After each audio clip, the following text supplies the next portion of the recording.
What's good with the folks? What's up, metal? Huh? How you doing? All right. So back here. Shit. Trying to really figure out what I wish to discuss today. Uh, Politics is always a good one. Uh, Sports is never a good one. Religion is a good one. How you doing, Red Ardell Pool? How you doing? But yeah, anyway, so definitely going to speak on the miseducation. Thank you, Nancy. Appreciate you. Thank you. I'm going to speak on the ignorance or the miseducation uh, of the peoples of America that look like me.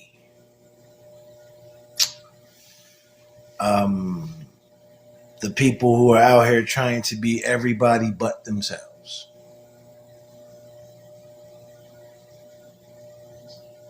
I am well, I thank you, and I hope that all is well for yourself as well. Thank you. So yeah, I'm going to speak on the miseducation of the people, and because to be honest with you, I'm kind of tired of the bullshit. Um, for those of you who may not be aware, I am a Moorish American, and my live feed is me speaking as a Moorish American about Moorish Americans to all other Americans. So I don't align myself with any of these Moorish Americans today, whether they are a part of the organization that was instituted for the Moorish Americans, or whether they're these weirdos out here who want to do the other shit. They want to be Indians or they want to be the government. I don't. I'm not like any other Moor you may know, because I'm completely honest, completely transparent. And when I make mistakes, I admit it. So, just some of my qualities, right? I'm wrong, right? I'm not going to hold on to something just because someone's proved me wrong. I'd rather be right. So we have these people out here, these shit. Now they only want to be from Africa. And, I don't know what they're thinking, right? I've heard these people out here say that they are Moors, but that they did not come from North Africa. I don't know how that seemed possible, but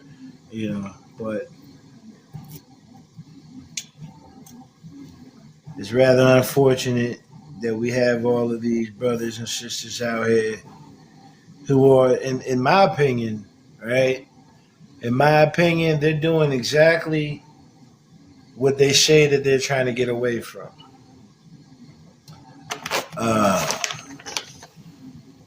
They act as if they're trying to get away from being labeled as being misappropriated, but here they are misappropriating other people. All right. So then let me just go on a record for the first most part and say that there are dark-skinned peoples, just like there are, we'll say, pale-skinned peoples, and there are all other variation skin kinds of peoples. How you doing? Of every nation.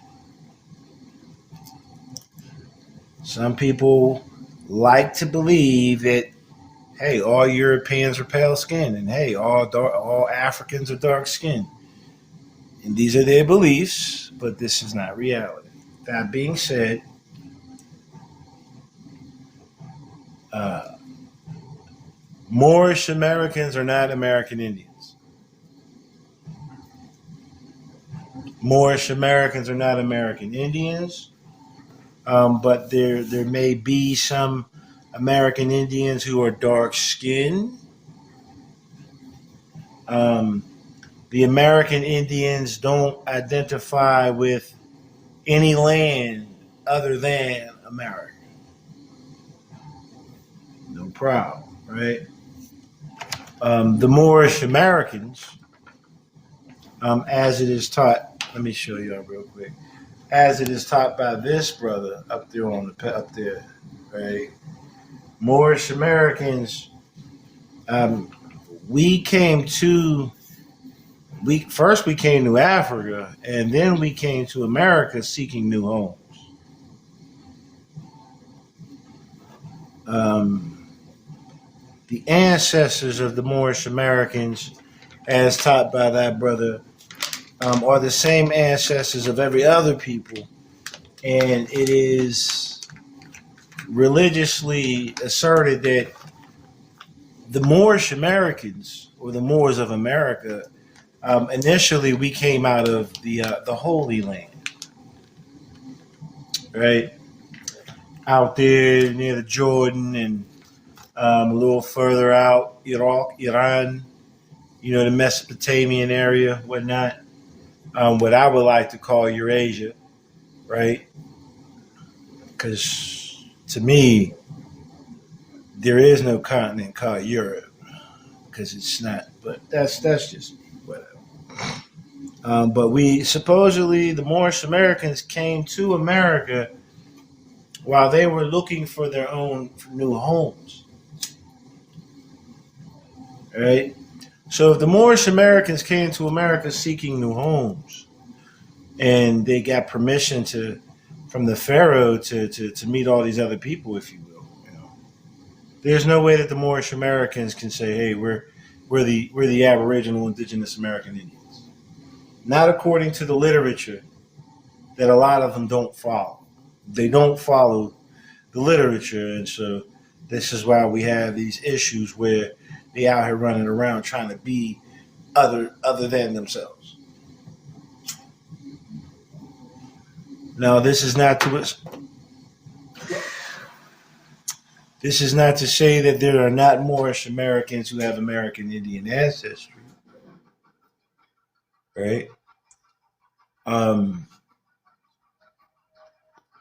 Again, there's not a nation of people you can find on Earth that doesn't have the mixed blood of every people here.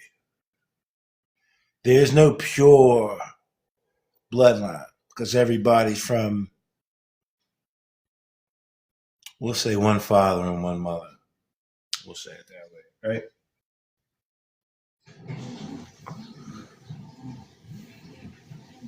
American Indians have their own history, right? Just like Mexicans. Mexicans, there are, I don't know if you've seen any yourself personally, but I've seen some dark skinned abuelas, abuelitas, dark skinned grannies, if you will, of Mexican heritage. They usually keep their grandmothers in the kitchen and out of sight. But all of this is to say, dark skin doesn't mean you're African, and pale skin doesn't mean you're European. And just because you're dark skinned doesn't mean that you won't find other people with the same complexion in other nations. Look at the Hindus. Right now, I don't know what part of India the brother's from, but his title is Satguru, right? And Satguru, he's darker than me. Seven Shades of Olive. Hey, there you go. And what I know about the olive is that it can get like this. And the olive can also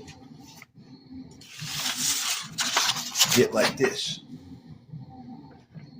I'm just saying.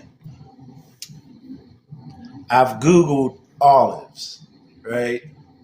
Just wanted to know what I kept hearing people talking about the shades of olive. So I was like, well shit, let me see, because to my understanding, prior to that, a while ago, I saw green olives with red filling, and I've seen black olives. So I wanted to see what these olives look like. And by golly, gee wow. Bet you by golly, wow. Right? I've seen all the shades of olive. So if every human is a part of the same olive branch, it's not about the shade, but the oil. Absolutely.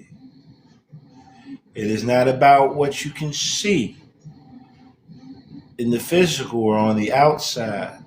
It's about everyone and everything having within itself the same building blocks, if you will, the same essence. There you go. The same essence that flows in me flows in the spiders, flows in the whales, flows in the centipedes, flows in the birds. Right? There's an essence there, that oil, if you will. But these brothers and sisters out here claiming to be Moorish American, and I say it like that, Elohim, absolutely. There's 7 Elohim. 5 on the left, you know what I mean? 5 on the what? 5 on the right, 2 on the left, 5 on the left, 2 on the right. 5 to the left, 2 to the right. There you go. I definitely deal with the Elohim teachings as well.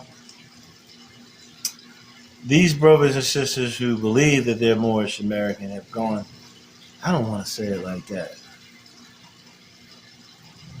But yeah, all right, fuck it. These brothers and sisters out here claiming to be Moorish American, who are running around with hostility, who are attempting to place themselves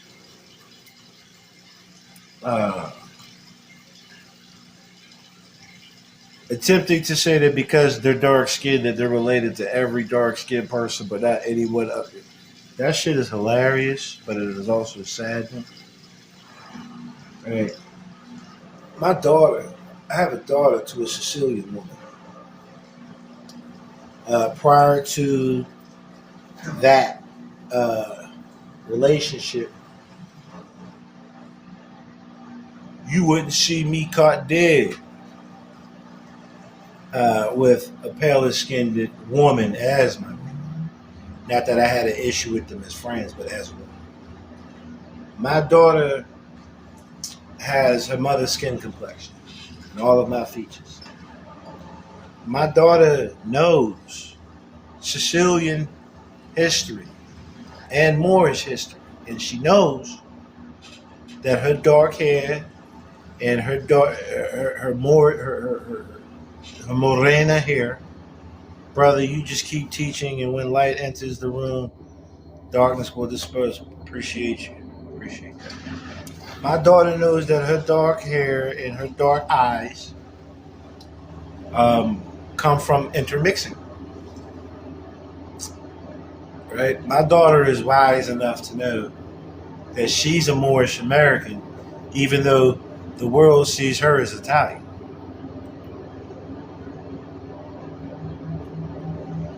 Do we know the history of the Italian? Do we know the history of the Sicilians and the Moors? Right?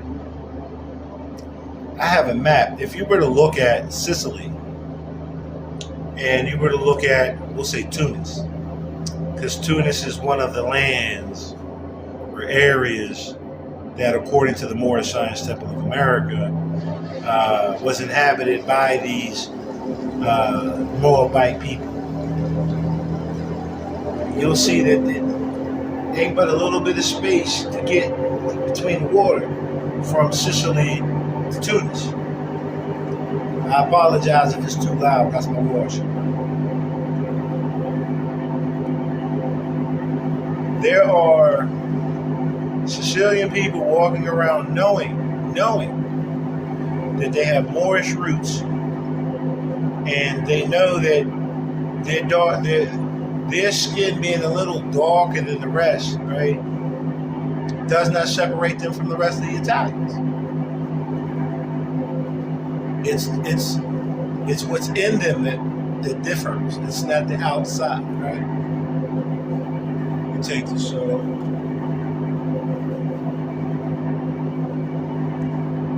Let me just keep it. Let me just try to go straight with it, right? Moorish Americans. The Moorish American concept is that we are North African and not African American, right? And you can see the difference between these Africans, because the African Americans have a black cast and the North Africans have a white class. These are the teachings of Drew Ali. The teachings of Drew Ali is that all of humanity are one family, and that, and even Islamically, right, that skin tone does not matter. In Islam, this is the beauty of Islam, all people are born equal. Every last one of them. Regardless of what they look like or where they came from, a Muslim is a Muslim. A Muslim is a here, man. Shut up. Eat a gun, nigga. Fucking weirdo. You one of them weirdos, man. You one of the weirdos I'm talking about, L. Straight up. You one of them weirdos, bro. But in Islam, there is no for eyes. You can't see. Right. Pero tú eres un boriquín. You boricua, ¿sí? ¿Sí? ¿Hablas español o no? Eres un boricua, but you're being a pretendian. You're being a pretendian, and you're being a pretend Moroccan subject. But anyway, I'm gonna let that weirdo go. You know what I'm saying? Picking your nose on live. Did I do that? Oh, did I do that? Oh, maybe you should listen to Drew Ali, you weirdo. Hey, let me bring your bitch ass up. So she got shit to say. We could talk about it. But let's be reasonable so that we don't get this caught, we don't get this whole thing cut off. But come on, speak your piece, mestizo. Háblame, mestizo. Ven aquí, mestizo. Háblame, habla contigo. Habla conmigo. Come on. Yes, that is the realest thing you said all day. Every man, woman, and child have the right to a nationality. My nationality is American. You're saying your nationality is African. You're saying that your ancestors didn't come over here not on slave ships. You're saying that those Moroccans came over here, you fucking weirdo. They came over here on ships, weirdo.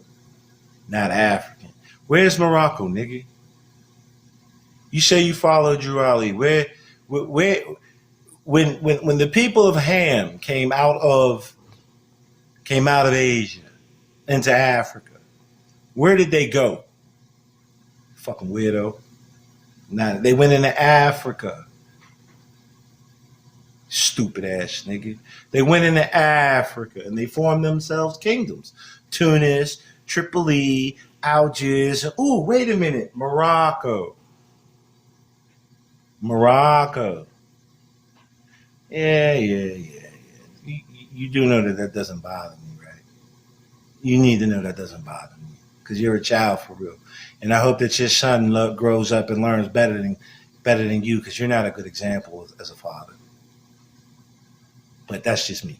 That's my opinion. I could really care less. I seen your little bro too. I seen little bro. You know what I'm saying? Little bro don't know what the fuck his dad talking about at all.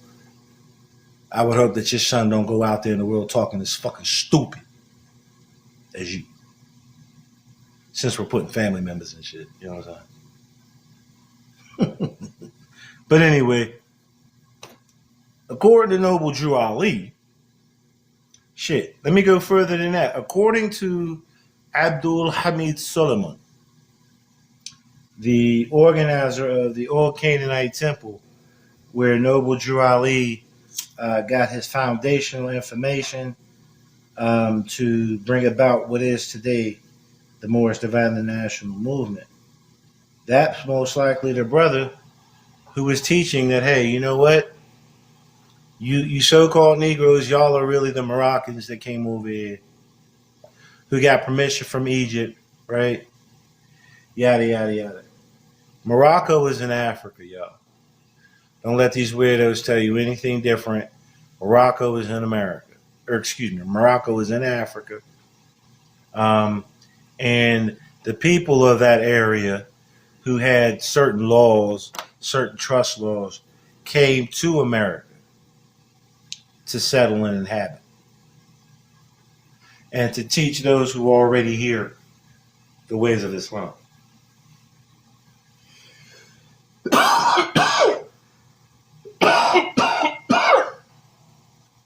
But you have weirdos like the brother who was just on. I don't know if he's still on or not. Really could care less. But you have morons like him who think that America is Morocco. They say that the Moroccan Empire, according to this lame, is in Georgia.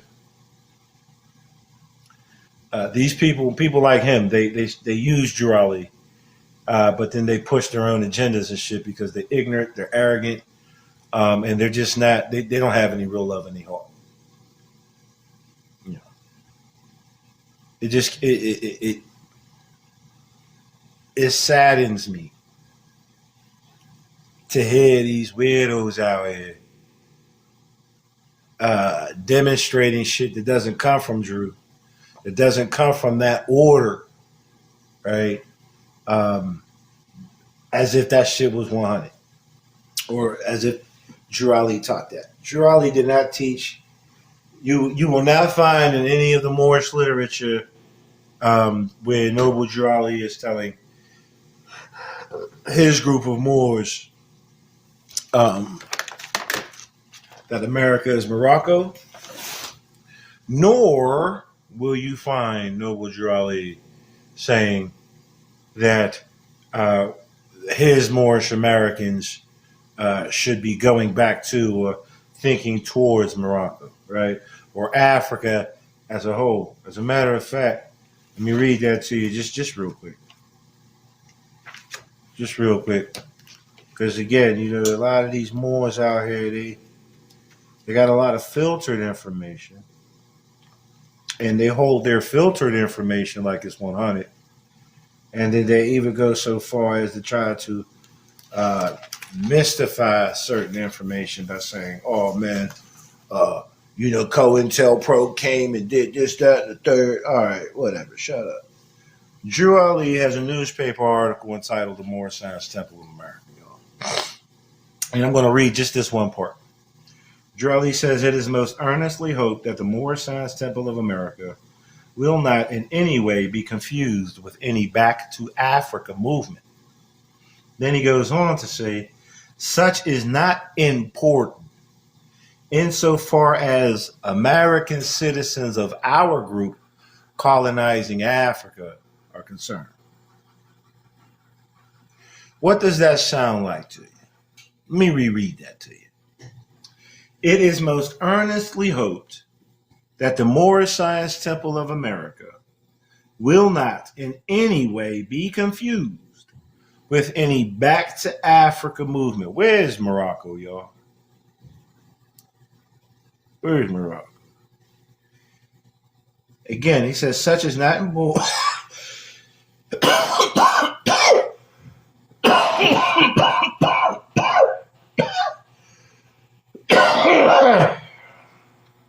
He says, excuse me. Such is not important insofar as American citizens of our group colonizing Africa are concerned.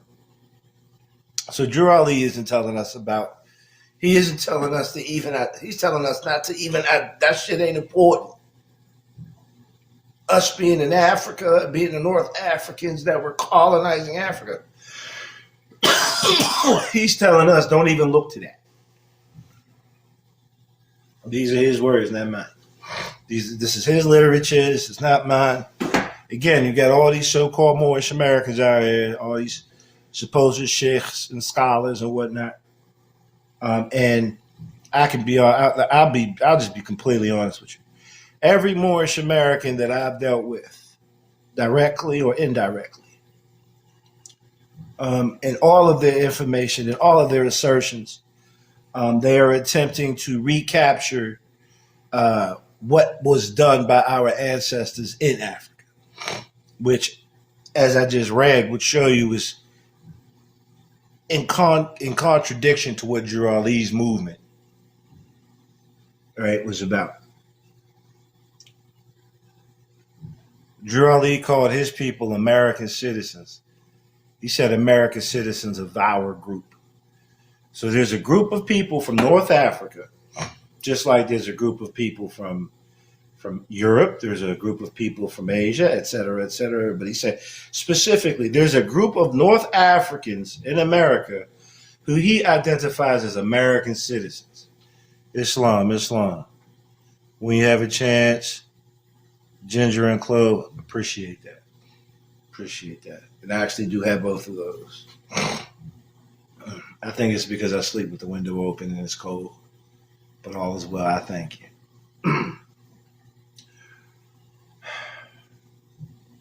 We have Moorish Americans who not only look to Africa, right, when we shouldn't be looking at it, but you have Moorish Americans who want to claim to be American Indians, as if Drew Ali isn't saying that we came from somewhere, came here, established ourselves here alongside other human beings.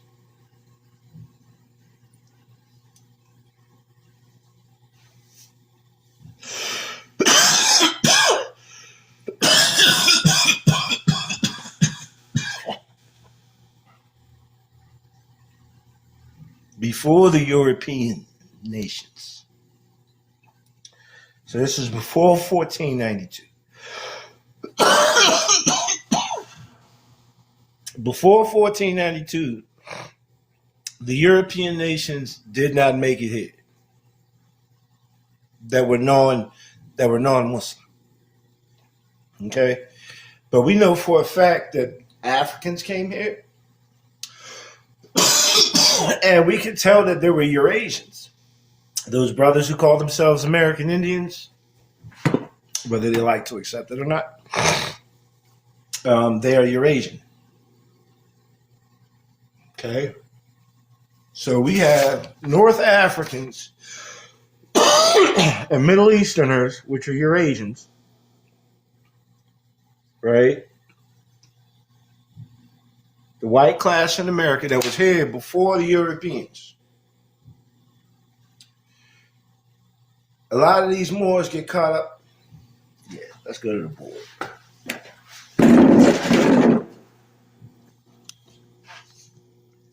Oh no.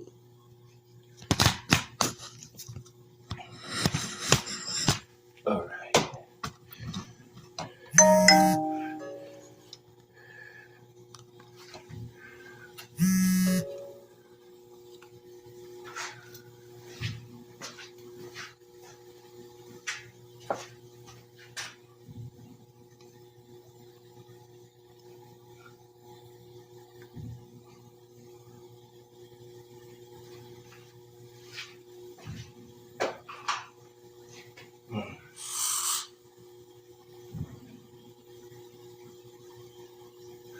what was that bullshit? We have North Africans.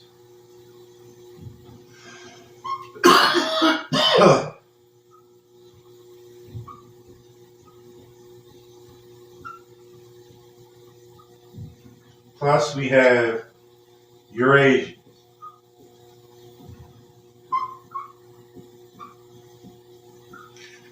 that have entered America, that have intermingled, intermixed. We see the Olmec culture, the Aztlan, which the Europeans call the Aztec culture. We have the Maya, which is evident from fucking the Maori people in the Pacific, all the way to Miami, right, to the Atlantic. We have these two groups of people who have intermixed, who have a culture together.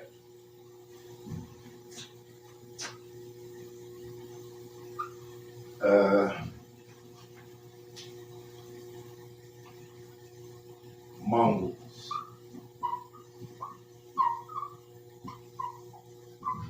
No, this can't be the Mongols. I mean, I guess it can, but we're gonna keep it. We're gonna keep it. Places like Siberia. All right, to show you, to give you that concept of what I mean by Eurasia. All right.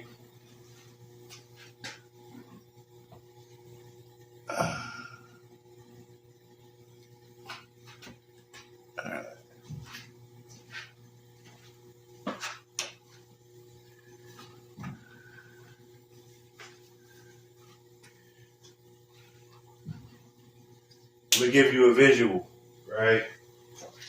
Remember, I just showed you that paper, though, right? It said that white means North African, Middle Eastern, and European. Keep that in mind. Okay.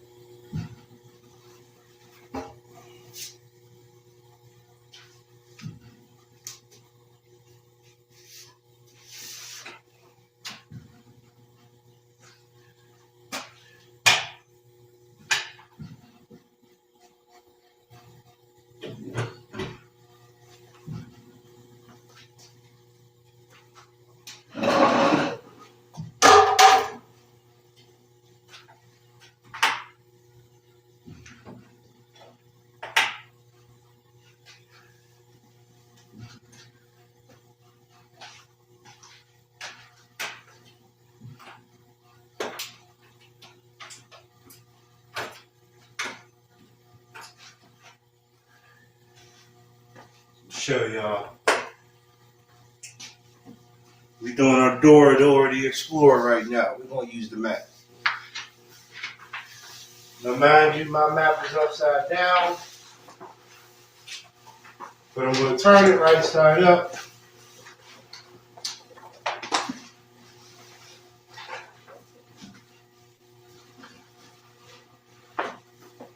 Because we have these, again, we have concepts, foreign concepts. You know, there's this idea where the map was up, the map was turned upside down. Right, I've heard that. I've heard this many times. The map was turned upside down. According to the Moorish, and I'm only dealing with the Moorish science, according to the information that Giraldi presented, saying that he gave us everything that we need. We don't need any more. We just need to unfold what he gave us. Right? Giraldi said that the Moorish Americans came out of Northwest Africa. Right? Just saying. Damn.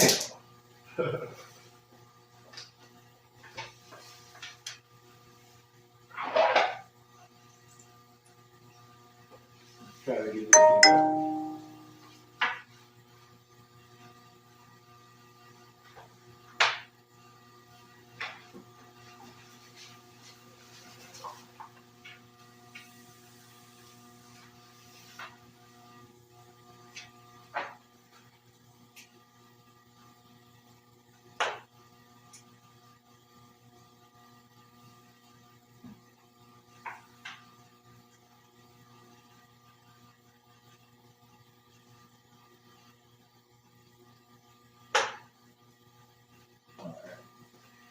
Ugh, oh, I keep breaking mine.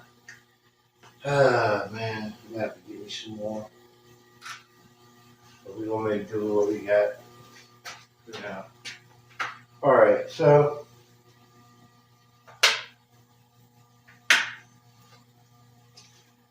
for itself. All right.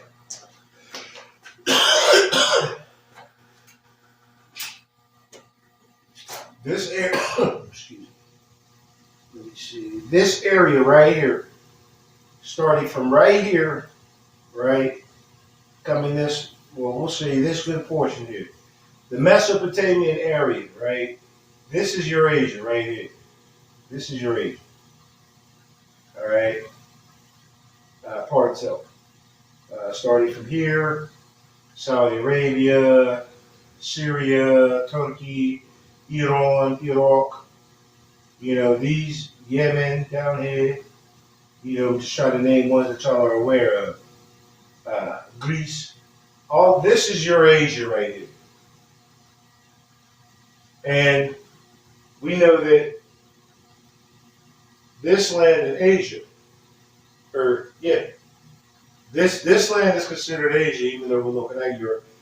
We know that there was a group of Eurasians, so they were in the European areas, who crossed this land. This right here is right here. That's the end. So they crossed into here, and they came down into the lands, all right?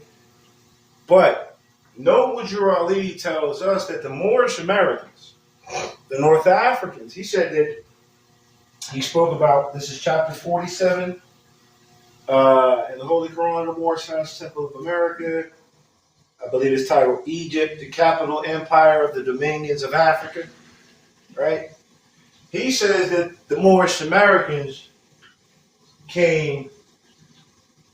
we came this way, we inhabited through here, and then we came across here and into Mexico.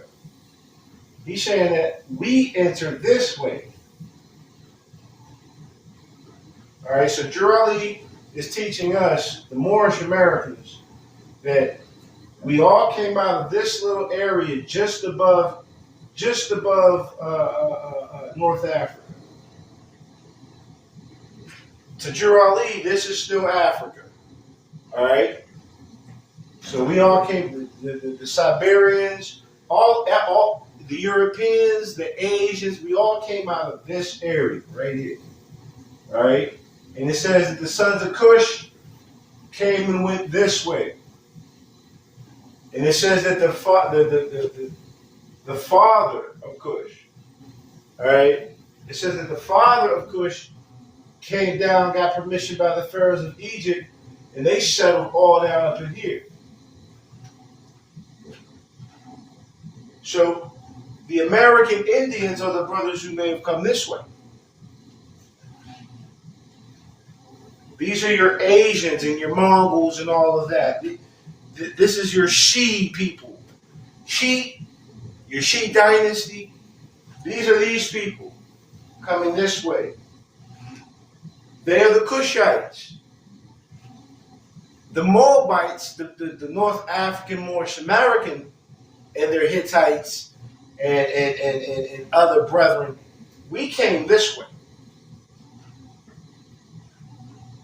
All right, Jurali, he takes us through the Niger River, as well as the Nile, and I know that the Niger River comes off, and it's all up in this area, and I know that the Nile, not the Niger, but the Nile River, started down here. It comes all the way out to this side, all up in here. As a matter of fact, what was the area that I remember it coming out of? Okay, so, because I was doing my studies the other day. So we're looking at maybe somewhere down here in Angola and Namibia, right? That's where the end of the Nile River is here. And of course, it's close enough to an area where the people were what? Sailing and doing trade. Drew Ali is telling us that we all met up here in America. So you have your Middle Eastern, Eurasian, Siberian, Mongol, whatever the case may be, who came out of the land of Canaan, mind you, right? These are your American Indians. These are your American Indians. The Moorish Americans came this way.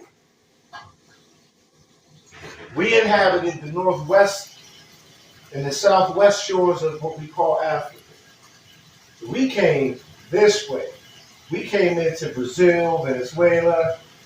Port Silva.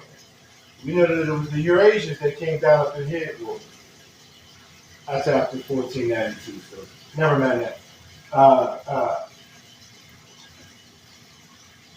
The North African Moorish Americans inhabited coming in this way.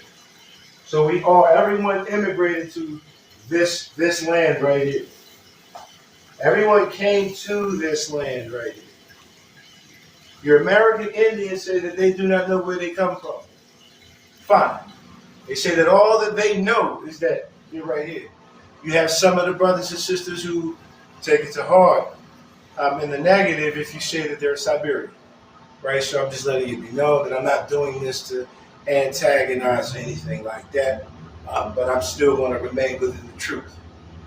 Right? The Eurasians coming all up into here, finding themselves here, right?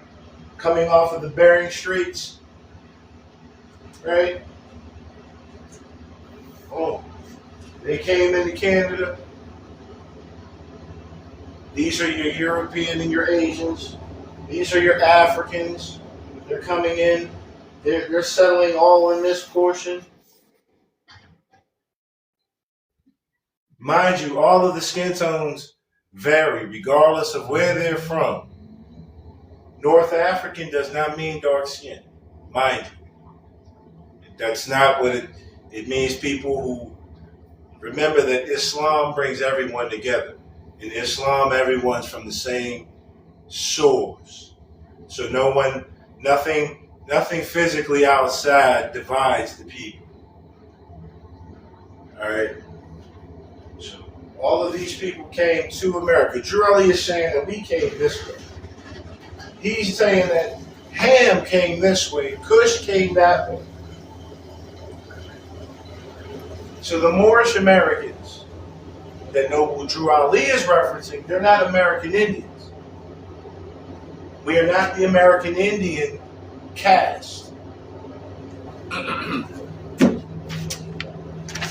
Again, for the race classification, right? American Indian, right? Right here, American Indian. A person having origins in any of the original peoples of the Americas, all right? And who hold tribal affiliation or community, or community attachment. Now it's these people who come in from this side and they no longer associate with the people of old who came over. They don't remember, they don't have that information, or they're not expressing that. They're saying, hey, we've been here. That's American Indian. That's the Indians. We are not, the Moorish Americans are not the Indians. The Indians come from Kush. The Moorish Americans come from Ham. Kush came first. Kush came out of the Holy Lands first. And dispersed. And it says, and then Ham, the father, and his family came second. We went this way.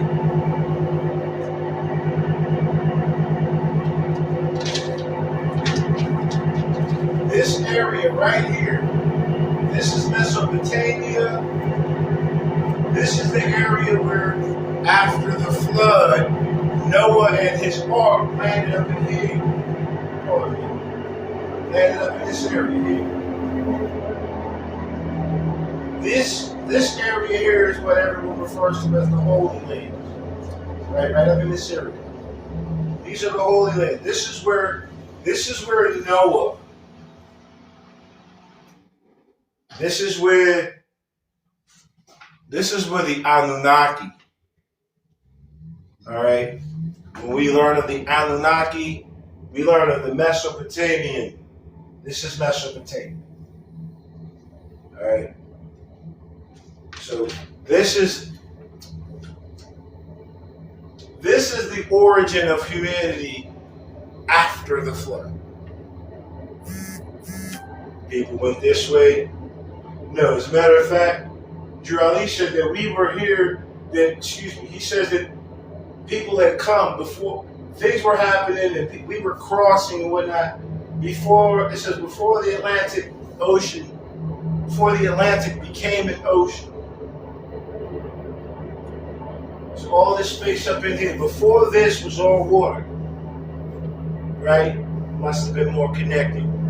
These people who came out of Ham, the Hamitic line, came out of here and spread. Met their brothers and sisters who came out this way. Everybody met up here. And now you have different classes, different races.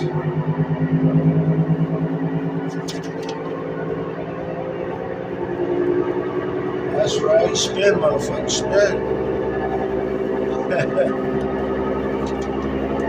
Now, if you're from the north part,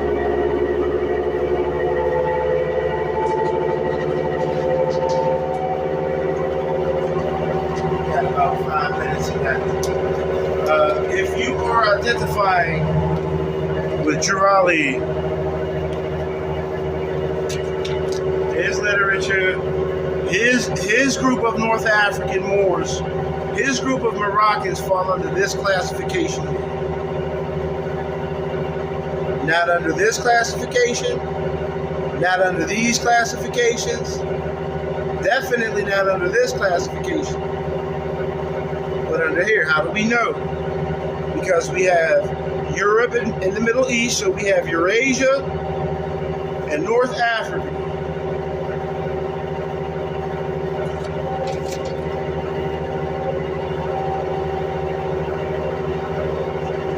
Another issue.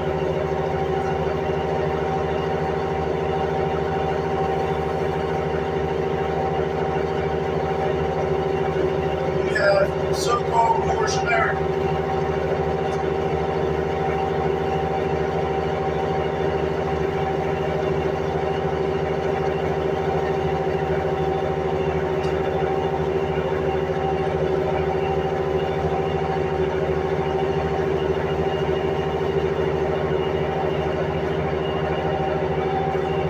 So you have people out here calling themselves Asiatics, right? Asiatics, right?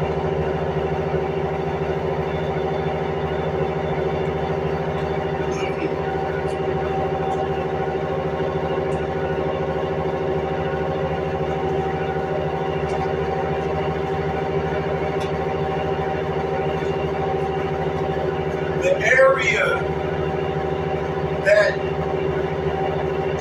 is referenced in antiquity, right, in history, in the past, as relating to Asiatics as a whole, is the Holy Lands right here. Everyone from right here, all of this is Asiatic. All of it. Not just the dark skin. Alright, give me a moment.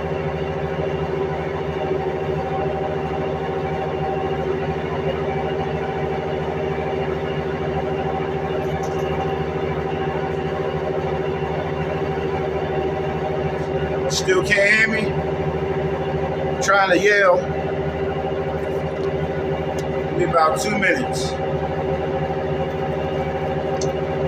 About 2 minutes, and then I can go ahead and clarify what I'm talking about. All right? That'll give me some time to get my tobacco in order.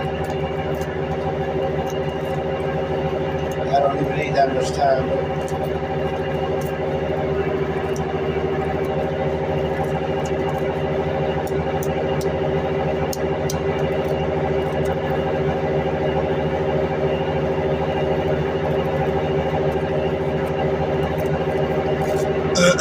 excuse me.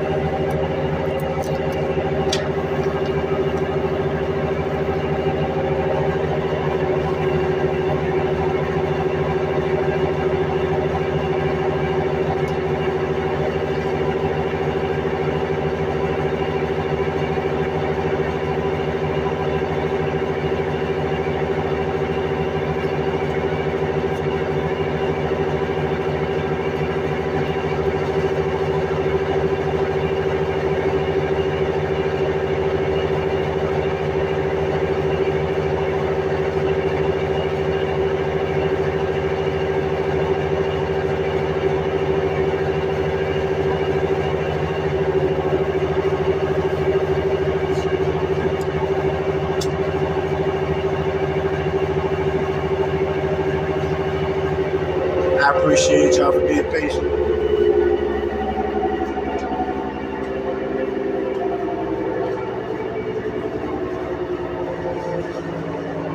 All right.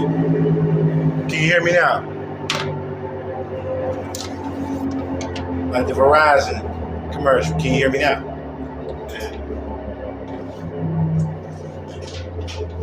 Good. All right. So I don't know where exactly it was that you lost where I was at. Peace to you. Peace and love to you. All right. So what I was getting at is we have Moorish Americans out here who believe that Asiatic means the dark-skinned peoples, or that the dark-skinned peoples are just the only group of people that are everywhere. They say Asiatics as if Asiatic means, again, dark skin.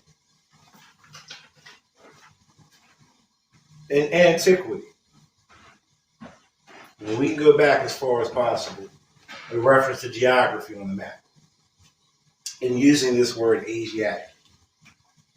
Asiatic implied peoples from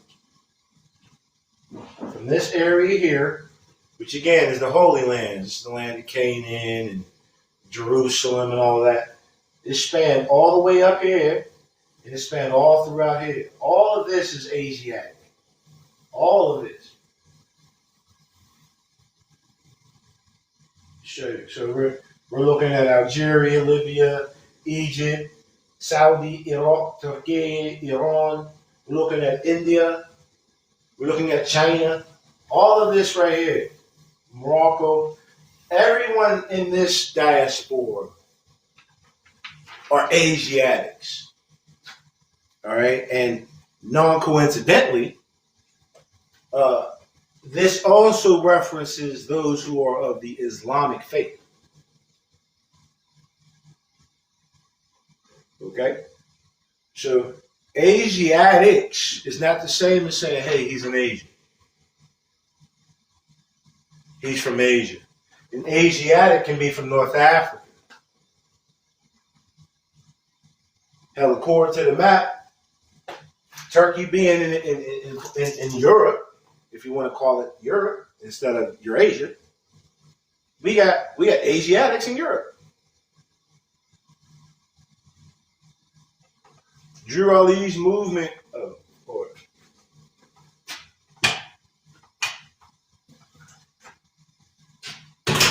Drew Ali's movement was to all Asiatics and all Muslims. Okay. So yeah. All right. So we have the Eurasians. These are the American Indians, right? Those Asians who came here. Those are the Europe. Those are portions of uh, uh, shit. These are the European Asians. These are the American Indians. These North Africans.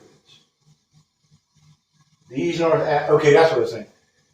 Some of these Siberian people were Asian people. There was trade in America with Asians and Africans and Europeans later. When they decided to say, hey, we're not Eurasia, we're just Europe. Right? So all of humanity, according to Drew Ali and the doctrine that he presents, we're all Asiatics and Muslims. Chapter 47 says that we all have one father and one mother. What about Egypt?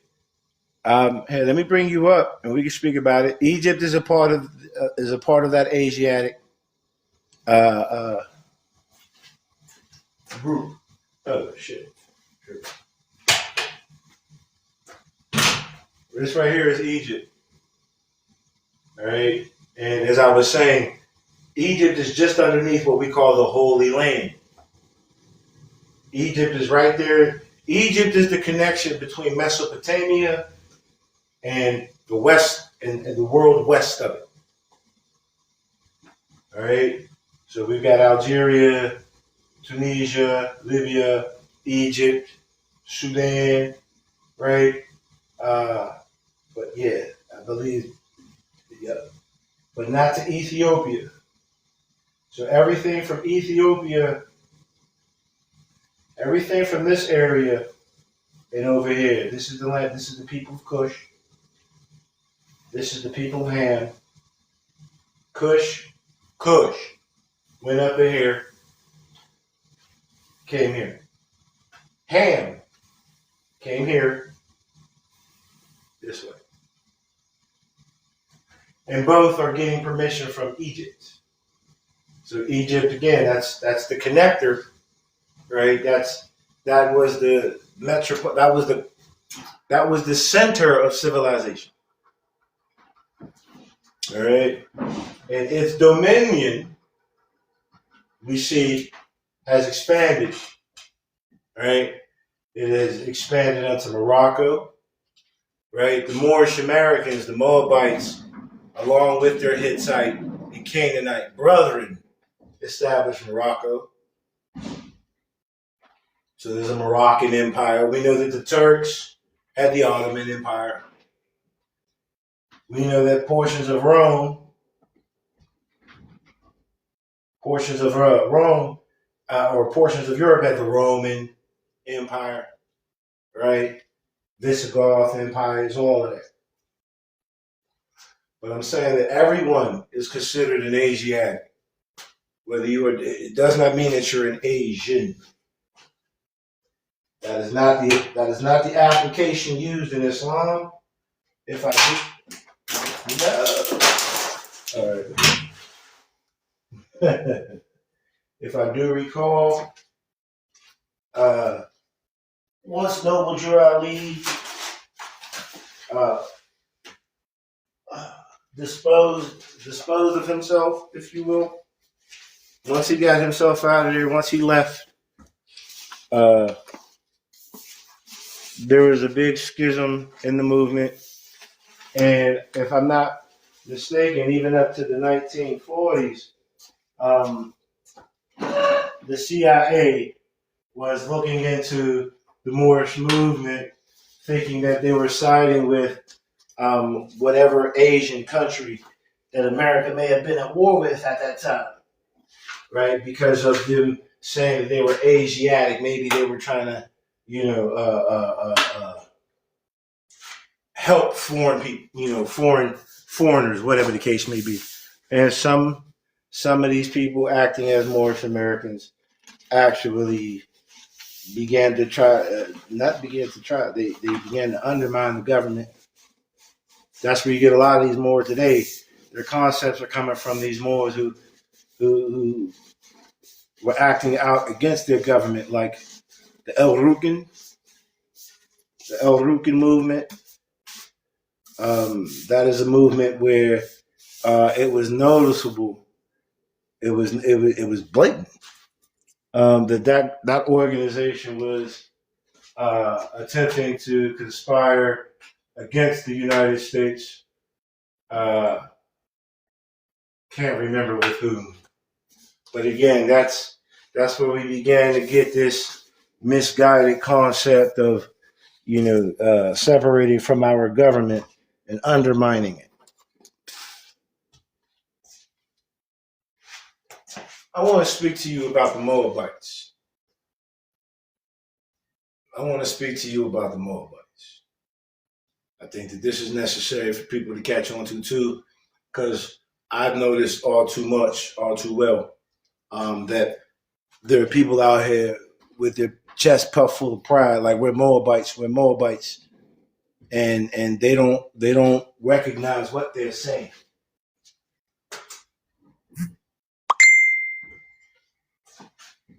The Moabites were a stubborn, bullheaded, stiff-necked, mean set of people. Okay? They were the group, they were a group of people who were fully engaged in Sodom and Gomorrah. Okay? So were the Ammonites. Where's the connection? Lot, Prophet Lot. Prophet Lot escapes. I guess I should have it up there, but I ain't gonna do all that. So Lot escapes with two of his daughters who are unmarried, right? They're untouched. He escapes all of that bullshit because the people were offering babies. They were just doing everything that brings dishonor, disrespect, and disgrace to humanity. That's what they were doing. All right. So Lot takes his daughters. He finds shelter in a cave. His two daughters desire to procreate, having no at that time having no one else there. Right? They went to their father. Their father wasn't for it. Right? Supposedly he was drunk, so he was already caught up. But nonetheless, his daughters supposedly takes advantage of it. His oldest daughter brings about Moab, and his youngest daughter, and the younger daughter brings about Ben Ami, or the Amun people. All right. So the Moabites were people disgraced. All right. Now, where is the redemption in calling yourself a Moabite? Knowing this about your people. Ruth. Ruth was a Moabitess. What did Ruth do? Ruth kept the law.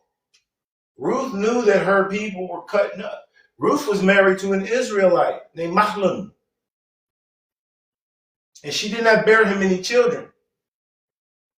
And she was in the land of Moab. And I mean, this is after Sodom and Gomorrah. The people of the times, they were to have understood that, being called the Moabites, right, is saying that you were the nasty motherfuckers out there doing whatever.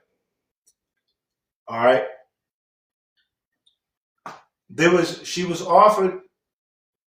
offered herself to a brother. The brother said, "No, I'm cool." We passed.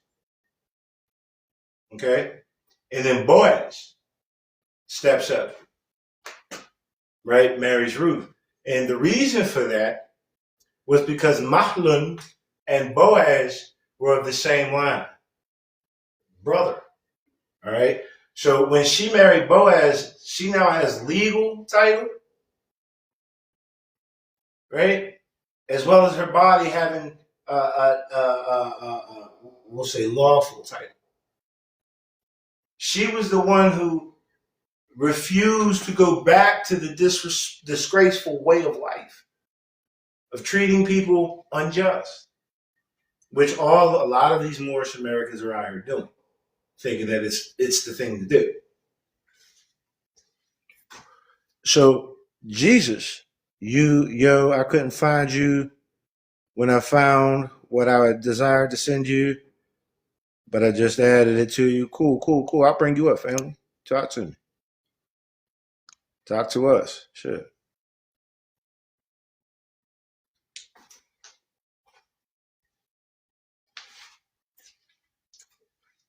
So the people of Moab were disgraceful, disrespectful, and dishonorable people.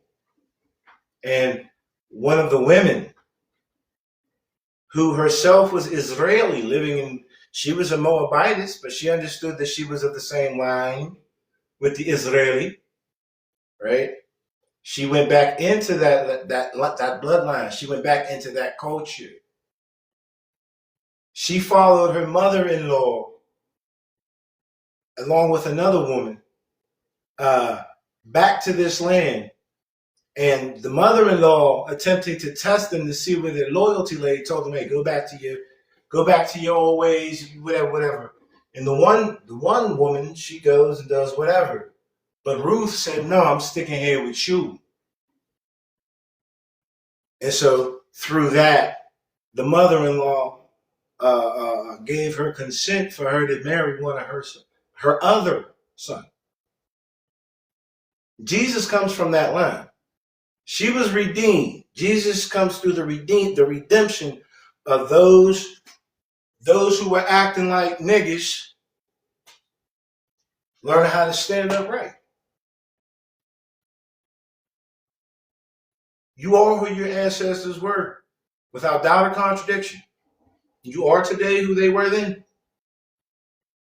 Drew Ali says, "I can only save few." Why? Because niggas are still going back to the ways of their forefathers in dishonor.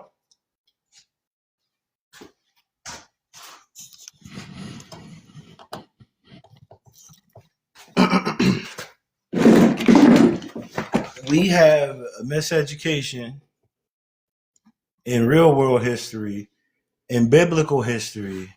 We have a divine and national epidemic problem.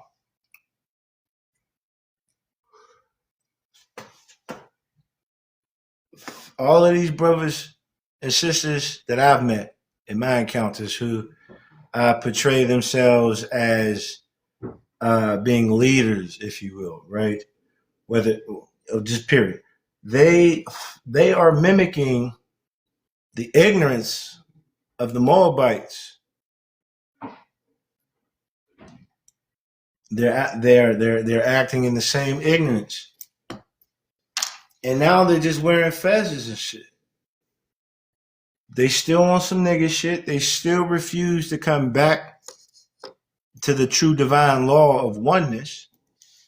They still have division in their hearts, but they keep saying, "Yeah, Ruth." None of them are acting like Ruth. None of them. You have Moorish Americans that are in their organizations that are so passive that they don't realize the power that they have within themselves. And then you have Moorish Americans out there just teaching this radical and agitating doctrine. Again, just on both sides. From what I see, we got a lot of crashing out. The Moors in the organizations are so passive, they don't understand the power of economics. I don't know what they're reading. I know what I've read. I know what I continue to read and study. I know what I can attribute to Drew Ali based on all the information that I found, where he penned it. This is his name.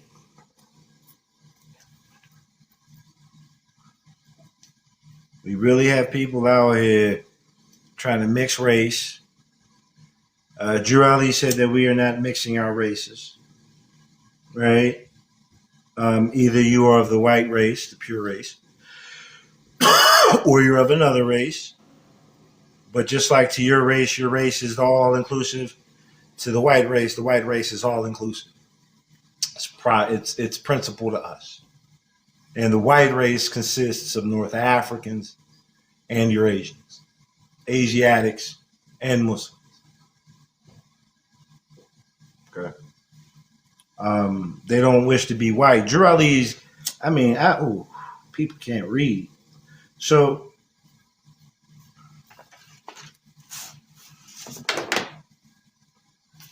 Drew Ali left enough organized literature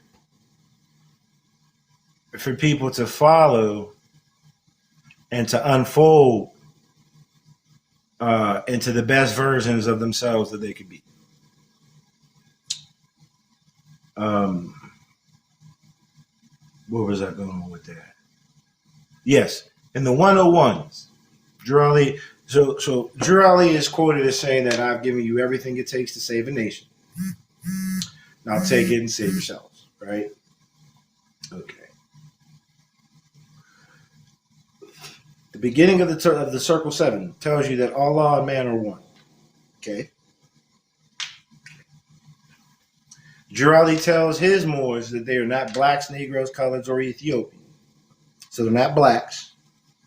He says because there is no man alive, right? There is no black nation. He then proceeds to say, he asks, will you define white for me? And the answer is, white means purity. Purity means God. God means ruler of the land. All right. So in that middle, purity means God. And we just found out that man can't be black because he's made in the image and after the likeness of God. And we learn throughout the scripture in and of itself that Allah and man are one. So spirit man must be what? White. I don't hear them out here saying that. You know what I hear them out here doing? I hear them out here selling themselves short, right? By saying, "Oh yeah, we're not white. We're not what the Europeans are. We're not equal to the Europeans." So they're doing to the Europeans what the Europeans supposedly did to them, right? But God, white means purity. Purity means God. God means ruler of the land. The Europeans have white status. We know that the Europeans definitely are taking credit for establishing America. We have the Middle Easterners, the Native American, the American Indians, right? Who do know their true their origin, right? And we have these North Africans. Now, Drew Ali says that man and God are one, and if God is white, and he's telling the Moors that no man is black, what is he telling them that they are? You're one with all. This is the essence of Tawheed, of oneness. All right, in Islam. And again, these Moors out here, they don't get that.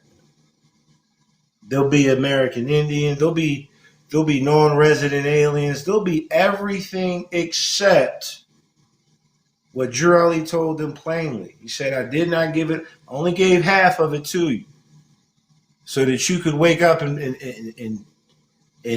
see what needs to be seen for yourself." I know I saw it when I seen that white means God.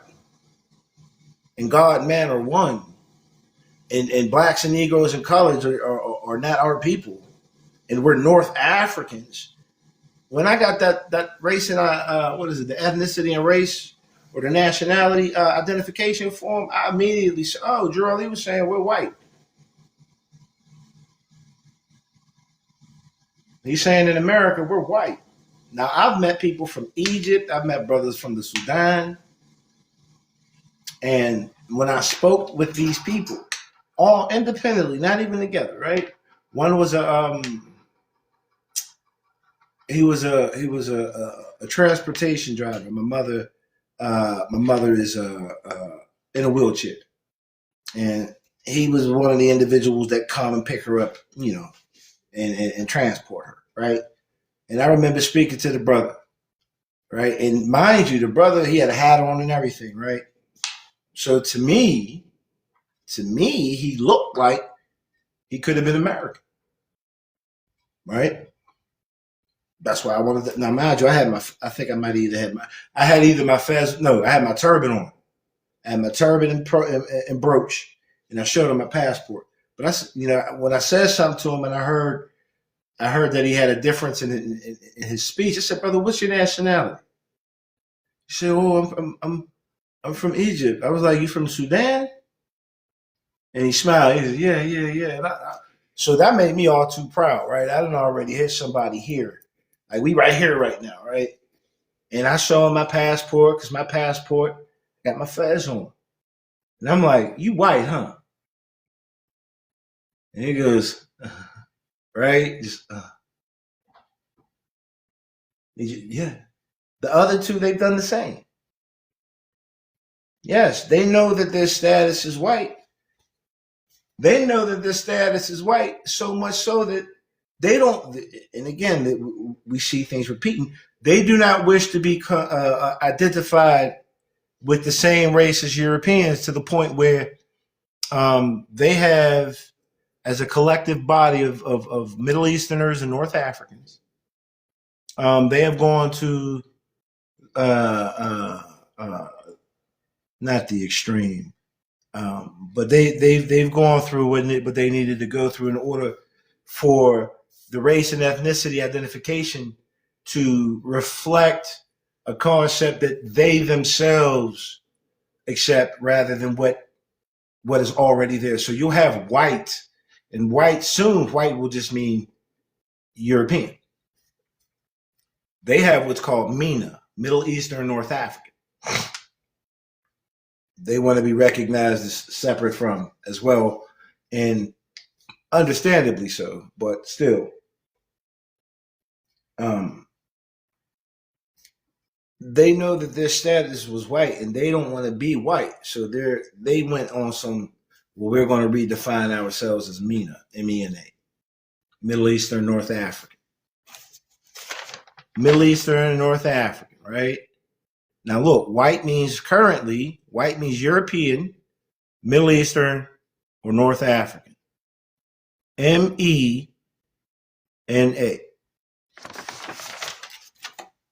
They know they're white.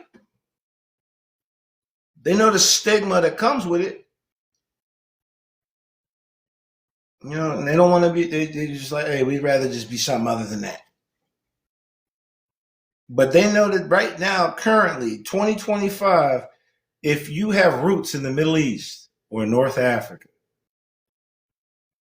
especially as a Muslim, you have white status in America.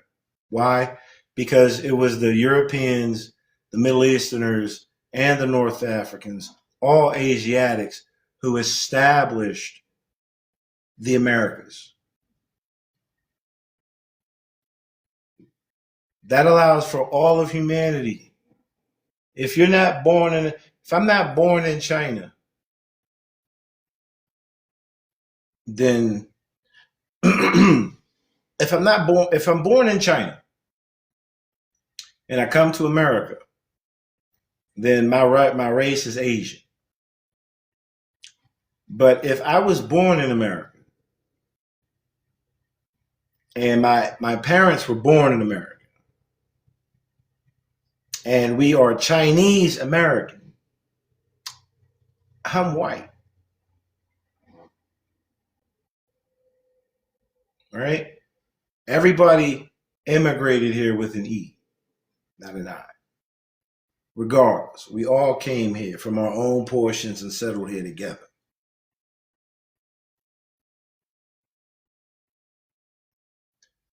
Again, I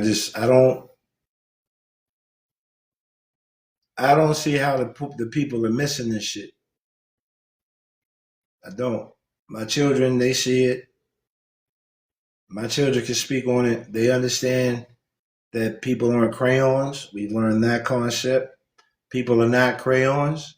You cannot identify the nationality of a man or a woman based off what they look like, and you cannot identify the creed in which they live. Right? You cannot identify the truth that they profess based off of what you see on the outside. Nothing physical can determine your nature. My children know that. Shit, I have an autistic son. He know that shit. He know it. He knows it. He be gaming. He be fucking with the. Yeah, I'm white. And I don't get mad at him because he's telling the truth. This is what Jurali told us. This is what the ancestors, our Islamic, or let me express it universally, our peacemaking ancestors, whether it be Yahudi, whether it be Israeli, Ishmaeli, whatever the case may be. The peacemakers of the earth know that all of humanity is one family. The Muslims. This is what the word Muslim means. Peacemaker. All right. I'm a peacemaker. In any and every language, I'm a peacemaker. Trump says he is a peacemaker. Right? Man. We want peace where? In the Middle East. They got Islam in the Middle East. It's like everybody looking for it, but they can't see it. It's right there. It's a little joke. But yeah, we have a bunch of ignorant people running around out here misleading each other. And they're not doing this. I don't wish to believe that I am the only one that sees what I see. Hey, but hey, man, I don't. As I said, people take portions and they get caught up on misconceptions, and they don't even go back and consider that they may be wrong. Now, I think that right there, that's that Moabite shit. That's that Moabite shit. Did you know the noble Jurali told all other American citizens that would listen that it was the Moorish Americans behaving the way that they were that brought about Jim Crowism and segregation? Did you know that?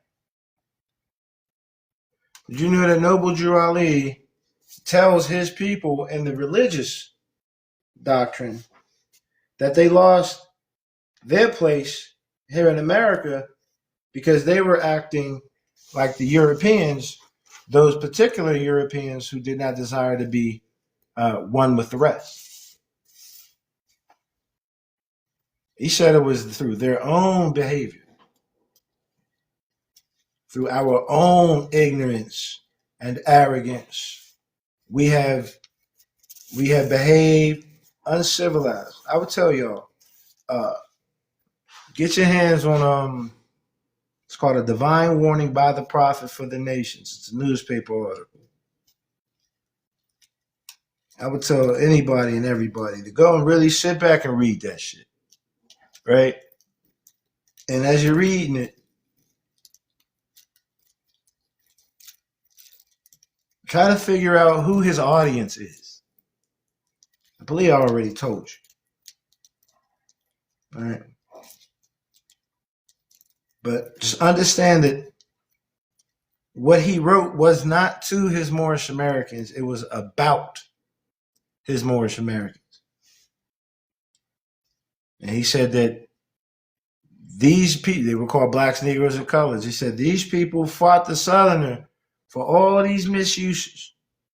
But Jurali says that he went down in the South and he sees that it's the behavior of them niggas that keeps bringing this uncivilized shit to the forefront. Oh, I'm this, I'm that. Everything but who your ancestors were. I'm black. I'm Ethiopian. I'm African. I'm this, I'm that. I'm not an African. I have African descent. I have Moroccan descent, might have Tunisian descent. I know North African. Somewhere up in those, the people that came out of North Africa, I belong to them people. But I'm an American. I'm an American. Drew Ali is telling you his Moors that we're supposed to go into the government. Feel like that's a hard pill to swallow for those who are ignorant, and even more so for those who wish to use that ignorance to their own gain, for their own gain. Like, I don't know if a lot of these elders are really as smart as they're painting themselves to be. Because if they are as smart, then they're withholding this information. Either they're withholding it, or they themselves have stopped. They've plateaued in their own studies, and they don't. Again, they pick what they wish to run with, and they don't consider everything, man. When you hear the Moors say they're American Indians, ask them how. You got Moorish Americans saying that they ain't got shit to do with Drew Ali.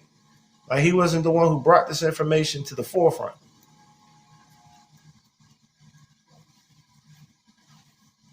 You got people saying, oh, you're not Moorish Americans, you're Moroccan. Drew Ali tells us, why are we Moorish Americans? He says, because we are the descendants of Moroccans. So we're the descendants of a North African people, the Moors, and born in America. We weren't born in Africa. We don't have Moroccan. If we do have Moroccan citizenship, it's of a dual nature, because we're Americans first. No different than a Sicilian. Why are we Sicilian American? Because we are the descendants of Sicilians and born in America. The Sicilians aren't out here running around talking about America, but Sicily. They're not out here talking about, oh yeah, this is our land, everybody got to go home. All right? But for the same reason that they are Americans, we are Americans. Yeah, we out here running around trying to tell everybody who the fuck they are and who the fuck they ain't. Again, we want to be Indians. We want to be everybody but those who established the United States of America.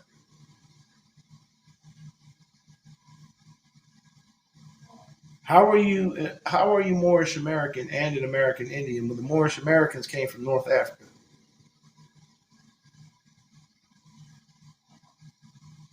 Just saying. It's plain, right? Drew Ali's calling the Moorish Americans North Africans who are not worried about what they acknowledge their heritage, but they do not operate politically in Africa or in Morocco. Like, these are his. I'm gonna read it again because I know there's some of y'all. I'm gonna just read this one small portion. This is showing you that Noble Drew Ali was not telling the Moors, his Moors, that we were American Indians, nor was he telling his Moors that we had Moroccan.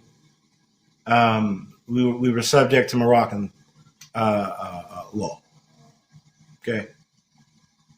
So this is a portion of a newspaper article from the Moorish Guide newspaper, which was the national, I think it might have been bi-weekly newspaper that was circulating in the 1920s.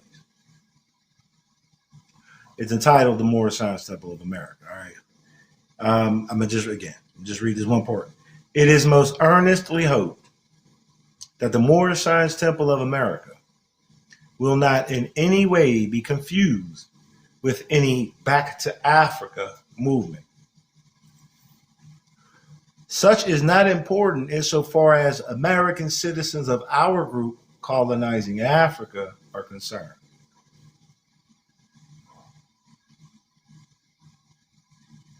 It is not important. The Back to Africa movement, the trying to align yourself with what's going on in Africa, that's not important to the Moorish Americans of his group, who are American citizens. We ain't got nothing. But again, I see a lot of these Moors, they love to tell you about Moors in Spain, Moors in Asia, Moors in Africa. And then you got some of them that tell you about the Moors in America. But again, we're not African. Well, those are the people who came over here. You know, these North African people came over here. Again, Drew Ali says that our origin, even before the flood, was in that holy land of Canaan. He puts our origin in the Middle East, on the cusp of Eurasia and North Africa. Europe, Middle East, and North Africa. Right there. That's where all of that connects. He says that's where we all came out of. So the Moorish Americans, again, came from Northwest Africa. And they brought the customs, the culture, right? I really want to get into the Anunnaki because all of that shit plays big too, but because that's a whole nother thing. When you got these Moors out here talking about, and they be talking wild, mad crazy, right? They'll be like, oh yeah, the pale skin is a hybrid monkey, and they say all of these negative things. I'm like, right, real agitating, radical things, right? And then I'd be wanting to ask them, like, are you familiar with the creation of Homo sapien, right? Through the Anunnaki, right? And some of them want to go through that Yakub shit. And I'm like, all right, I get it, but the whole concept of the Anunnaki creating Homo sapien, it created a new avatar for all human beings. So even this avatar that you look upon was created from that same, if not the same, particular hominid, definitely from within that class. Now, how are you going to say and tell me that these pale skinned brothers and sisters were created from fucking monkeys and shit? When the Anunnaki took all of the primitive man, like, and according to their own ways, created man, Homo sapien. So you come from the monkey too, then, right? And they really get off on that shit. They be like, we created. I'm like, y'all ain't create shit. Your avatars were created too. Drew Ali says that we have a mean spirit. He says that we have the bloodline of every nation flowing through us, bringing about a cross spirit. We hate ourselves. The cross spirit. We hate finding out that at the core of it all, we're all one.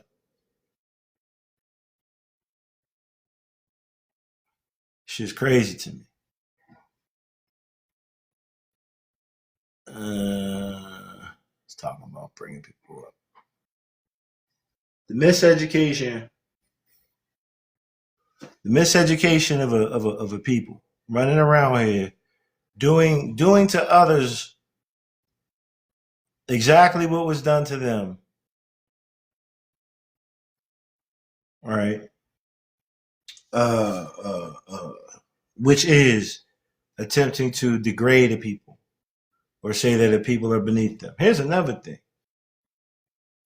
If we want to play that role of dark skinned people came first, if we want to play that role that the dark skinned people created the pale skinned people, and if we want to take that path that all pale skinned people come from whatever we created, right? That narration, that narrative teaches us that the dark skinned people, enslaved the pale skinned people. Now, what happens when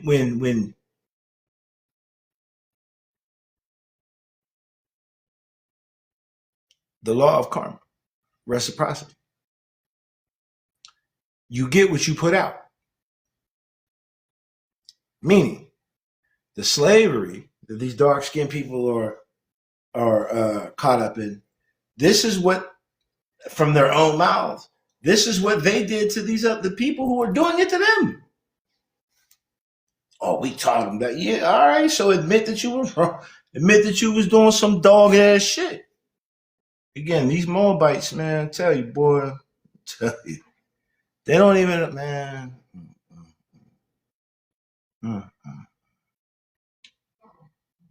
So,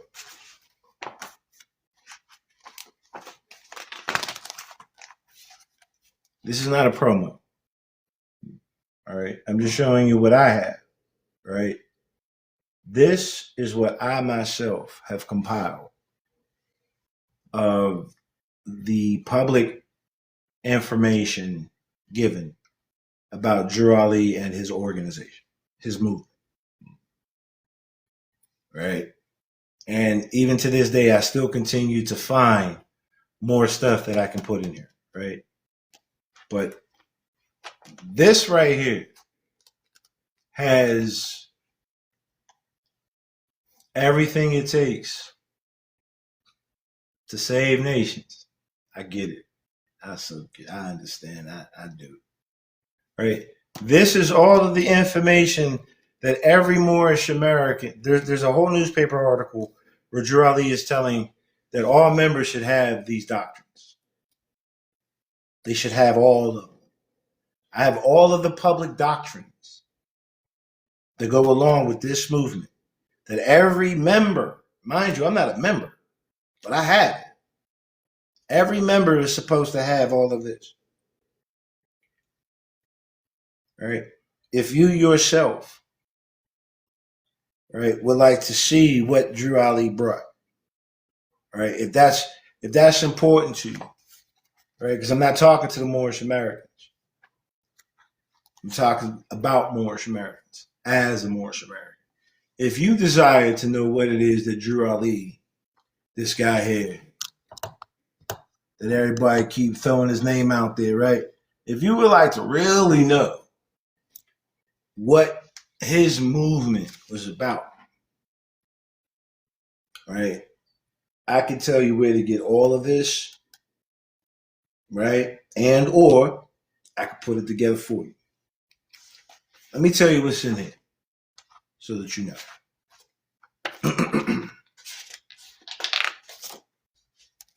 We have the Holy Quran in the Moorish Science Temple of America.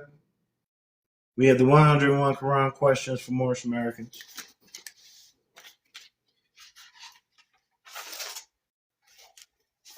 We have the religious affidavit of organization for our jurisdictions, right? As our own sacred society, as our own group of American citizens.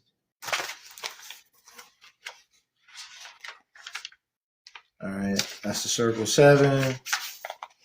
What else we got in there? I just want to show you all.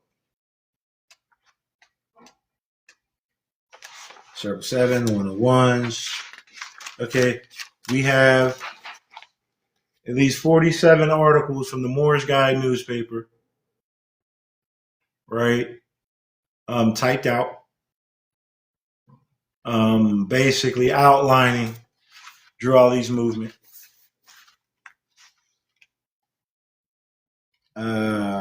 And we have oral statements allegedly made by Drew Ali, right, and prophecies, which when you study all of this information and then you get to this, you'll be able to, hopefully, as I'm doing, you'll be able to discern this information properly. And then what else? All right, yeah, because I put all this at the back. So then you also have the laws of the Moorish Temple of America, the Divine Constitution and Bylaws, right? Moorish American prayer. We have additional laws for Moorish Americans, right?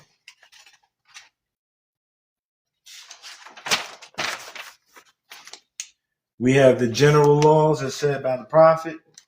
And again, studying a lot of this, especially the newspaper articles, you'll be able to see where this information is presented to the public, right? We have the supreme law from the prophet, right? We have the supreme words of the prophet. Okay, so that's what's all in here. We have all of the information that Noble Drew Ali put out, and we have as much of the public information that could be found that shows you, that protects you and guides you. You'll be able to look at what these Moorish Americans are doing and say, hey, you know what? That's not from your prophet. This is what y'all doing. Your prophet doesn't even teach that. Your prophet does not teach squatting, adverse possession through this concept that you just own the land. Nowhere in here does Drew Ali teach that Moorish Americans own America as Morocco. None of that's in here. None of that. None of that sovereign citizenship-esque, anti-government, anti-tax. Drew Ali was not anti-tax either. He just knew that the way that we were going, at the rate we were going to be taxed to death because we weren't taking advantage of the tax breaks. Right? Drew Ali said we were going to be taxed to death. Absolutely. He didn't say that we weren't supposed to pay tax. Drew Ali established a per capita tax. At that time, he was taking on the taxes so that it could be paid through the organization rather than one individual. Because, corporations get better tax cuts than individuals as a person, right? None of that bullshit is in here. And the redemption manual, the secure party creditor concept is in here. It is in here. It the fuck is in. As a matter of fact,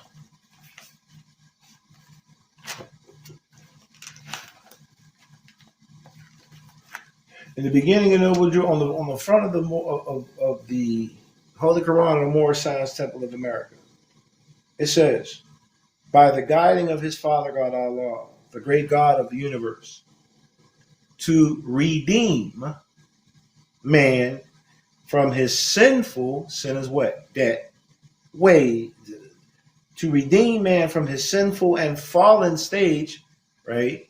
Miscorrect, he has to correct his status, of humanity back to the highest plane of life with his Father God Allah, being the government.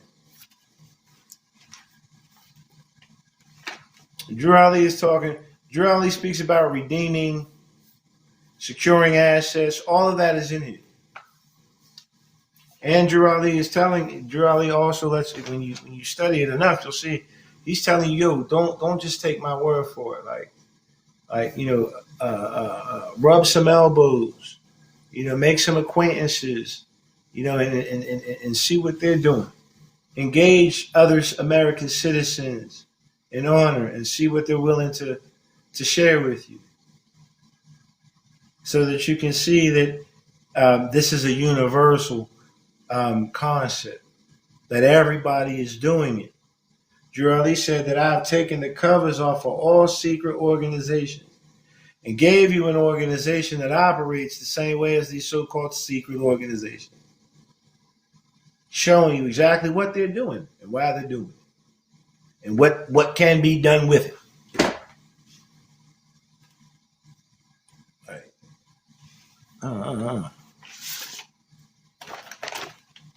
Moorish Americans,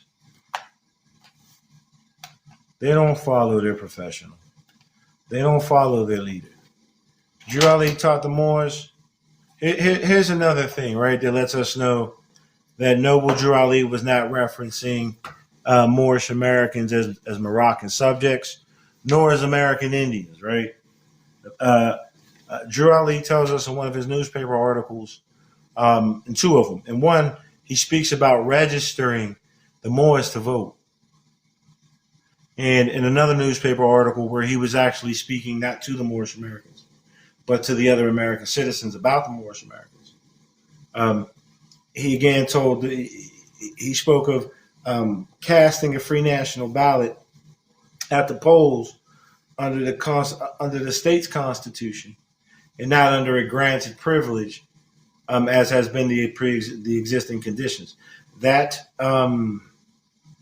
granted privilege is the 15th Amendment that he was talking about, right? But Drew Ali was talking about, hey, our people should be voting.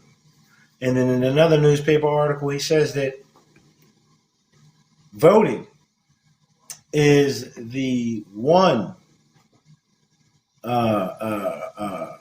connecting medium, the sole connecting medium between a man and his nation. American Indians cannot vote in state elections because they have their own concepts, if you will. Moroccan-born subjects. Moroccan subjects, they cannot vote in America. Immigrants cannot vote in America. And Americans with their own governing bodies, aka the American Indians, right? They can't vote. They have U.S. nationality, but that's a concept I got to dig into too, right? But nonetheless, American Indians.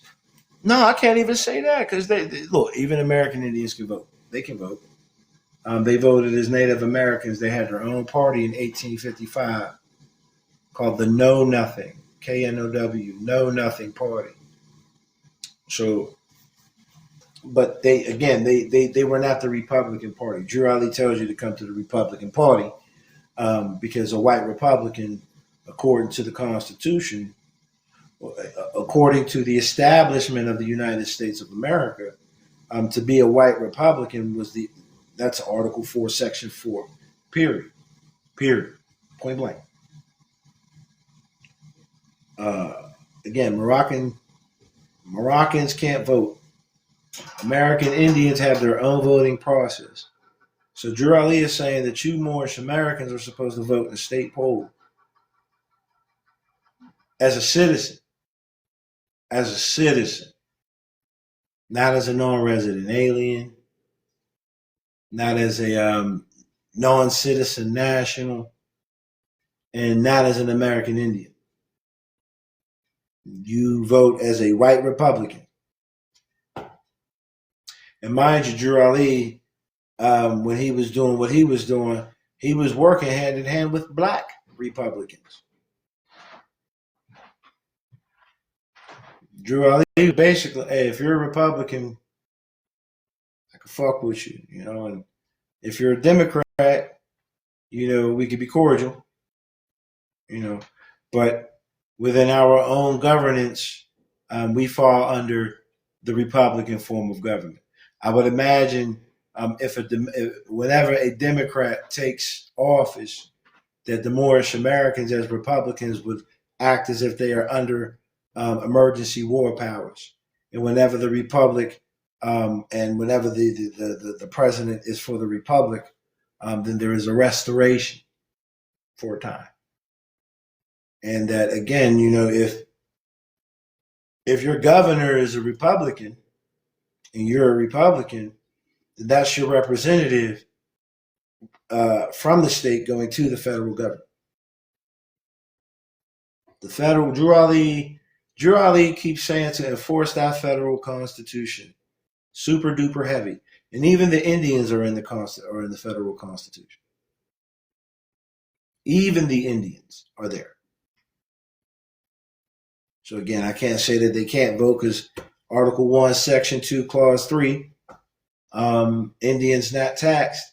A lot of Moorish Americans are running with that concept, trying to act like they fucking Indians and shit. That's not even for you. We're not taxed. AA 222141. Native Americans not taxed. That ain't even us, man. That ain't even us. That was something that was done by CMB. Whether he did it intentionally or not, he deviated. He did not preserve, as a lot of these Moors would like to tell you, he did not preserve the teachings. He became his own. He did his own thing according to his own understanding. He created his own tribe. Noble Drew Ali was like, look, as Muslims, we don't do tribalism. Well, this Moorish Master Mason CMB said we tribes. In Islam, your tribe is secondarily important. Primarily, it is the Muslim nation, the Ummah, all around globally. That comes first. Man. So I don't understand why these Moors aren't out here voting. I don't understand why there are no Moorish Muslims, who are running for office in any manner or at any level of government, local, state, federal. And mind you, in order to do that, you must have your passport. You must have your passport. You must. That's something I would like to sit and chop it up with. I know I can't do it here at the mayor in the area that I'm in because there's some bad blood there. But I would love to, know for a fact whether or not he has a passport, and if that is something that is required for citizens who have taken public office. Now, mind you, as a citizen, you have a right to vote and to hold office. Drew Ali got the Moors together and voted in Oscar the Priest, first Black American in the Senate out there in Chicago, Illinois. So he voted somebody in. And again, Oscar the Priest, what's the other brother's name? Louis B. Anderson or Emerson, Louis B. Anderson, I believe. These George H. Blackwell, these are Black Republicans in office who Drew Ali, again, he mentions in some of his newspaper articles that he was going to register all his Moors to vote them in. And sure enough, Oscar the Priest was voted in as a representative. Where are these Moors at that's doing it? I don't see it. They hiding in the temples, acting like the law is in the temple, or they're out here on the highways and byways, speaking gibberish. It's crazy. It's crazy. It's crazy. This is why it's hard for me to talk to Moorish Americans that think that they cannot learn anything more. They feel as though they know everything that there is to know. I I got Moors coming on here claiming to be sheiks. Cool, whatever, right? Saying shit like I've been in this movement for, 20, 30, 40 years, right? I wasn't self-appointed, like trying to speak condescending, right? And I know the literature better than they do. Better than these are sheiks. These are the leaders in the movement. These are the ones who are guiding other members, and you're trying to tell me they're trying to tell me that I'm misrepresenting information because I didn't get the information from underneath someone like they did. Let me show y'all who I got my info from. That's my grand sheet. Right there. Right there. I get it from him. Now everyone else acts like they get it from him. I get it directly from him. I don't get it from anybody else. And I see a lot of these Moors, they don't know what the fuck they talking about, or they don't want others to know the truth and the divine truth. I hear it all the time. I hear all of the catchphrases and shit. I hear it all, man, when man honors man, he honors Allah. And, these holy and divine laws must be preserved. Like I hear all of those rich concepts, and I don't see them niggas doing none of that. I don't see them doing none of that. That's just me personally. I don't know what y'all see or what y'all don't see, but me personally, I'm with the Moorish Americans in their organizations. They are not operating according to the law or the statutes, right? Because you got Moors out here talking about we don't do statutes and codes. An act is a statute. So, we got Moors out here who don't understand their own statutes out here. They're not doing jack. They're not doing what they're told. They're acting like Moabites outside of root. That's what they're doing. That's what they're doing. They don't know anything about Islam, and then those who do, they try to take an Arab stance with it. Fuck it, right? I need to do just a whole segment on it, but I'm all right. I'm gonna try to keep it short so that I could just speak about more things here and there. I've already placed on my profile information that I'm aware of in regards to the Quran of Mecca, right? If you are familiar with Orthodox or mainstream Islamic culture and tradition, then you should be aware that it is said that Al-Quran Al-Karim,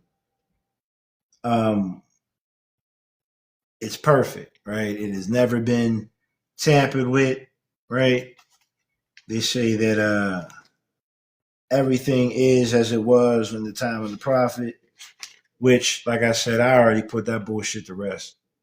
I already know that's not the truth, but regardless, Drew Ali makes this statement. I'm trying to find it here.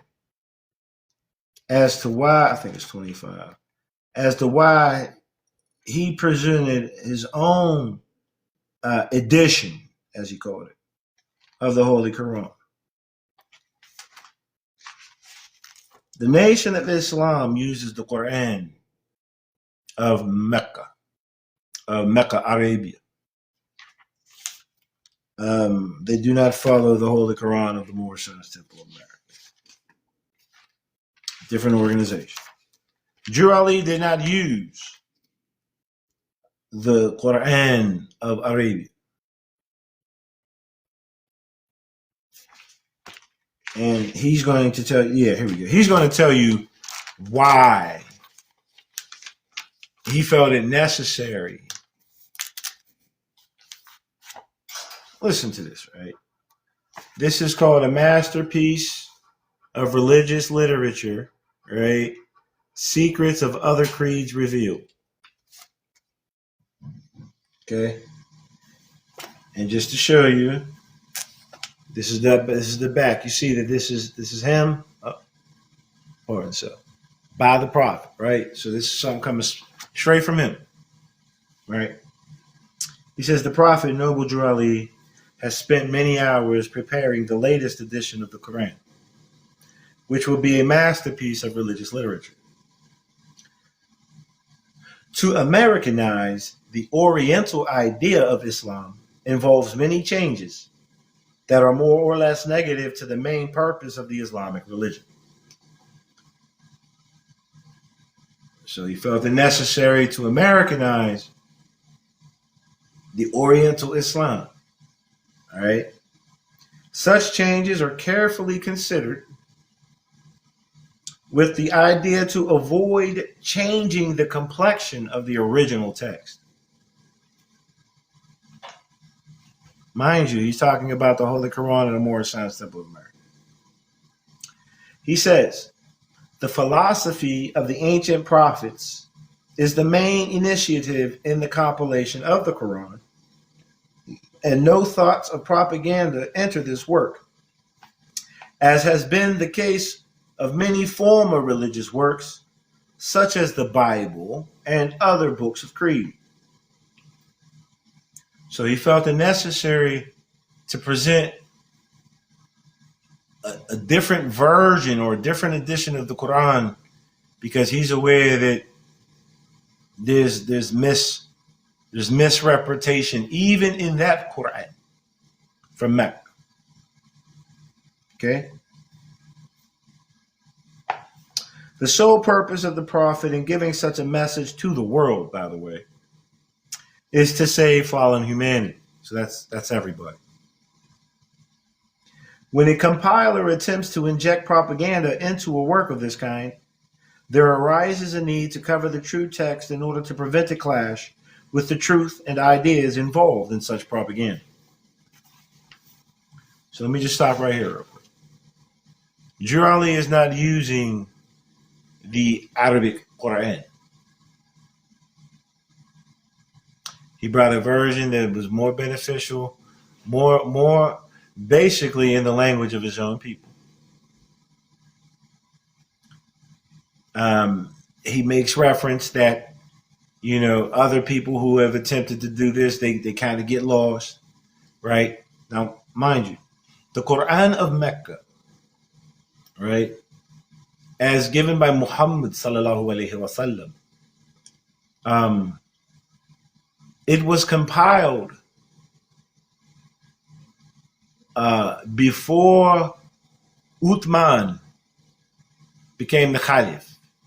Okay, so I believe Uthman was the second Caliph, right? By the time Uthman became the Caliph, he ordered all versions of the Quran not consistent with the one that he presented to be dealt with. He took the Quran out of the Hijazi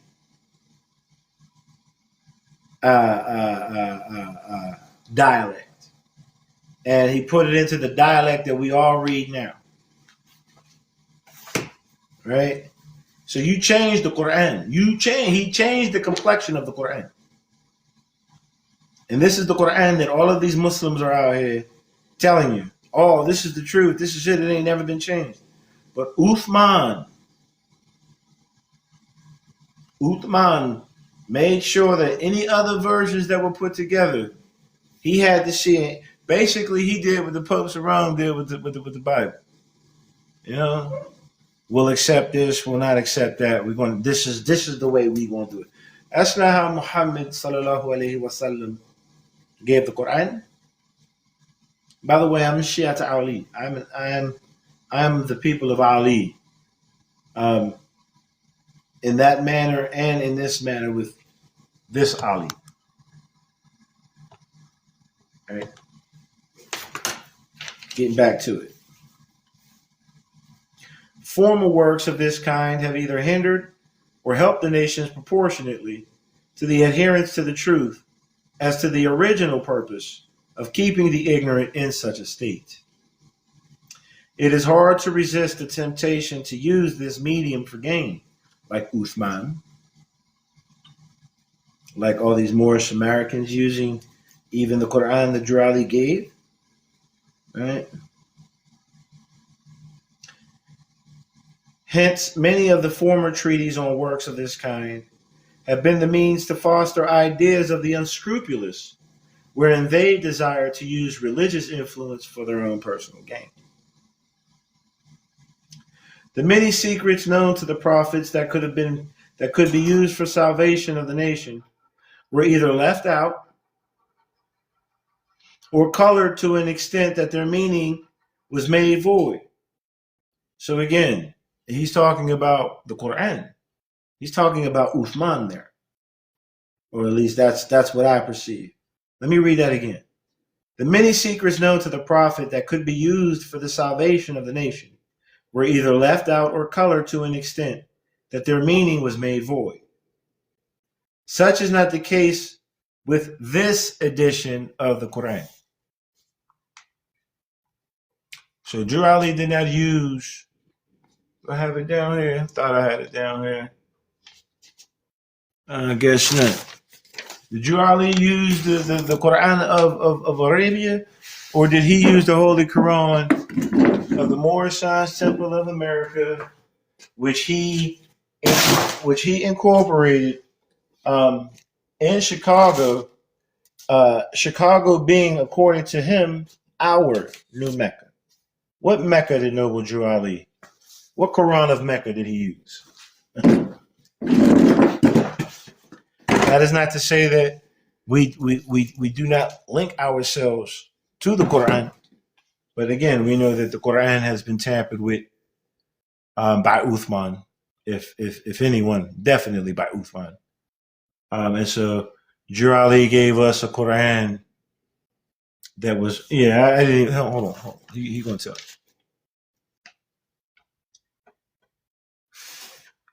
He says, all the secrets of the ages known to man are put in this work.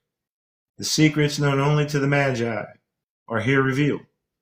The reading of the stars, the interpretation of marriage relations, the understanding of the span of life, and other such as has been kept from the Occidental world are in this book boldly brought out.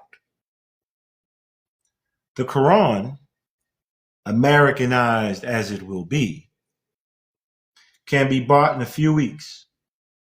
It will be sent to all governors of the Moorish Temple of America by the Prophet. So again, there's Moors out here who attempt to adapt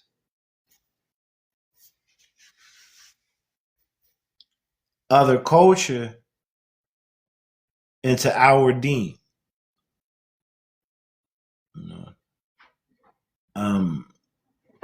There's nothing wrong in the use of the Quran of Mecca, in as much as that is the Quran that guides all Muslims all around the world. Jurali has given us passages that deal with the social, moral, and economic issues, the things that the religious boogie woogie shit just wasn't unfolding. It wasn't being made understood. So Jurali said, "Hey, look, I'm gonna grab these. In my studies, I've gone over some information. I'm gonna bring some of this information together, and I'm gonna prepare and present it to my people in order to assist them on getting out of the ignorance they are in." He said that he knew that the way that he was going to present Islam was going to have some issues, but he said he did everything that he could, everything that he felt could be done, not to change the complexion of the of text. And again, I believe he was talking in reference to him reading out of Unto Thee I was it Unto Thee I Grant? What's the other one?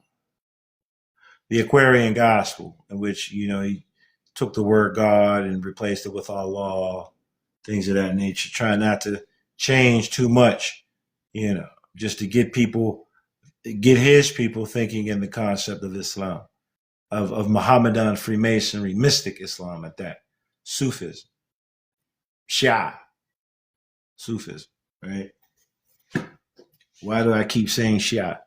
The Shia to Ali, the group, the people of Ali, they descend from Muhammad in the bloodline. Well, yeah, the leader, the Caliph, Ali ibn Abi Talib. He was Muhammad sallallahu alaihi wasallam's cousin, and according to their customs, he was also son and brother-in-law, something like that. He would come to be the fourth Caliph or successor of the Prophet, and he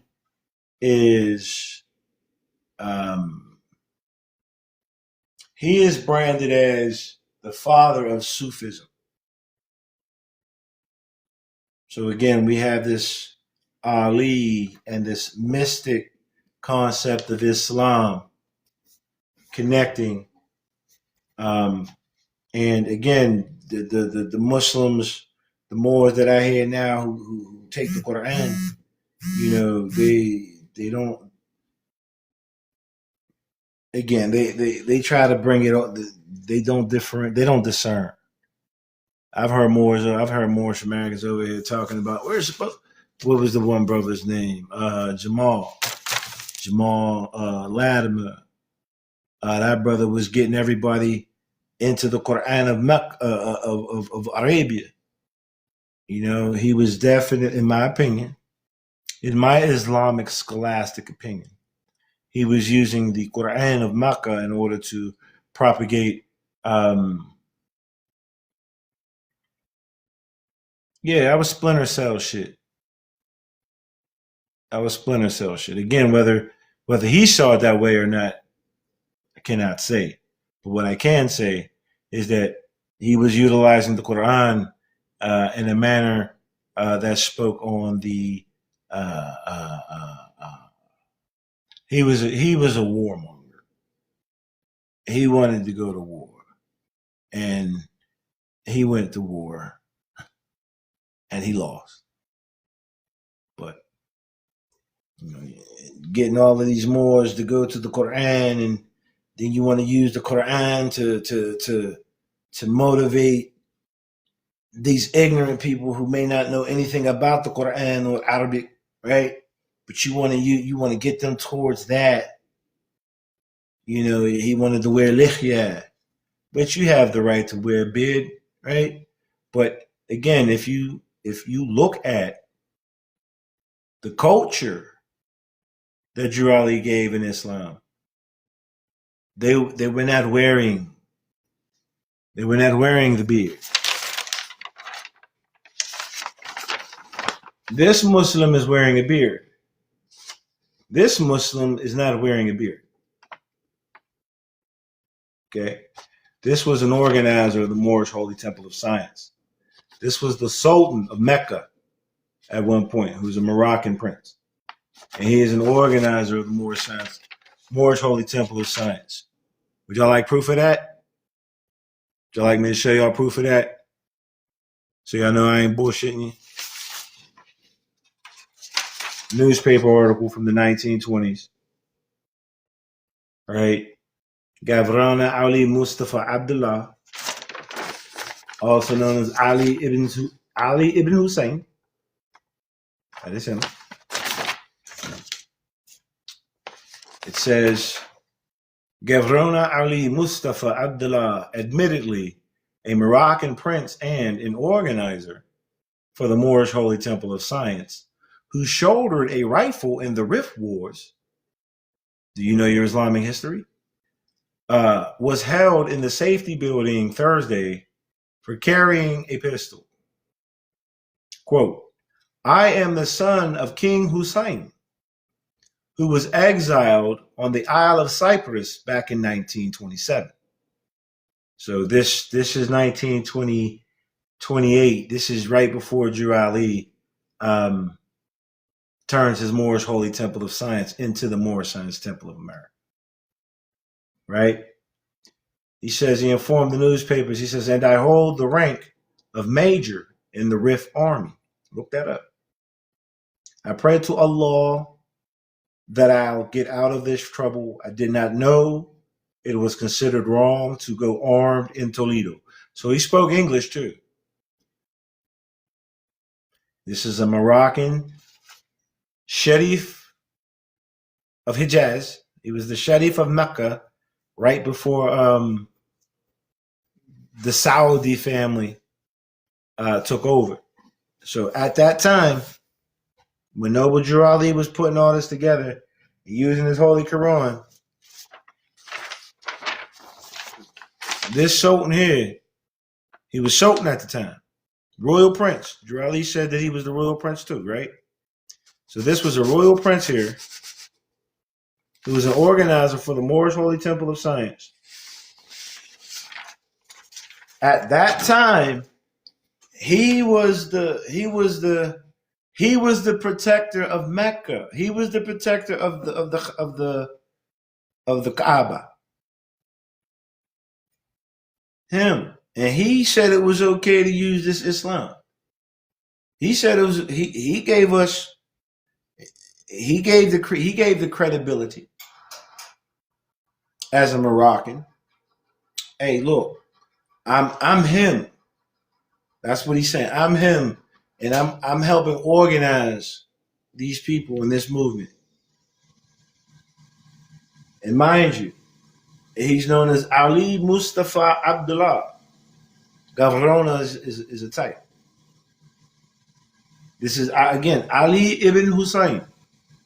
His father is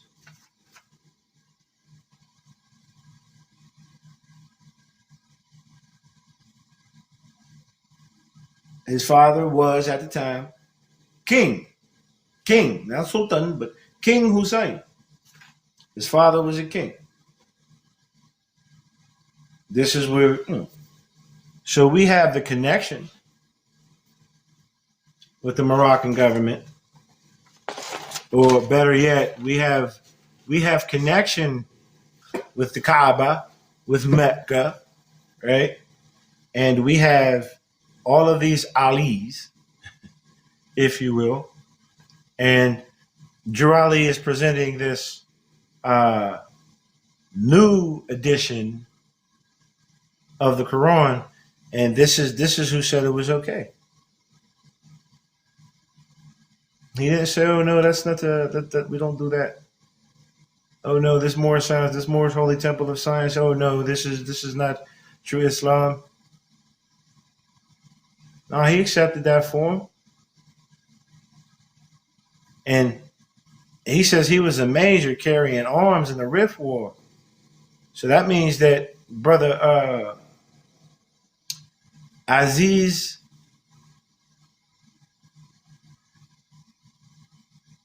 bin Abdul Karim Aziz Abdul Karim Ibn al-Khattab. There you go. That's what, right. He was the leader in the Rif War. That's another Moroccan that he's not even the prince. He's just he's a leader fighting against the French in Morocco. And one of his armed men, who at that time was the Sharif of the Kaaba, right? He was known as, and he was carrying the blick. He was carrying the blick. It states a little further down that there was a Moorish American with the title of Bey. I can't remember the name, something Bey, right? And he had to pay like $25 or something. So it wasn't just him out there with the stick. It was him and a Moorish American. They got caught up in Toledo, Ohio. for carrying a stick on him. He didn't know that it was illegal to open carry. Again, remember, he telling them, hey, yo, I was already carrying a rifle over here. I didn't know I couldn't do that over here. And again, this is the royal prince.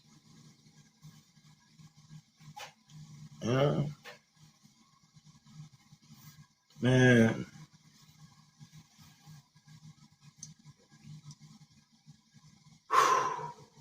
You know what? I think I've rambled enough. Appreciate you all for coming. I will be back a little later because there's just so much going on in my head that I need to really get out, right? I wish that you all would, come up and talk and converse with me, but it seems like that really ain't the thing. You're more than welcome to come up, right? But if for right now, if I have to be the one speaking right now, I think it'd be better for me to go and just prepare some other information to come back on, So, is there anybody up right there who wishes to come on? Come up, present yourself, and be respectful. Floor is open. Floor is open. If not, then I will, like I said, I will see myself out of here until another time.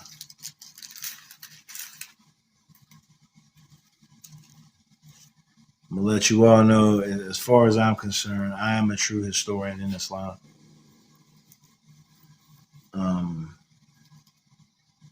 The school that I went to, if you will,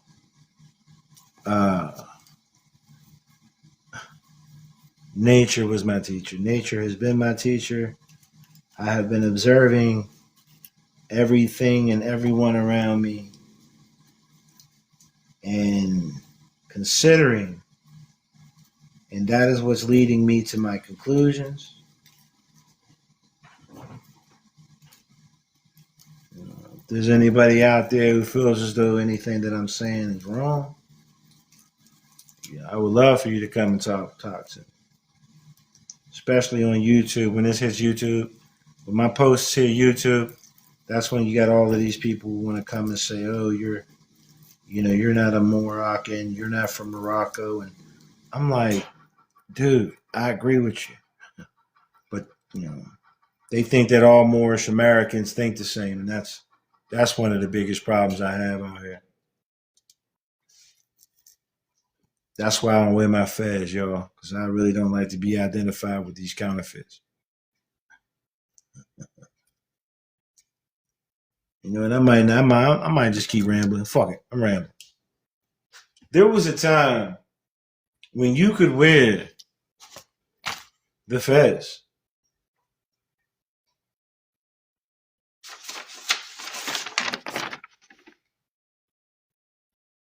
and be deemed a respectable member of society.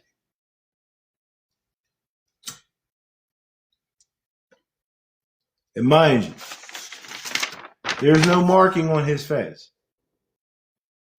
Y'all see that? There's no marking on his fez, right? So he's a Turk, by the way. So there's a Turk and a Moroccan standing together. But nonetheless, there was a time when there was respect on this, man. Now, when I go outside, if I have my fez on, I have to encounter people who either think that I'm a Mason in any capacity, shrine, whatever, or they're going to look at me like, oh, you're a sovereign citizen. Because I wear my fez. And because, again, there's people out here whose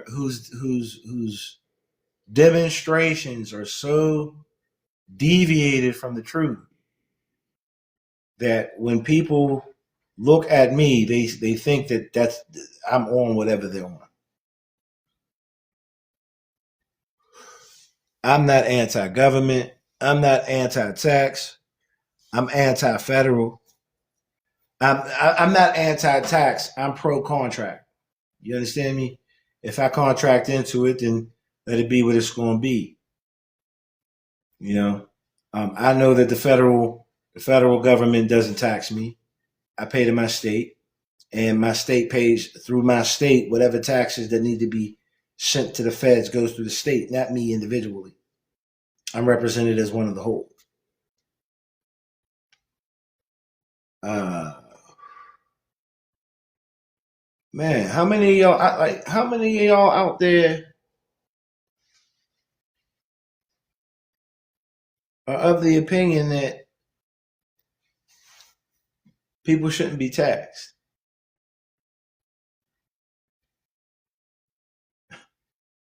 I used to be one of those people.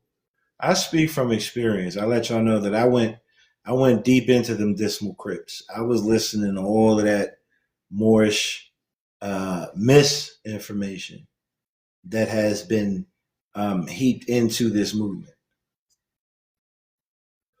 I was out here running around with them makeshift IDs and shit before I did my research on them and found out what they're really linked to. I was using the AA222141. I was doing all of that. I could do all of that with my passport now, though. I could do so. There is a group of Moors known collectively as RV Bay, and they offer three cards, three documents.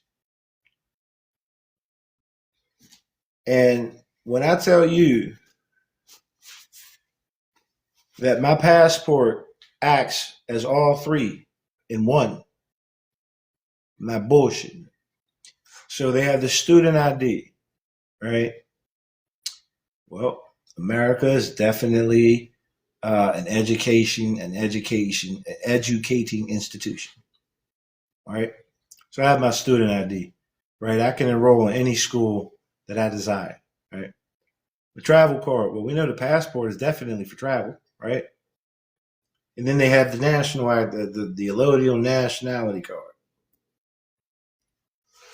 Let me put you up on game. Yeah, I got more to talk about. We'll leave it down there. Let me see. Hopefully this will help the lighting. Get out the way. All right.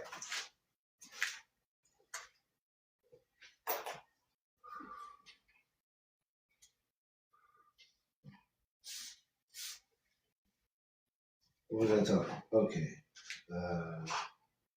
We were talking about the travel card.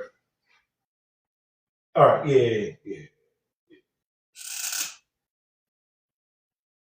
So, as an exercise, I'm just going to ask this question, right? This is for those who know the Moorish literature. Why are we Moorish American? Right? No, pardon so. What is your nationality? Girardi says that his nationality and all of those who he represents, their nationality is Moorish American. Right? Because we are descendants of Moroccans and born in America. We're the Moabites, the Ammonites, the Hittites. We're those people born here in America. So the RV Bay card, their national ID card, and many other makeshift cards that follow the same conjecture, they put that your nationality is more American.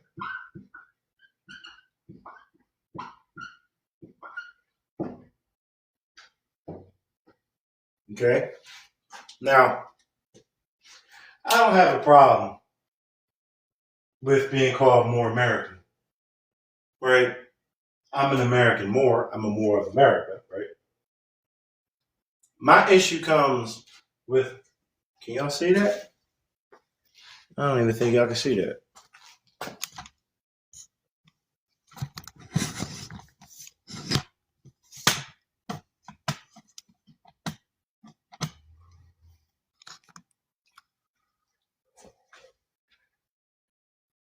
Still not, might not be able. Oh. Let me see. Will it get darker when I get to it, closer to it? Try to play with the light real quick.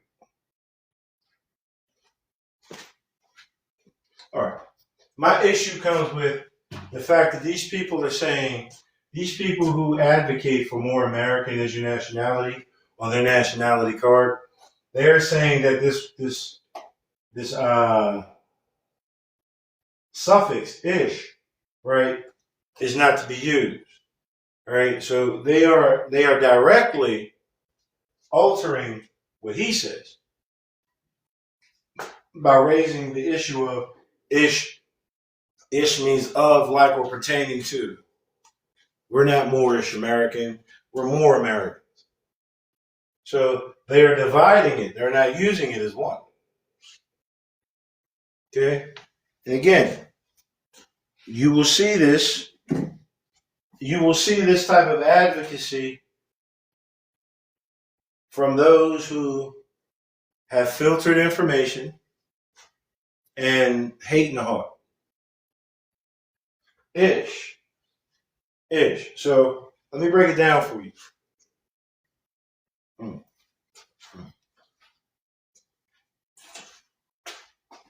Put this out. They argue that ish is an English word that means of, like, or pertaining to.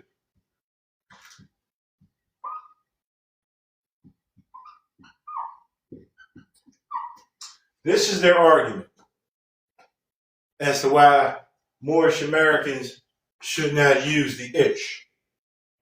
Okay? Here's where I will now reveal to you plainly. They go, I'm going to expose their concept misunderstanding. The word ish is not being used in Moorish as if it is an English word.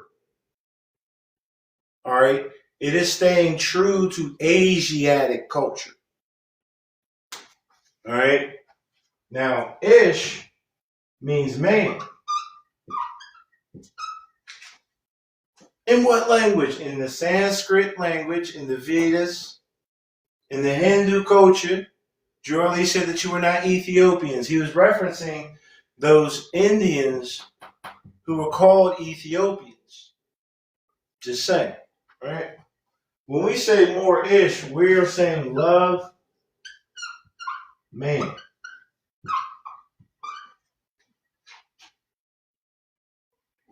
Man, love manifest.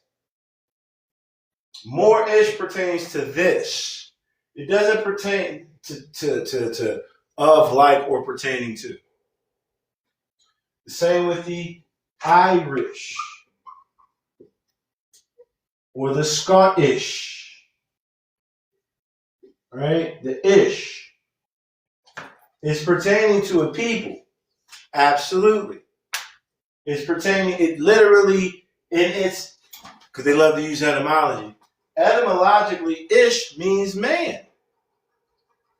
Drew Ali is telling, now he told you that we're supposed to open out and to love made manifest. God, which is love, and man are one. Moorish. All right? And just to show you some more, because a lot of, like, Taj and some other people who like to sound smart, right? They'll tell you Isha, they'll admit it. Isha, they say that Isha is the name of the first man. But Isha is woman. Right? So they're saying that they tell you that Isha is the name of the first man, but they take it away from Moor. The first man was made in love. That's Moorish America. That is the esoteric interpretation, manifestation. So if you're telling me that Isha means man, and see, it's a thing about people not knowing. There's a lecture, there's a video with Taj Tariq Bey. I think he was out on the street with Sabir Bey and another brother. I can't remember his name now. He was for the black movement, right? But he's explaining Isha means this and that. And that. Well, if Isha means man, woman, then Ish means man. Isha doesn't mean of, like, or pertaining to a woman.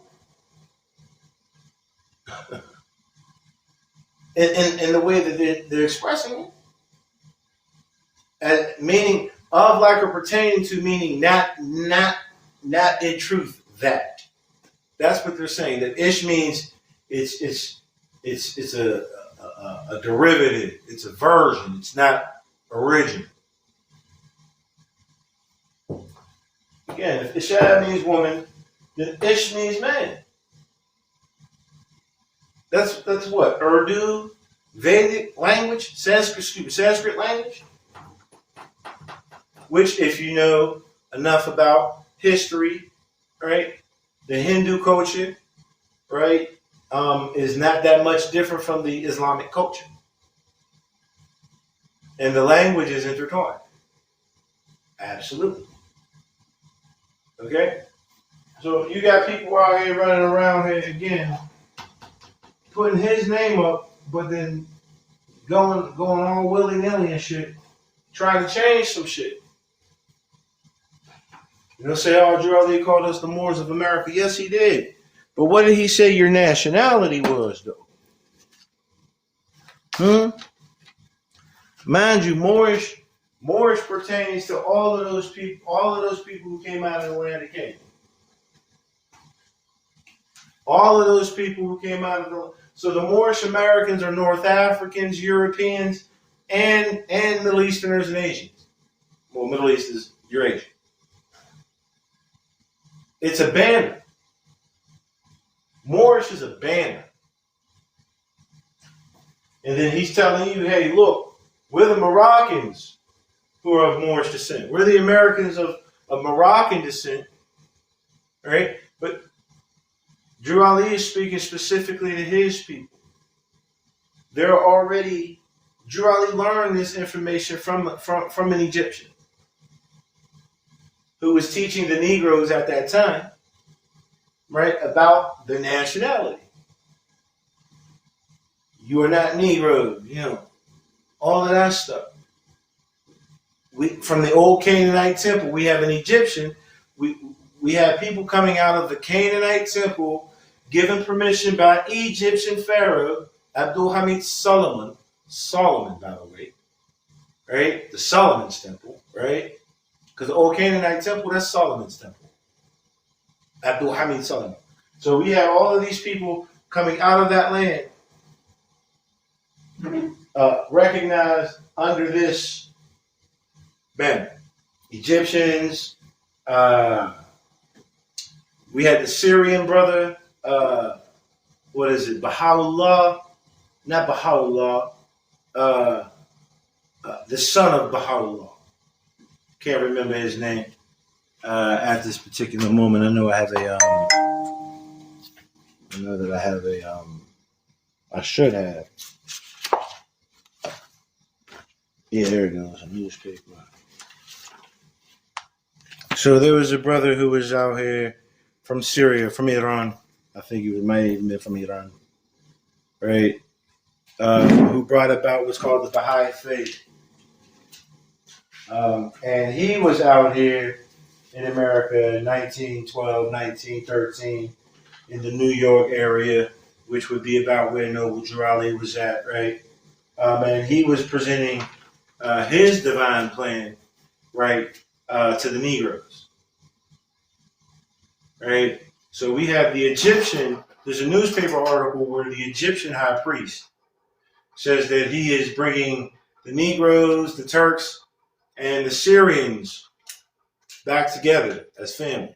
Then we have a Syrian who's also coming and teaching the Negroes that they are their family, right?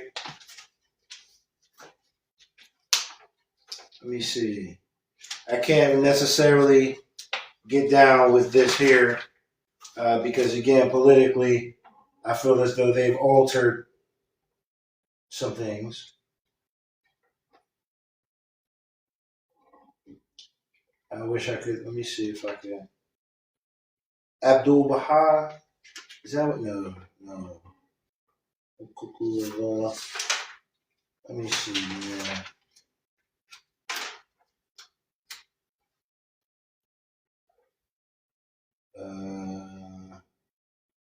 And by the way, look, they have a newspaper.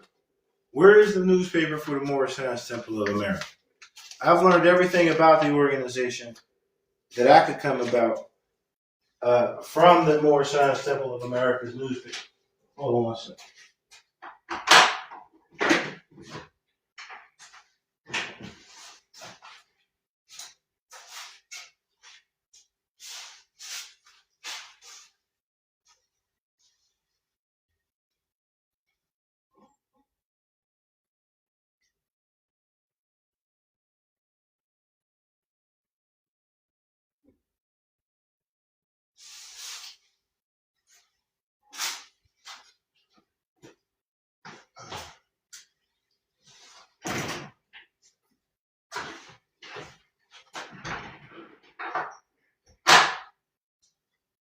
That's big, motherfucker.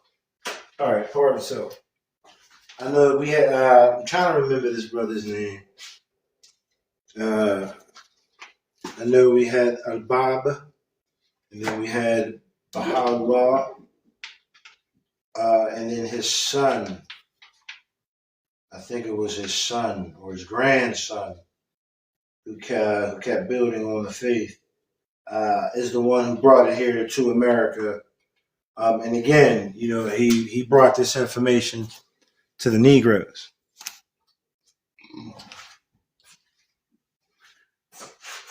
The people who were inside the Moorish Temple of America, what connected them all was that they were all Muslim. Okay? So the Moorish Americans are Muslims.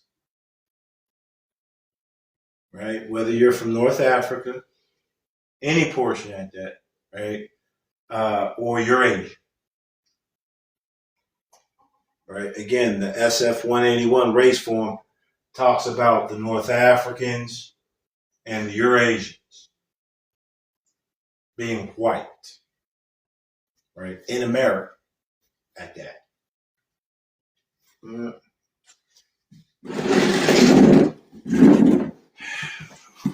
My nationality is Moorish American. My nationality is not more American. My nationality is not Moroccan American. Yeah, well, I'm about to show you a Moroccan American, but he did not have citizenship here in America, most likely.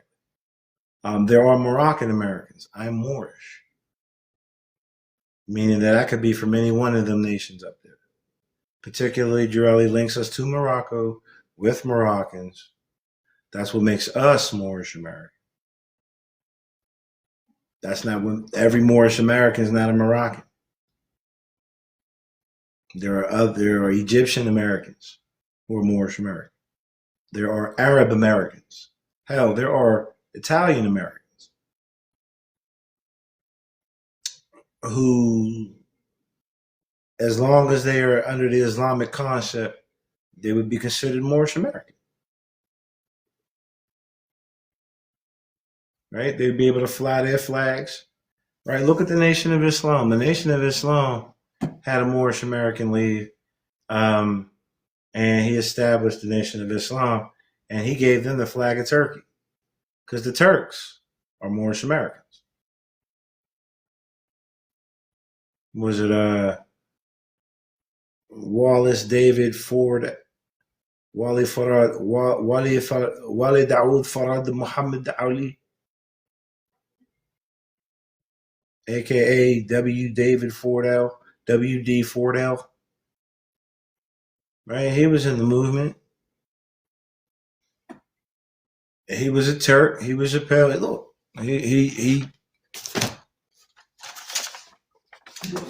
his skin tone was damn near like his. He was in the Moorish Science Temple of America. Him. Can't say for sure him, but I know he was an organizer. Look at his skin tone, y'all. Right? If he was here in America and he wasn't wearing his shemagh and all of that and he shaved his beard, if he didn't speak, you wouldn't be sure where he was from. Might have tried to peg him in Europe somewhere, and he's from Morocco. But he had the pale skin, just like the Turks had the pale skin. Drew Ali makes mention of a pale-skinned Turk being a prophet for the Moorish Americans. There's a whole history. Those 101 Quran questions for Moorish Americans. He's telling you first and foremost that you'll find the answers. You'll find the references in the Holy Quran, right? And two, he makes no distinction between the Muslims. So he says, in one of the questions, it says, into whom did Jesus first incarnate into? Into what person? And it says Muhammad the Conqueror. Not Muhammad of Arabia, but Muhammad of Urdin, Turkey. Right? A pale-skinned European and Muslim who overthrew the European Christian or Roman Catholic empire in 1453. And this Muhammad fulfilled prophecy spoken of through Muhammad of Arabia, sallallahu alaihi wasallam. Muhammad, sallallahu alaihi wasallam, said that Constantinople would fall, one day it would fall, and great would be that leader and his army. And sure enough, who did it? Another man named Muhammad. Right? But again, we're dealing with skin tones and complexions. All of these. This is someone who was in the Moorish Science Temple of America. And he wasn't just a member, he was an organizer. He was an official. He had official status in the movement. When I look at these Moors and they like, oh yeah, Moor means dark skin, anyone who's dark skinned, I'm like, yo, fuck you mean? That's not what Drew Ali said. They don't even know they don't even know where they get their concepts from. Again, these Moabites, right?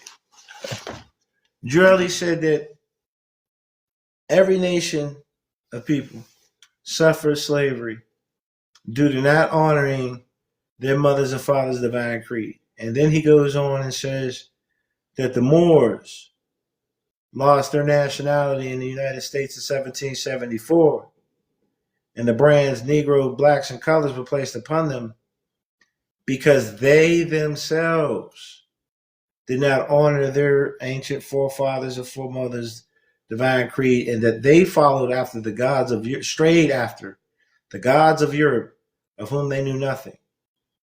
The gods of Europe. When he's speaking, again, this is all about history, knowing history. When he speaks about the Moorish Americans following the Europeans, following after their ways, it was the fact that we have a Europe as opposed to an Asia, right? The fact that we have Eurasia, that's because there was a group of Arab people who desired to not be considered or deemed Arab. They desired to be European. And it is from this group of people, this is also the group of people who left Islam and started Christianity, right? It is of these people where we get the concept that Moor means dark, or that Muslim means dark, and that Christian means pale skin. And so here we got these Moors out here doing the same fucking thing. disconnecting themselves from the whole, and then thinking that they are better than the rest. It's just crazy.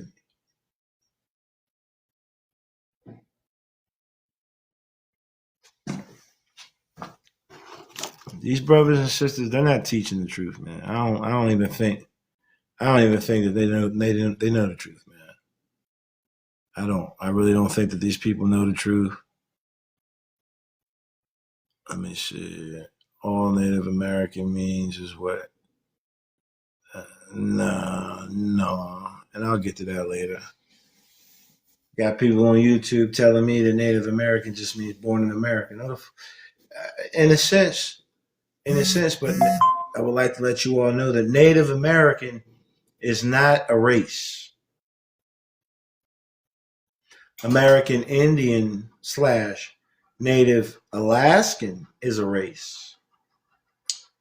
Native Hawaiian / Pacific Islander is a race. But Native American is not. It's not a race. It's a subdivision of American Indian. If Native American just means native to America, then yes, we're all Native American. How about that? If that's all it means. But to say or to assume Islam, bro. But to say that we are American Indians because we were native to America, that doesn't correspond with Drew Ali's concept of nationality. It doesn't. There are no two or more races when it comes to the Moorish Americans. All right. There's a statement that was made in the oral statements in which Noble Drew Ali had went to the Pan American Conference, and I would like to just stress Pan American as opposed to Pan African. Again, if you are to ever read that newspaper article from the Moorish Guide newspaper entitled "The Moorish Science Temple of America," you'll see again that Drew Ali wasn't even he wasn't for no back to Africa anything at all.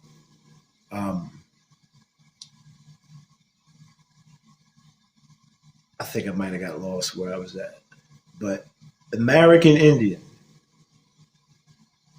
is a designation for a group of people.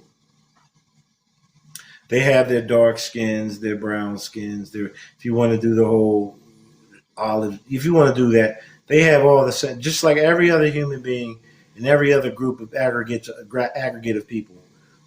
It is not uncommon to see different skin complexions within that one particular group. All right.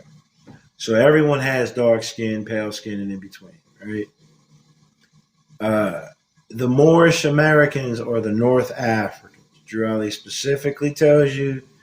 I'm pardon myself. I was getting away from that. In the newspaper article. No, not in the oral statement. Pardon. It is alleged that Noble Drew Ali went to Havana, Cuba. So we could take the allegations out and say that this is a fact because this is Noble Drew Ali returning from Havana, Cuba, right? But nonetheless, it states that Drew Ali went down to the Pan American Conference and he represented the Moors. And then it says that an Indian chief was there representing the American Indians.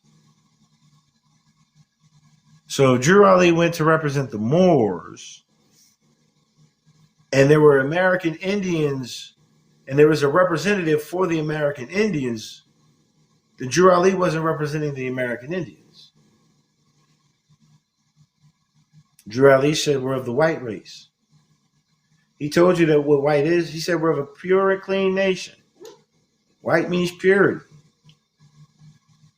in the law.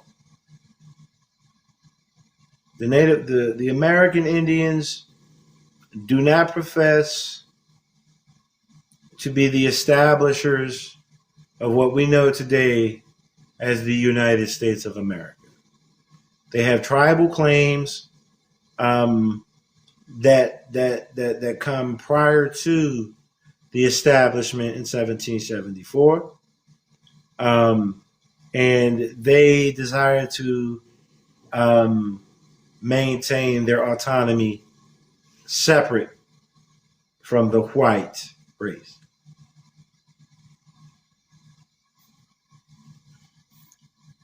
But yeah, it says the noble Jurali represented the Moors. So if he represented the Moors and an Indian chief represented the American Indians, and it also says that at the time, Secretary of State Hughes represented the United States. So there was a federal representative of the entire nation, America. And then there were at least two, the Muslims of Moorish descent and the American Indians. At a Pan-American Conference, do you know what the Pan-American Conference is for? You should look that up. You should look that up so that you know, just so that you're not getting it from me, so that you can figure out why did he even go there? What was the point in Drew Ali going to the Pan-American Conference? What are they doing there? That's going, when you find that answer, you'll see, yeah, Drew Ali was down there. Again, he was down there as an equal, ready to delegate and lobby on behalf of his group of people. He was looking to receive the benefits that come with, the social, moral, and economic upliftment of the American nations, of the nations in America.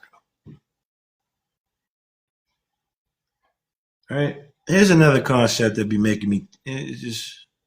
So you got Moorish Americans saying that Drew Ali went to Egypt. How many of y'all have heard that Drew Ali went to Egypt? No evidence, but he went to Egypt and he stood under the Sphinx, and or he went over there as a young man, and some of the Hierophants seen him and recognized him as the promised one, and they took him through all, the Sphinx, and he came out. How many of y'all have heard that story? That's fucking bullshit.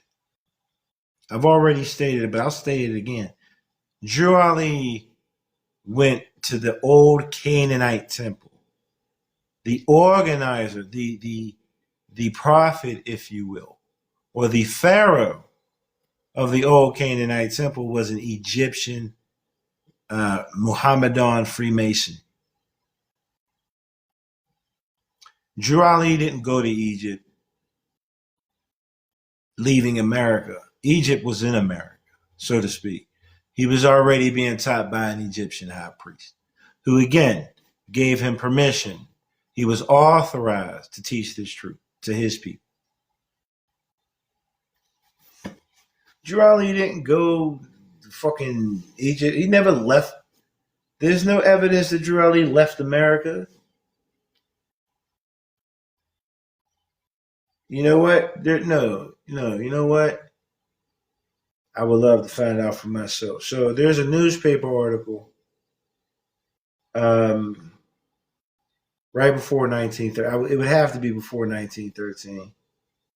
But maybe not too far off, where Noble Drew Ali, he had gotten arrested. He ended up doing 18 months in a federal institution. And it states that he was found on his person, Middle Eastern information. And I believe it may or may not have made reference to him coming back into the States. I know that there are Moors out there who say that Drew Ali definitely left and he came back. All right, cool. Nonetheless, Noble Drew Ali was also acknowledged at that time as an East Indian, as a Hindu, whose birthplace was Norfolk, Virginia. But that's a whole other story. And I have information about that too, right? But Noble Drew Ali was recognized as an East Indian, so not as an Ethiopian, but as an East Indian, right? Um, Again, I don't see any evidence that he left the Americas. I don't. I don't see any. I don't see it. We have all of these mythological stories that are put on Drew Ali, and then it shrouds the truth. And then again, we have these superstitious people out here trying to, I don't, whatever they're trying to do, man. They're trying to make him their savior. When he showed you how to save yourself. In doing what he has done, you too will receive what he has received. But most people, again, they don't want to. A lot of people want to be Drew Ali, but they don't want to be like Drew Ali. And I feel like I don't want to be Drew Ali, but I definitely want to be like Drew Ali.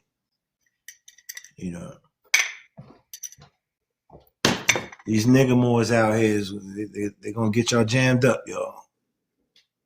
They out here telling you that again, if they didn't use Drew Ali, I would have no personal problem. I wouldn't have any issue with what they're out there running off on. But they love to weave all of this misinformation in with him. They want to use his name to validate their bullshit. It's bullshit. I'm not an American Indian. And mind you, when I was about 6 or 7, I do recall my grandmother saying we were Indians. I ain't no fucking Negro. The adults were talking about this word Negro. So let's see. This had to be about 89, 87, 88, 89, 90, somewhere in that area. I heard my grandmother say, hey, we talking to someone, not talking to me. I ain't no fucking Negro. I'm an Indian. All right, cool. I'm not an Indian. I'm not. My ancestors may have mixed in with those who call themselves such. There's all types of information historically, in the positive and in the negative, regarding relations with those who call themselves Indians and those who call themselves Africans. Right? I cannot be an Indian because the Indian does not subscribe to my personal creed. Right. So I don't worship. I honor that they worship the one and the same, but I do not worship in the same manner as those who call themselves American Indians. I'm not an American Indian, whether it's in my blood or not. Drew Ali tells us that we Moors have the blood of every nation flowing through us. Every nation, every people. I have the blood of all of those people in me. I'm of North African descent in America. I'm pre-colonial. I'm Malian. Not saying that I'm a Malian, but I'm of those people like the Malian Empire and others who traveled the Atlantic over here to trade with the people over here. I'm from those people. I'm not from the people who came in through Alaska, Russia. I'm not those people. Those are my brethren. Again, I honor them. But again, the line that this brother is telling us that we come from his people, and I'm one of his people. We have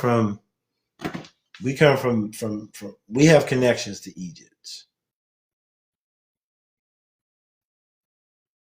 We have connections to, and then again, you hear the same Moors that be out here talk about Drew Ali and went to Egypt. These are the same people who be like, America is Egypt. So did the nigga leave or no? Did he leave or no? Right? Or you'll hear them say, yeah, man, the map was turned upside down. Again, I used to say this shit until I knew better. Oh yeah, man, in 1492, they buried the Moors and they turned the maps upside down. That's why the map that I have now it's called an upside down map, because I grabbed it during my studies. When I was hearing that information. Here's a logical question for those people who believe that the map was turned upside down and the East became the West. Okay, and particularly for those who follow Drew Ali's literature. If East was really West, then when Noble Drew Ali teaches us in chapter 47 about our migration or our immigration, right?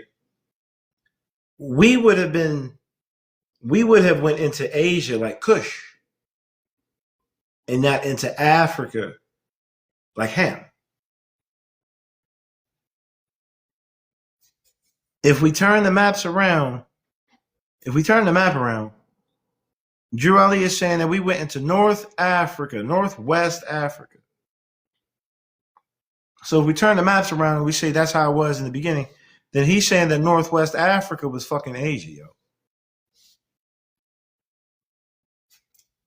y'all talking about?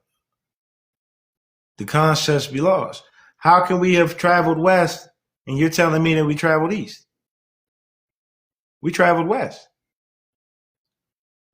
The particular brand of Druze people said to have traveled from the west. We went north.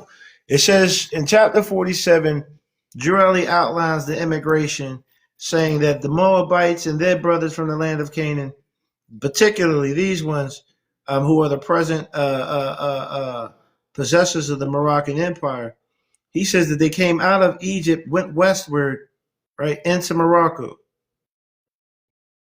If I turn the map upside down, Morocco was, first and foremost, Morocco would not be north, and it would definitely not be west. But again, Drew Ali, and he's telling you that we did this migration happened before. This is before the flood of Noah. He said this is before the tectonic plate shifts, the continental shift that created the ocean that we call the Atlantic today. So he said even before the flood of Noah, we went to the west.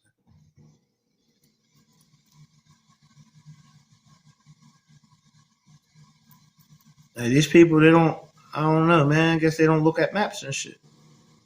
I guess they don't look in the circle 7 and try to figure, I try to figure this shit out. You heard? I'm like, okay, this is the man literally gives you the migration pattern.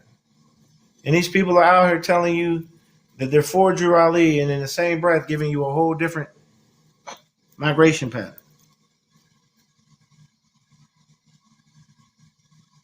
Drew Ali didn't consider the map as upside down.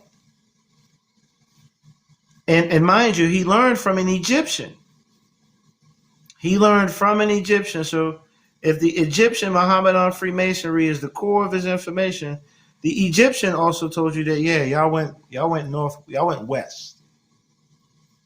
Would not the Egyptian have known if the map turned upside down?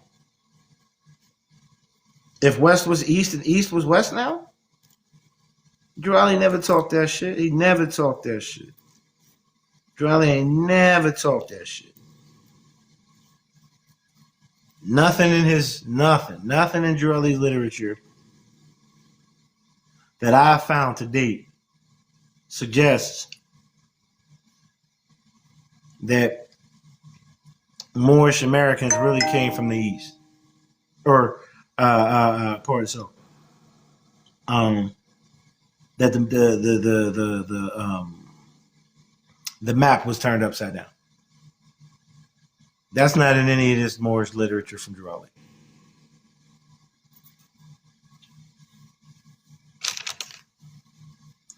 People really out here just saying anything, man. Again, I can't be out. I don't feel right out in the world wearing my fez. Why?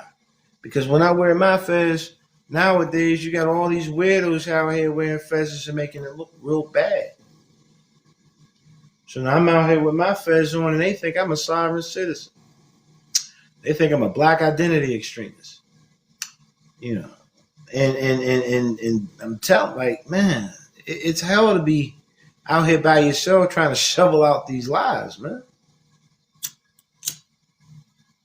Most American citizens don't want to hear shit about the Moorish Divine and National Movement because it has reached a point in time where it's just so off. It's so off brand.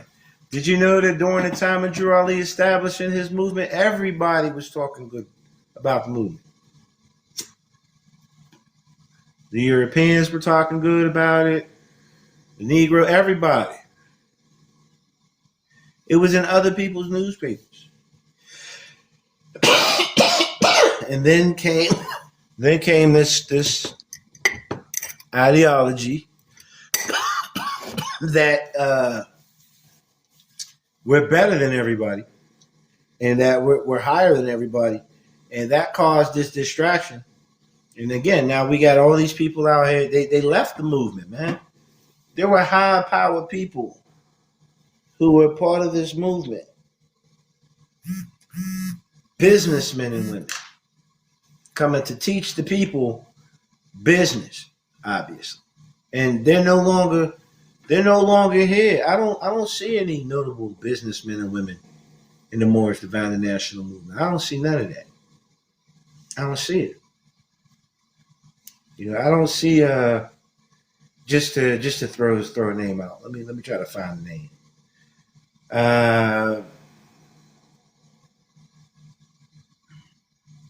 That's bad too. But okay, or I don't see Colin Powell trying to join. Now, why do I make mention of Colin Powell? Because Colin Powell is he considers himself, I would imagine, an African American. He's definitely an American. He's a citizen. He held office. He was a businessman, right? He was elected into his office. Now, the comparison with Colin Powell would be Oscar the Priest, who was the first quote unquote Black American Republican, elected into the Senate in office. And he was a business. Oscar the Priest was a fucking alderman. He was a politician. He was a politician, and he wasn't Moorish American, but he was working alongside. I don't see any black, for what it's worth, I don't see any African American groups that would even come towards unifying with the Moorish Americans as they are today. The Moorish Americans are too busy out here telling people who they are, forgetting who the fuck they themselves are. You're not black. You're not. All right, cool. Then what are we? You're Moorish American. You're from Morocco and the Sultan. Oh, wait a minute, nigga. You know, I don't hear anybody from. Yeah, all right, yeah. All right, I'm gonna just use him just for the sake of it. Umar Johnson. I don't see Umar Johnson trying to talk with the Moors. Umar Johnson, and I'm not condoning. I'm not giving credence to him one way or the other. I'm just saying there's a black man who identifies himself as a leader of a group of people, right? Who is attempting to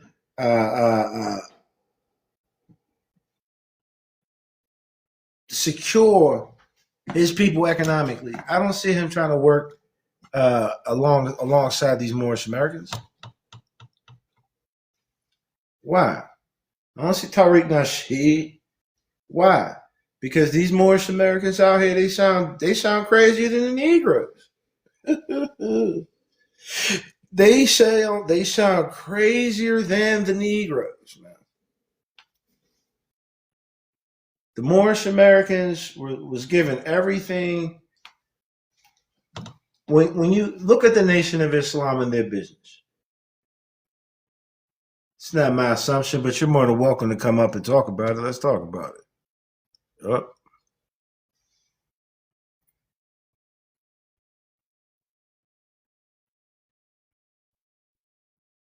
come on up, please and thank you.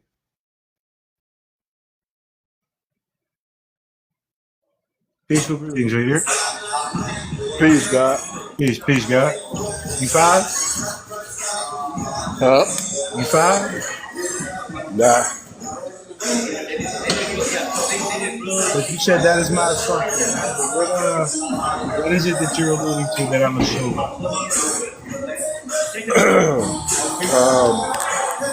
Well, you asked and answered your own question. When you asked why brothers like Tariq Nasheed and Umar Johnson aren't messing with us, and then you proceeded with an answer, which was an assumption. If you haven't talked to those brothers and asked them for themselves, and then you render an answer for them, by definition, that is an assumption, brother. Okay. In my review and studying Brother Tariq Nasheed's information and Brother Umar Johnson's information relative to Moorish period, and particularly Moorish Americans, both of these brothers have at all different times expressed, I'll put it this way, summarize, but they've expressed concern about this movement or the people in it.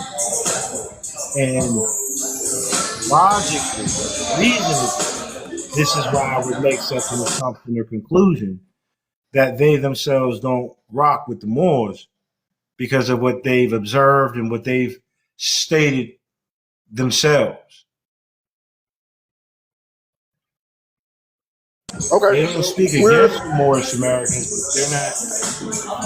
And again, if I'm wrong, that's fine. I would love to see it. I would love to. No, I mean we're in agreement. You said you gathered that it is factually an assumption, and I'm in complete agreement with that. But I'm not sure if your assumption is accurate, though. Me personally, I think it's the lack of profitability for those brothers, while they don't identify with this national movement. Okay, well, I mean, I didn't say that. I kind of spoke in a general sense, but yeah, I was definitely alluding to, the fact that they can't gain benefit in the movement. There should be benefit in this movement. There should definitely be profit, if you will, in this movement. Again, they don't see the economic value in going out here and being radical in the manner that Moorish Americans are seen right now. We both know that the Moorish American, it's not a radical movement. It should never have even gotten to the point where Tariq Nasheed is running down on one of the, alleged sheiks of the Moorish Science Temple of America and slapping that nigga in his face. It should never got to that. I'm real choppy. It's all to the retrograde. Pardon self. All right, but what I was saying is, all right, let me ask you this. Are you aware of the standoff that was had between Tariq Nasheed and one of the grand sheiks of a particular organization, the Moorish Science Temple, Noble Temples? Are you familiar with that information at all? I am not. Well, I can't recall at the moment. Are you familiar with the brother who called himself Taharka Aboki Bey? I am.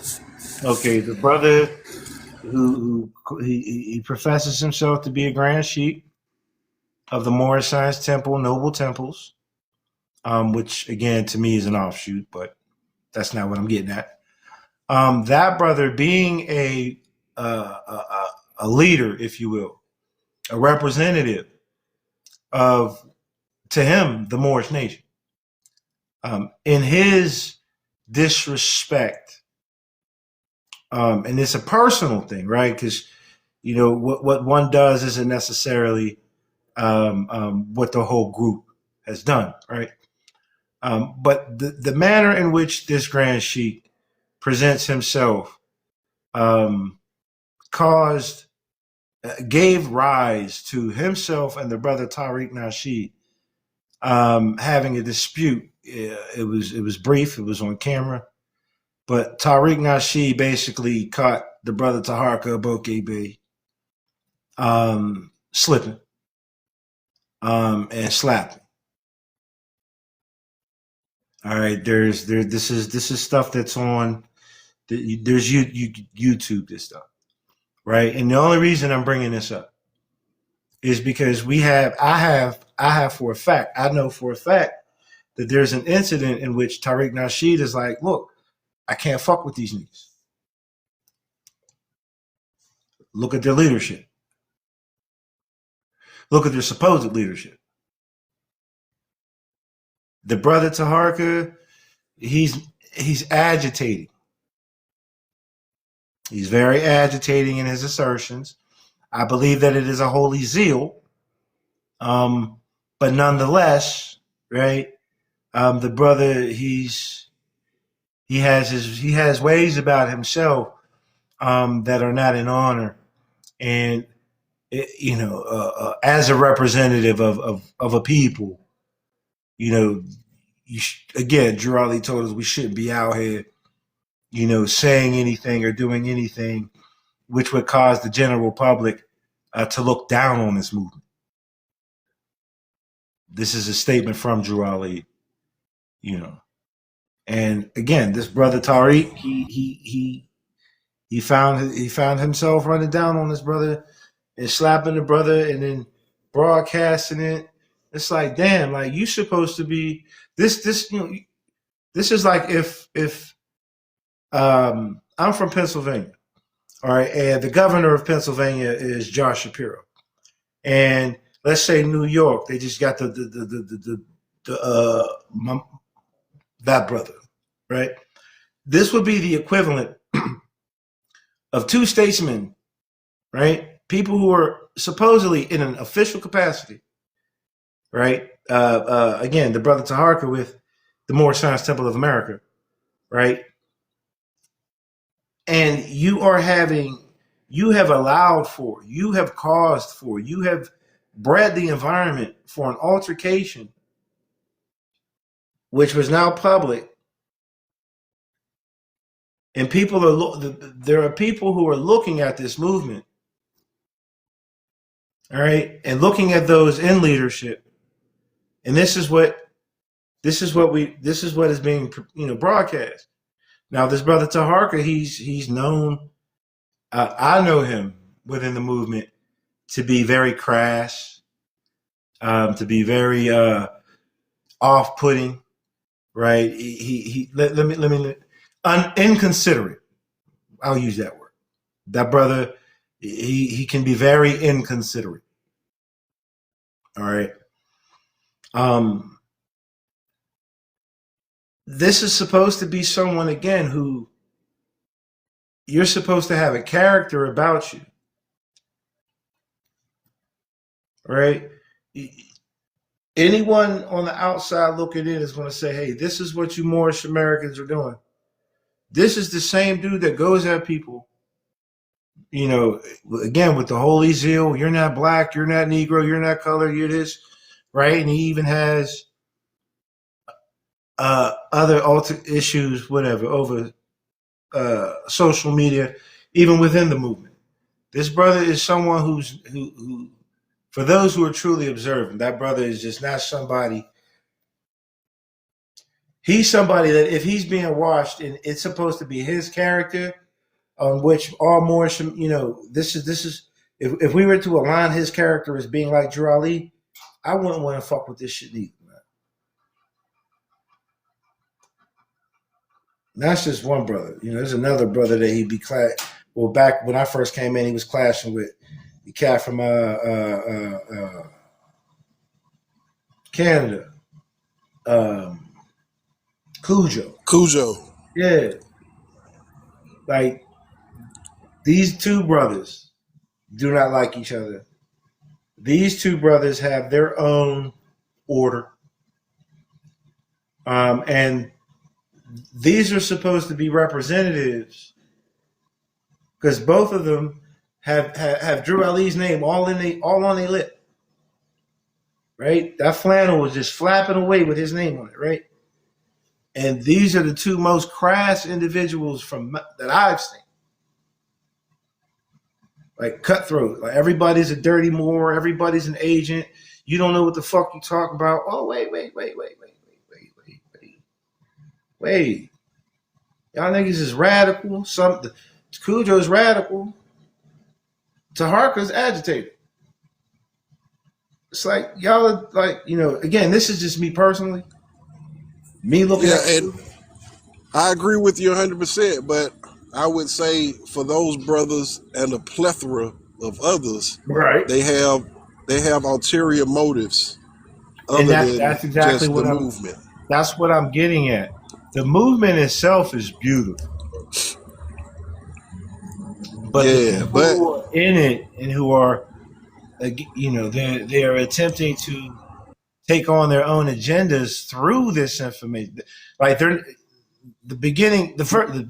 very first instruction given to the Moorish Americans in the Circle 7 is not to use this shit is to use this only for good. That is our first instruction. You know what I mean? Do not use these for, you know what I mean? Or use these only for good. As a matter of fact, hold on.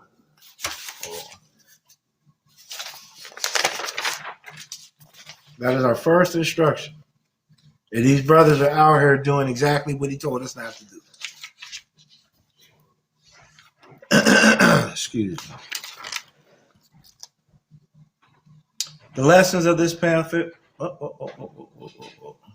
on.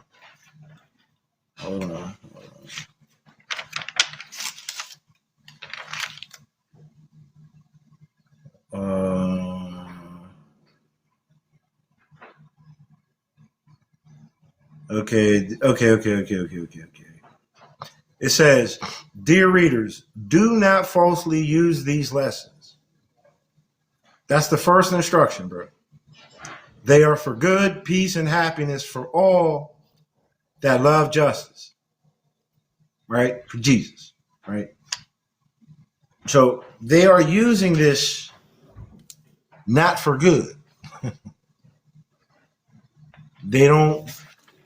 People are not coming to the work because they don't see the good of the work. They don't see, the seeds that we see, the fruit. We can tell the fruit. We can tell the tree. What is it? We can tell the tree by its seed or something like that. We can tell the fruit by its seed. Look at what, or we can tell the tree by its fruit. Like, these brothers are not from that tree. They're not from this tree, man. And again, these are two out of many who, when the outside public is looking upon us as a people, it's like, yo, them niggas is still acting like niggas. The niggas and fezzes. There's no Drew Ali had business. All right, one of the main purposes of his organization, of the movement, is economic security. All right, business. Drew Ali was always speaking out to the businessmen and women. Come on in, bring that shit here, so that we can We could everyone can benefit from that knowledge. You know what I mean? We can employ you and employ them. Yeah, right. These grand sheiks, grand governors, grand advisors, all of these titles that they're wearing, and none of these niggas is businessmen, man. None of them. I see the fitna. I see the distraction. I see the bid'ah. I see the deviation off course. Like I see it. And I'm like, yo, like these is people that I studied under. Like I studied under Cujo until Cujo. Like you just can't talk to me any kind of way. You know what I'm saying? Especially if I'm coming to you to learn something, that means I don't know it. You know what I mean? And the way that brother speaks is crazy. And so I butt heads with you. Agree. And I pretty much have a similar experience with that brother as well. But at the same time, we both know you can learn a lot from a diamond. Man, look. Even if it's what not to be. Absolutely. So, you know, camel backing off of that. I definitely did learn a lot from Cujo. I learned what not to do. Right. I learned how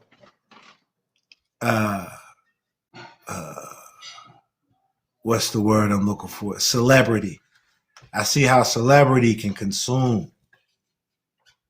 I see people not using these lessons for good. That's what I see. You know, I tried to become an honorary member, you know, of their temple, whatever. I needed that. In order for me to do that, though, I had to have one of the makeshift RV Bay IDs and shit. I'm like, yo, that ain't from Drew Ali. Oh, that's from CM Bay. Well, CM Bay deviated from Drew Ali.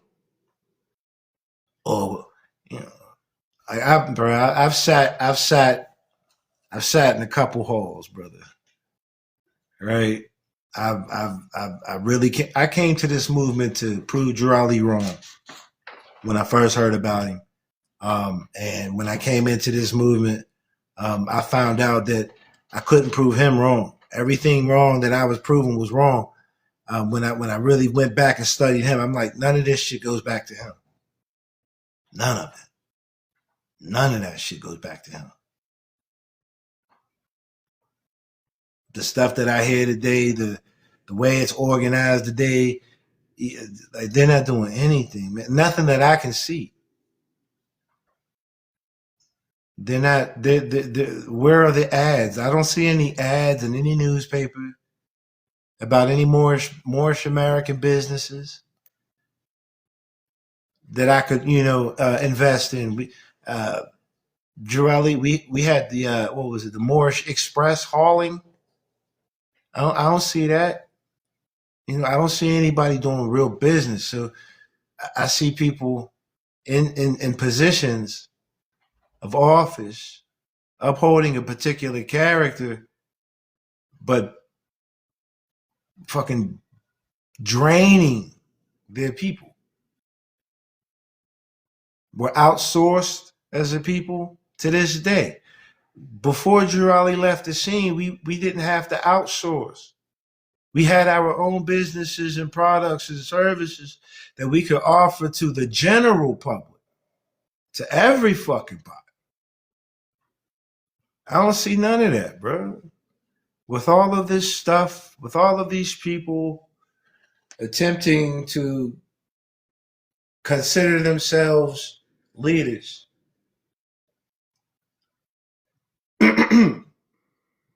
I do not see the character. I do not see. I just don't. I don't see the benefit, man.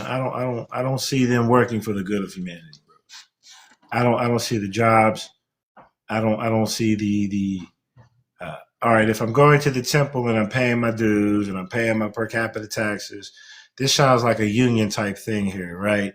And so because I'm associated and affiliated as a member with the organization, and I have was invested, my time, my labor, my energy into this organization. The officials should have been able to take those funds, those per capita, all of that finance, right, and then go out and utilize it, invest it into the public, for whatever things that we as a people, right, as a group of people, may need as jobs. Hey, look, we can do it now too. We can have our own pillow factory, right? This is Moorish Americans with the pillow factory. None of these people are out here. I don't see the charisma that I don't see like nothing about them is drawing me in. I know what Drew Ali. I see with him, and I don't want to just keep saying Drew Ali. I see what a lot of men and women, right, have been trying to teach their people.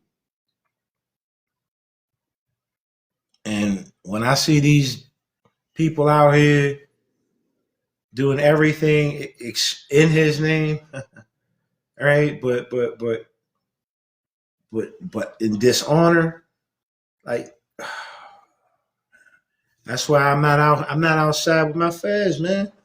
Again, we have people. We have other American citizens looking at us like, man, niggas is bugging.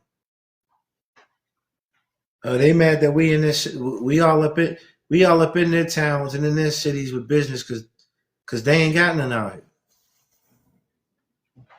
They too busy telling everybody they not black, Negro, and color.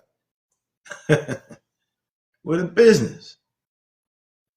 Every notable every notable representative of our people, black, Negro, whatever the case may be, right? To any extent, they were businessmen. Malik L, Malcolm X, for example, he was like he wasn't just out there running his mouth. He was establishing mosques and temples, businesses. These are businessmen and women out there. They're doing something that can generate finance so that the people can keep the money within the spheres of their own, economy. I don't see the businessmen. I don't see them niggas as good businessmen. I don't see any of them. Not Broswell Bay, not Dandridge L, not R. Jones Bay, not Nathaniel Pleasant Bay, not Cujo Admiral L.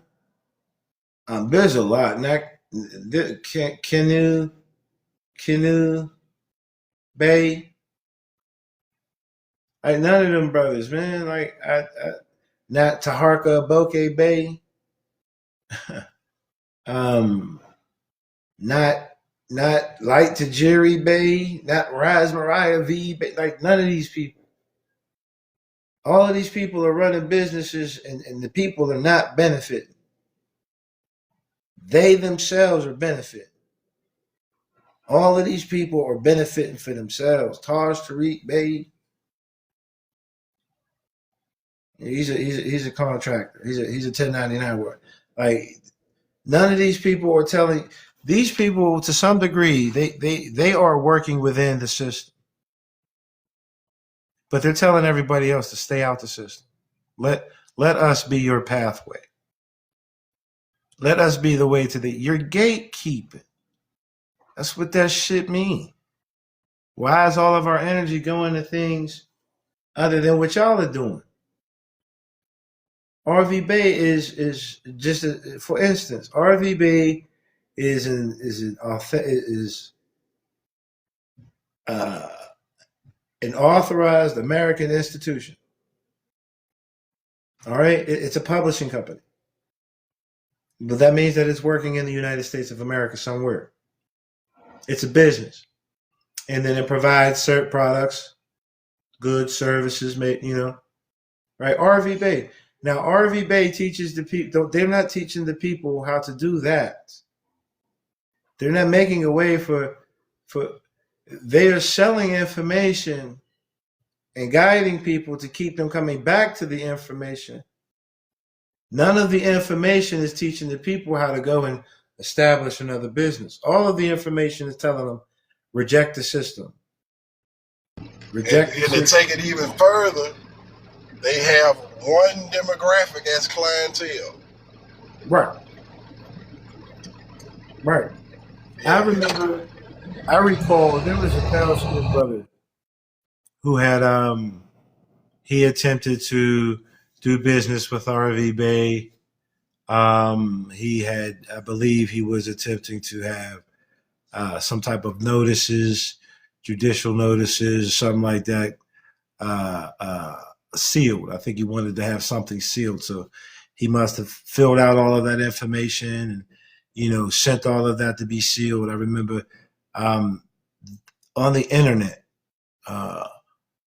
There was I guess he went live or whatever, and the brother is expressing that, like, how they did him dirty, right? How they talk bad about him as a European, and this is being circulated within that demographic as a ha, like this is okay, like this European brother came in, and if you're doing it the way Drew Ali was doing it, then he's supposed to be welcome. You hear me? But here we have these more Americans. They're not even Moorish Americans. RV Bay, they're not Moorish American. They're more American, right? Anyway, they are circulating this shit like they're roasting him. You know what I'm saying? Like they are laughing at the fact that, brother, he hurt. He's opening up the package like, look, they ain't even do this, they ain't do that, they ain't take my I guess he had sent the money order. Like, they didn't send all my shit back. They didn't seal my papers. And then Raz Mariah, she was. I remember I was on a couple of calls, and she was expressing this whole Moore versus Albion concept. It's like he can't be a part of it anyway. And so you're laughing at the man because the man tried to come to the truth. What? This is the same group of people that's the Europeans that learned it from us. All right, well then, nigga, he trying to come home, right? He trying to be one with the people. You're not treating, again. These niggas is not Muslims, bro. They're not Muslims. That's what in everybody that I've mentioned. The core one thing that I can express specific. This is not an assumption. This is a conclusion. With all of those people that I mentioned, they do not know Islam. They do not know Islam. They know what sounds like Islam. They don't have that Islamic foundation. Drew Ali has it all in his movement. It's all in it. And these particular people, they all like to keep to a particular demographic. If you look like this, we ain't serving. We want to serve our own people to bullshit. We don't want you to bullshit them. We want to bullshit them. That's what it sounds like to me. But they don't know Islam. Islam says that all people who recognize humanity as coming from one source are all Muslim. Muslim is one who unfolds into Islam. Islam is the creditor. Islam is the honorable, the trustworthy, the praiseworthy, the Muhammad, right? That's what all these names mean. Islam, the foundation of Islam says that all humans are Muslim. Whether they were the Ottoman, the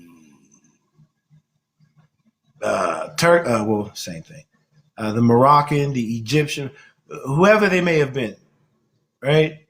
They were Muslims, bro. That's Islam. That's the core of Islam right there.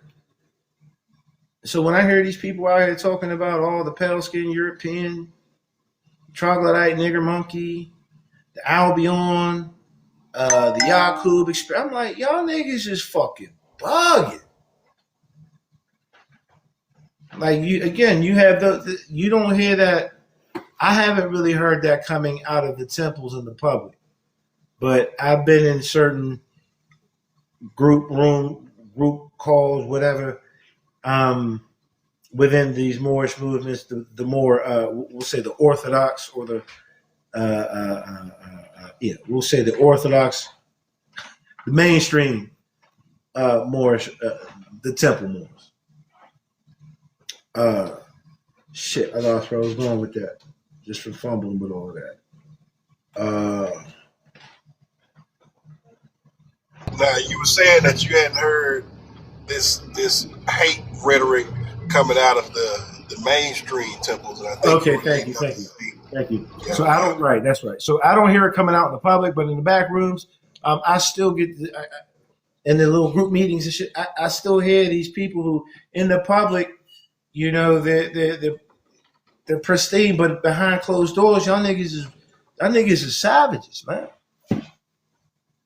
Like yo, you know, I remember I would be talking and, you know, I might curse or something, right? I get too comfortable and shit, like so. And then I'm trying to correct myself, and they're like, "Oh no, Mo, you good? You know what I'm saying? We speaking in the private. Nah, nigga, this is part of the show, but it's never, even now, it's never good to talk like that.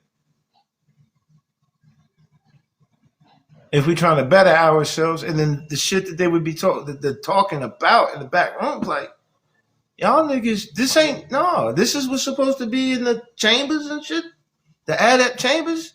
This hate, I hear hate. I hear division.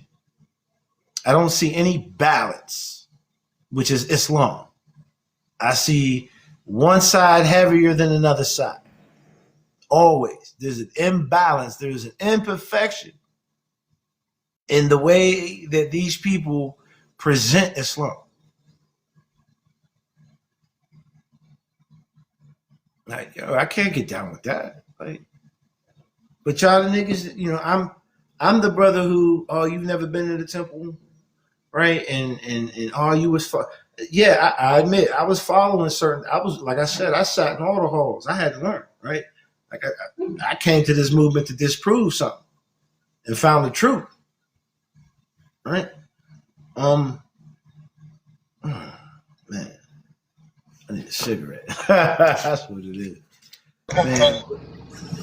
But yeah, bro, I get it, man. I've been at this for a minute too, trying to figure out how to navigate.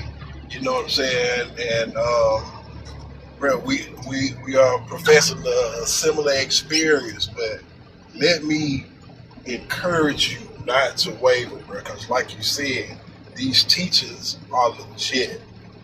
These teachings is solid.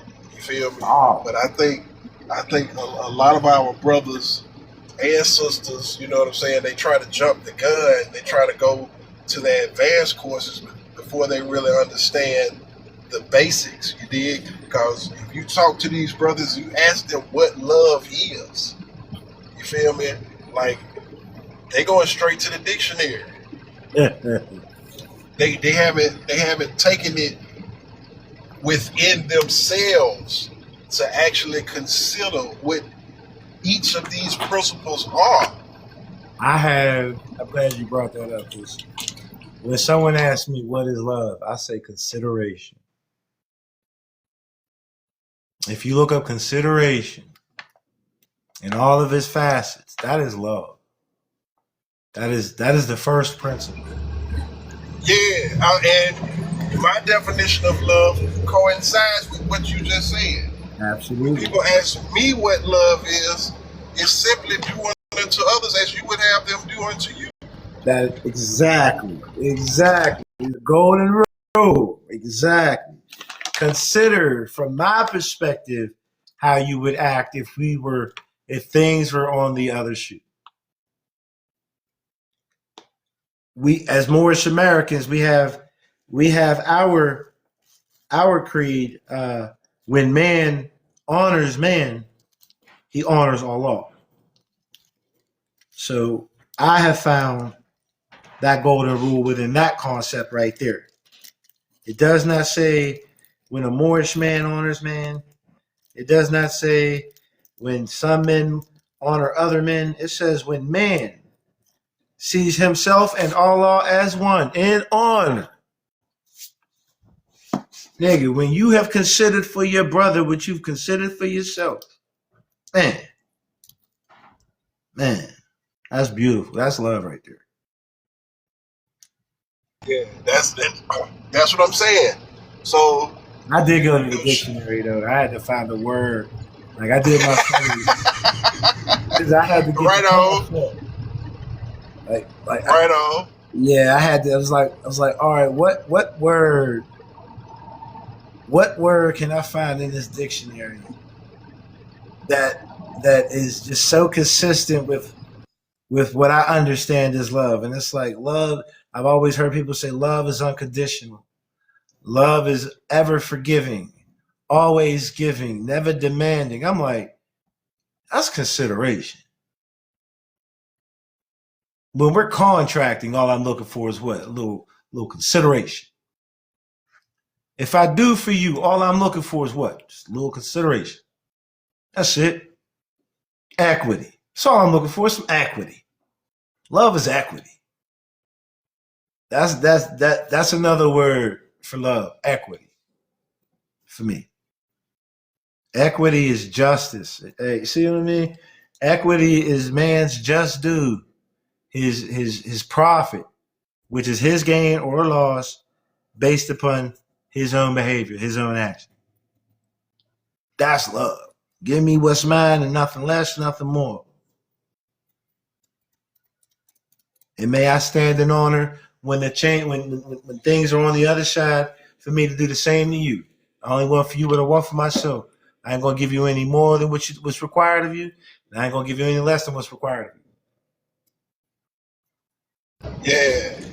And do you ever consider how peace is surrounded by love, truth, freedom, and justice?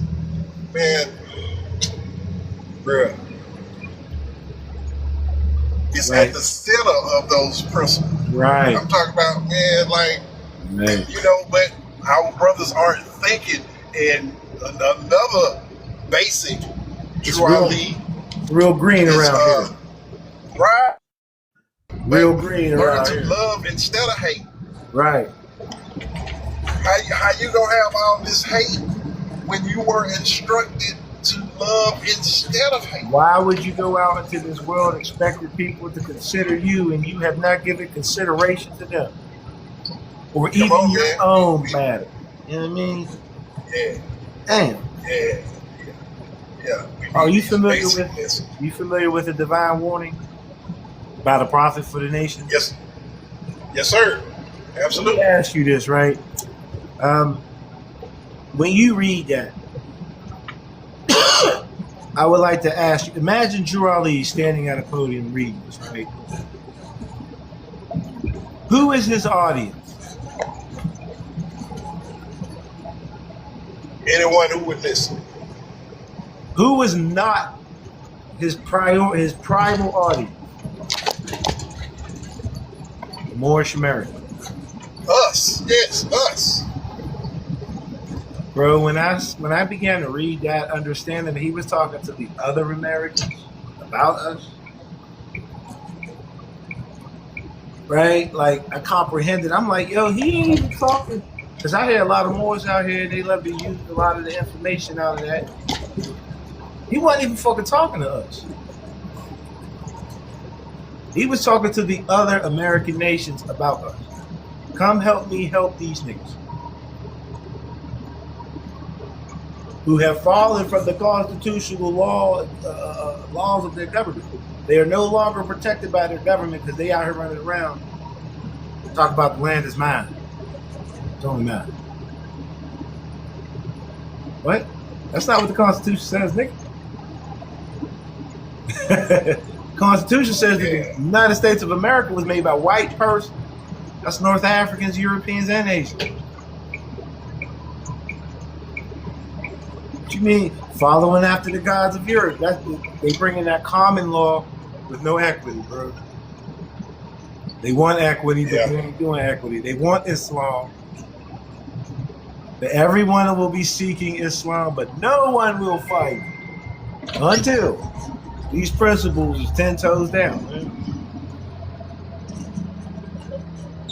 So when I realized that Drew Ali was telling them, like, yo, please come help me explain to them that they are American citizens just like the rest of y'all. Tell them, look, Drew Ali named Eurasian. He says Italians, Greeks, English, Arabs, Turks, Japanese, and Chinese are forced to proclaim their free national name and religion before the constitutional government of the United States of America, then it is no more than right that that law be enforced upon all other American citizens alike. Who's missing from the Europeans and the Middle East and Asia? The North Africans, right? The North Africans, right? Right. And he's telling them, please come tell my people we are one. Come help me tell them that they need to not think that they're African slaves. They're not debtors. They're not debt. They have the same rights. They're not Moroccan subjects. Right? Their loyalty is not to the Sultan of Morocco. But they honor that. They're aware of that. Right? Just like Russia, a Russian American. They may keep up on the times in Russia, and they may honor Russia and their president of Russia, but they know that deep down they're in America. They are in a union that is greater than their own land. And again, that's what being a Muslim. Muslim is anyone who's willing to accept that all are equal. That's what the Freemasonry is about. Hey, we all equal. Drew Ali said, hey, I'm taking the covers off. Basically, he was saying there's no such thing as clandestine, nigga. We don't need y'all permission. Drew Ali's Masonic organization was open to everybody. You understand oh man, everybody. The doors for the Moorish Temple of America was open for anybody and everybody. It wasn't like the white Masons. It wasn't like the black Masons. It wasn't like the Shriners. Everybody, come on in. Just like in Islam, in Islamic tradition, all Muslims are welcome to the mosque, to the masajid, anywhere in the world. Anybody, a non-Muslim can come into the masjid, to the mosque. You can come to the temple. You can be one with the people. All these organizations now that I see, again, they doing that social club shit. Drew Ali said, I showed y'all how to do it. And I did it in a manner where all of humanity can get in on it. Under this business, we can all get paid together. And again, I don't see that. I don't see that today, man. I don't see that. That's what makes me sad. Yeah, sure. Like I said, I get it.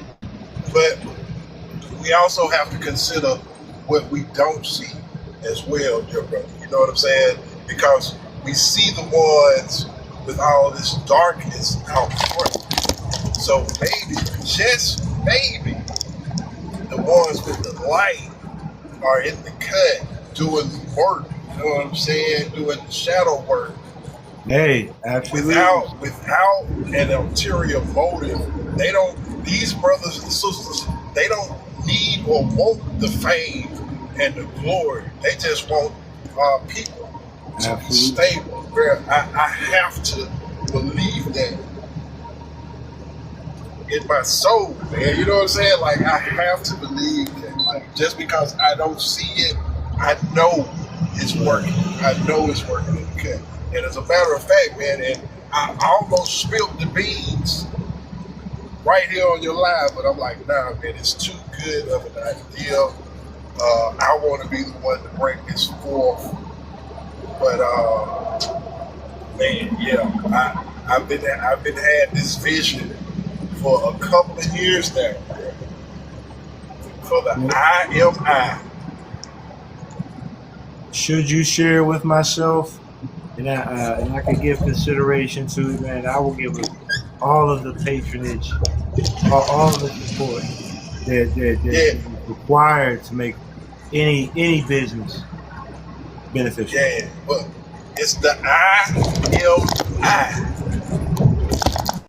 Right. That's it right there. It's the I am I. And with that I am I, you'll have two fences tilted to outline that M. You feel me? With the eye, with the both eyes standing on uh, both sides of that M that's outlined by those two tilted fences towards each other. Okay. I am I, brother. And the name for those initials are within our teachings. Islam. You feel me? But yeah, and the I am I shall come forth. I It shall myself, come forth. I look forward to being a part of that. You know, I'm looking for that. I myself, I have right now, I'm attempting to establish what is called American Nationals Uniform Economic Reform Administration. Nope, that's the governing body. American Nationals University. What is it? American Nationals University, a new thing. All right, American Nationals University for Economic Industry Network. I had to remember the acronyms. All right, so this is an educational platform, right? Um, a press, if you will. I have to get the site back up and running, right? But basically, what I've been doing through this is this is considered an education. I take all of my live feeds and I post them to the YouTube channel associated with my organization, right? It is my intention not only to provide this information for myself, right, but to put to good use the time, the energy, and the people based on their merits, right? Like I don't wish to be doing this on my own, right? I'm seeking genuine people who can see my vision, right? As a university for economic industry, right? Networking, right? Who will be able to come with me, and then I can make this a public thing, right? But it's going to be an institution that is projected toward telling the Moorish American side of the story, right? And again, networking with other press, social media, with any and other. If there's something that we would be able to market, right? Again, we would be able to invest in these things, provide jobs to people, right? We're not telling anybody to leave your jobs that you're at right now, right? Because you have the skills and the trades. But if we can invest in this idea, right, and we can get enough financial collateral to actually move forward, right, then we can now get that snowball rolling down the hill and produce bigger opportunities. You see what I'm saying? For education. I see myself as a professor, as a principal. Right.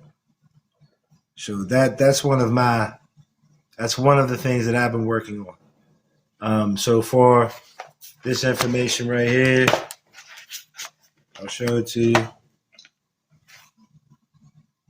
Right. Moorish Americans Economic Security, Emmanuel. Right. We offer this.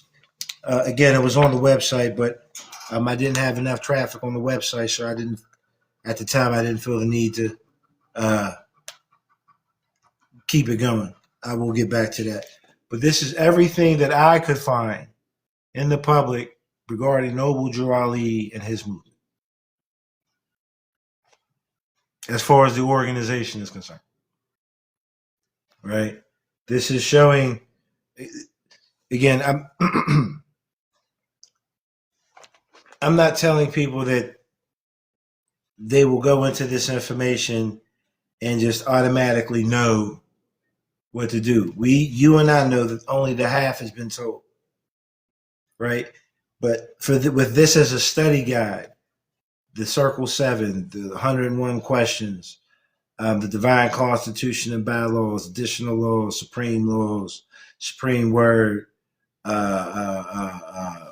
prayer, the newspaper articles. There's at least 47 newspaper articles. The Moorish got a newspaper in here. And if I did say it, the oral statements of prophecies, right? All of that information is in here, right? And then on my YouTube channel, there was one point where I began to go chapter by chapter, unfolding spiritually and economically, right? Through the Circle 7. All right. But this is all Drew Ali's public works. And then the way that I'm gearing my assertion is that I'm not talking to Moorish Americans. Right. Technically, I'm done talking to the Moorish Americans. I feel like I need help. And so I'm talking to the American people, the American citizens, right? To bring them up to speed with what this is supposed to really be, how it's supposed to really be, so that they would know, hey, you know what? According to the Moorish information, that you ain't supposed to be doing, you shouldn't act like that. Here, let me show you. I'm doing exactly what Drew Ali did in the Divine Warning. I'm not talking to the Moorish Americans. I'm talking about the Moorish Americans as a Moorish American to all the other Americans. Please help me.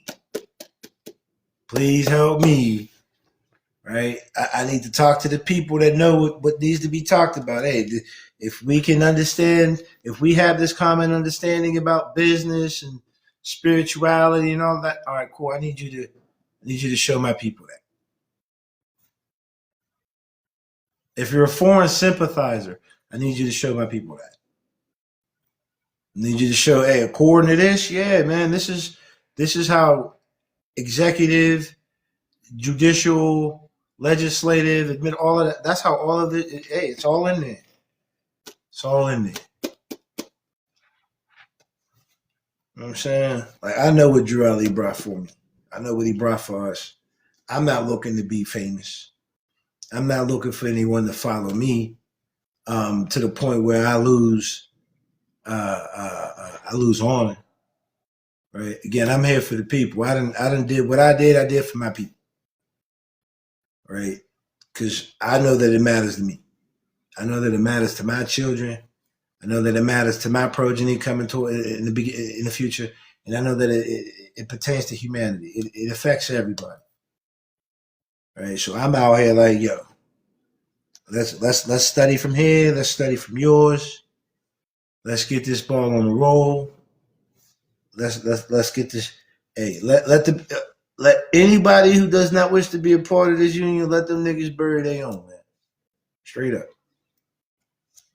I'm about, what did Jurali say? I'm about obedience to law, respect and loyalty to government, tolerance, and unity. Tolerance is another word that I would say for love. Tolerance. Like anyone who's willing to tolerate this, let's get to it. I feel like my YouTube channel and my university is teaching the American citizens and all other people around the world about what it is that this movement, right, is about, using only what this brother presents. You know what I'm saying? Nothing. I don't add anything. I don't take anything away. That was another one of my issues when I was coming through the movement. Everybody was giving out filtered information. I'm sure you're aware of that too. But I compiled all of the information that I could find. I know there's still more. I have a book that I'm working on. I'm publishing that I'm working on. Basically following Drew. All right, like literally following him based on the evidences that I found, right? Which is going to expose the lack of scholarship in this movement. We're going to, the one brother, he already used such a beautiful expression. I wish he didn't. The exhuming of a nation. All right. We're going to exhume the man and the nation. I don't know anything about Timothy Drew from North Carolina. I know about Thomas Drew from Norfolk, Virginia, which is literally right there on the baseline of North Carolina, right? I don't know shit about Elijah Turner and the Cherokee Nation and Drew Ali being a part of that. I know everything about Thomas Drew being the adopted son of James and Lucy Drew, with an uncle named Ambrose, who sat like I have newspaper articles that are not in the public, or that are not circulating in the movement, and I'm like, damn, that shit crazy. Like, I don't know if you've seen this. You see what I'm speaking about this here?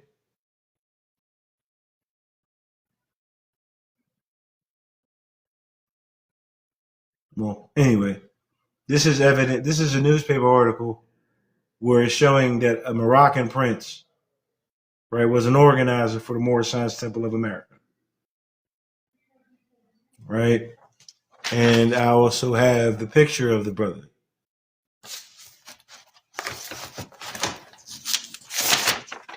Right? Yeah, I've never seen these. Right. So this brother here, this is the brother who's in the newspaper. He is known as Ali ibn Hussein. In this, he's known as Ali Mustafa Abdullah. But he makes reference to his father, King Hussein, who was exiled in 1927 to the city of Cyprus, right?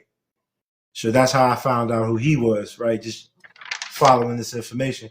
This brother, before the Saudi family took over as being the ones who protect Mecca, it was this brother and his family who protected Mecca. This brother is identified as an organizer, not of the Moorish Science Temple of America, but as the Moorish Holy Temple of Science. So before 1928, before August 1st, 1928, right, at 1:00, this brother was here organizing the Moorish Holy Temple of Science, which was to become the Moorish Science Temple of America. They don't talk about that. There's in the oral statements, there's statements made about Drew saying, "You see this outfit, the one that he's wearing. You see this. This was given to me by our government. It represents the royal prince."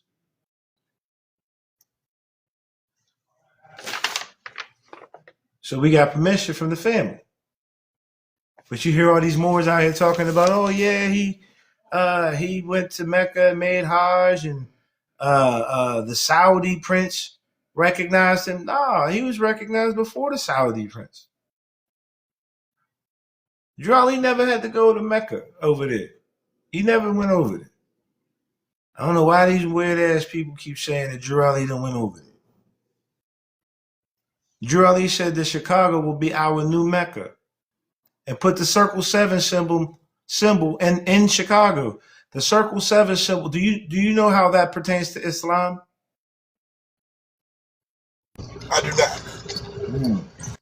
All right. Are you familiar with the behavior that goes on during Hajj to Mecca?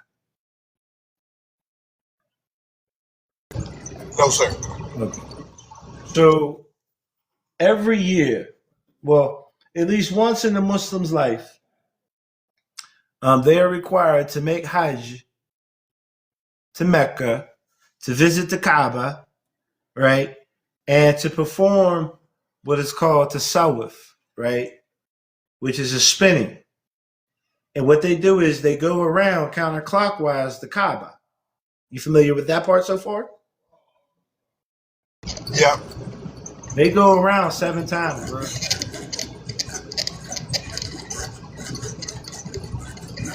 They circle the Kaaba 7 times, bro. And he put the circle 7 in Chicago and said, this will be our Mecca. Beast mode. Beast mode. So that whole circle 7 is about that 7 days in a week. It's that cycle of coming back to know yourself. It's about coming back to know that at the end of a work week, right, you should show profit. Your profit will be your gain or your loss. Equity. But that's what that circle 7 is about. It's about making Hajj. It's about going around in a cycle, but in a spiral. Not a circle in it, but a spiral. You're going up, you're ascending. Right? But that's what the circle 7 emblem, that is how it relates to Islam. It is the symbol of the Hajj that all Muslims must make at least once in their life, that they may profess their sins to Allah and be forgiven on the Mount Arafat, right? And everyone's dressed up in a white shroud. They come pure, right? They come in equity, right? They wash their hands first, right? They purify themselves. And everybody makes this pilgrimage, this Hajj, to Mecca at least once in their life, to be cleaned or purified.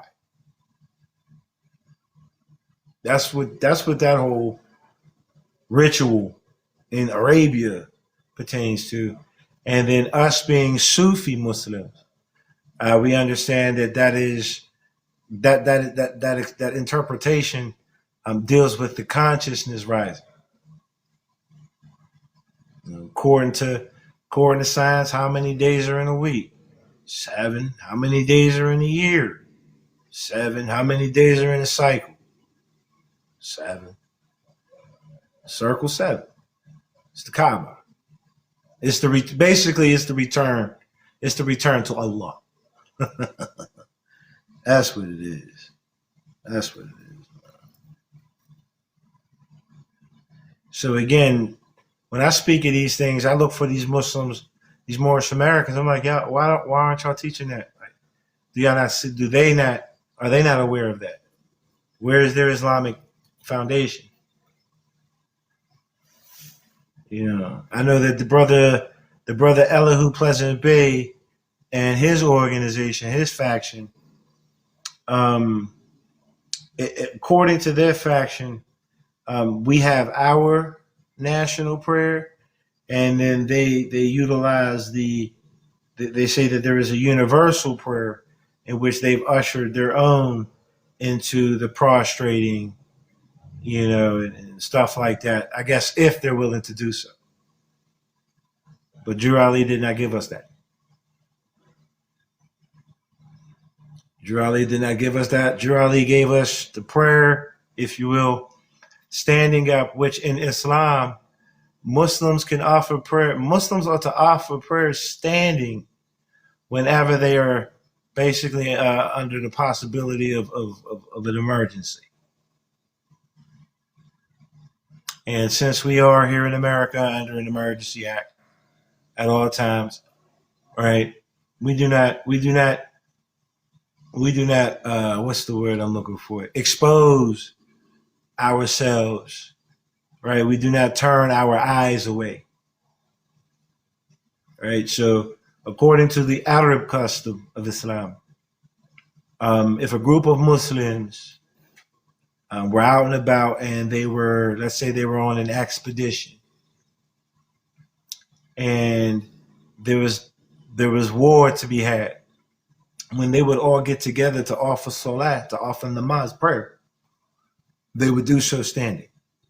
So as not, so as not to expose themselves to potential harm. And again, that's man, I don't see these brothers and sisters talking about this shit at all. I'm like, what is it about Islam that you're teaching that you can't connect Islam to Islam? Drew Ali stated in his there's a newspaper article, I believe it was entitled Religious Works. Hold on. Drew Ali is telling you, in what I'm about to read to you, he's telling you that he's aware of how him bringing this information may seem kind of off-put. All right, it's called Masterpiece of Religious Literature, Secrets of Other Creeds Revealed. Have you ever read that? I have not. All right. It says, the Prophet Noble Drew Ali has spent many hours preparing the latest edition. So he didn't change it, it's just the latest edition of the Quran, which will be a masterpiece of religious literature. To Americanize the Oriental idea of Islam involves many changes that are more or less negative to the main purpose of the Islamic religion. So he just told you that he's aware that he's about to give it to you, and conceptually it may not be accepted by the mainstream. But because we are Sufi and we are mystics, right? And if the people are to catch that, they would understand that it is through the Sufi orders that we believe that prophets and messengers keep coming. Anywho, let me read this here.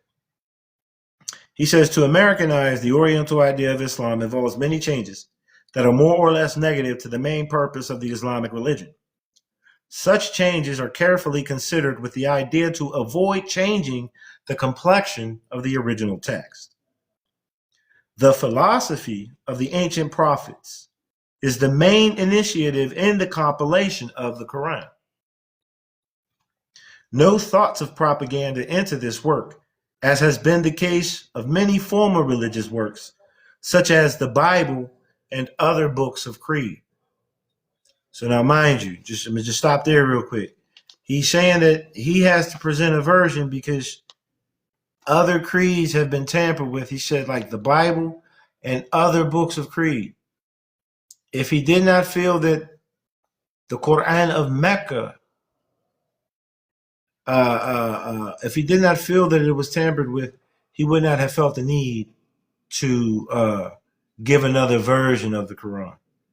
And again, with the Shia Sufi order in Islam, those Moors who follow Ali, or those Muslims who follow Ali, as opposed to the first three caliphs. Shit, what was I saying? Hold on. Yeah. He is credited as being the father of Sufism, of this mystic expression of Islam, and it is of the opinion of the Shia who follow Ali, that Ali, the way that Ali was presenting Islam as a Sufi, as a mystic, was what was intended through what Muhammad had been given to through the Quran, as opposed to what we consider today as orthodox or mainstream Islam, right? As well, other people have changed the text of the Quran of Mecca, namely Uthman, the second caliph, who took all the versions of the Quran at that time when he became caliph, and picked and chose. This is when the compilation of the Quran came about, in which the revelations are not in order, right? But this was something done by Uthman, who again took the Egyptian Hijazi dialect of Arabic that the Quran was revealed in, and preserved it supposedly under the version or dialect that is uniform now in Islam. That's a lot. Anyway, it says the sole purpose of the prophet in giving such a message to the world is to save fallen humanity. When a compiler attempts to inject propaganda into a work of this kind, there arises a need to cover the true text in order to prevent a clash with the truth and ideas involved in such propaganda. Former works of this kind have either hindered or helped the nations proportionately to the adherence to the truth as to the original purpose of keeping the ignorant in such a state. It is hard to resist the temptation to use this medium for gain.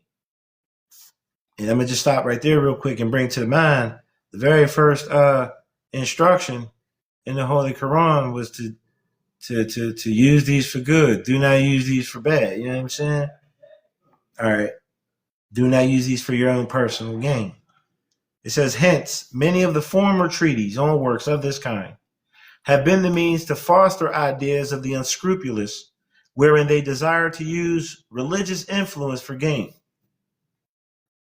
And he uses that word unscrupulous, which he uses that again in the caveat emptor, where again he's speaking about Muslims who are not on the straight path. Just something to bring to your attention. It says, the many secrets known to the prophet that could be used for the salvation of the nation were either left out or colored to an extent that their meaning was made void. Such is not the case with this edition of the Quran. So what other edition of the Quran does he feel that he is updating? It's the Quran of Arabia. And again, Jurali calls what? Chicago what? Mecca.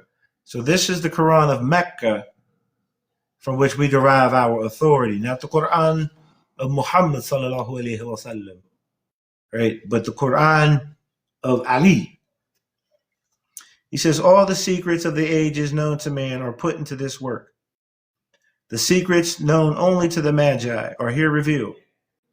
The reading of the stars, the interpretation of marriage relations, the understanding of the span of life, and other such as has been kept from the Occidental world are in this book boldly brought out. Bold. No confusion. The Quran, Americanized as it will be, let me read that part again. The Quran, Americanized as it will be, can be bought in a few weeks. It will be sent to all governors of the Moorish Science Temples of America by Prophet Noble Jurali. So I know what Quran I'm supposed to be reading. Jurali says that we honor Muhammad and Ali. Who is the Ali he's talking about? Ali is a prophet. All right, Ali ibn Abi Talib, the cousin, the true successor of the Muhammadan rule. And that brother is saying that that spirit is in him, and it is in us all, if we but consider, right? But again, these Moorish Americans who out here talk about they Muslims instead of Muslims, right? They act as if they have such scholarship, and that shit bothers me because just like they don't really have that.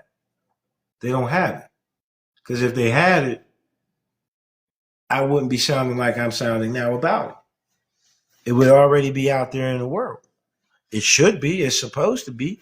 The Circle 7 Quran tells us that this information is supposed to be spread to everybody in all tongues, all nations, all lands.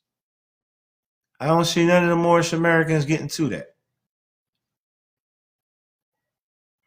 I don't. Again, I hear the Moors talking about everything that happened in North Africa, right? Or everything that happened in Asia or Europe, right? And Drew Ali even makes mention to that information, yo. I'm going to read it again real quick, real briefly. I'm going to just read this whole thing real quick, right? This is the newspaper article called The Moorish Temple of America. All right, one of the newspaper articles of the Moorish Guide newspaper, which was the national newspaper for the Moorish Americans in Illinois and all other jurisdictions. All right. The Moorish Temple was founded. The Moorish Temple of America was founded by the Prophet Noble Drew Ali.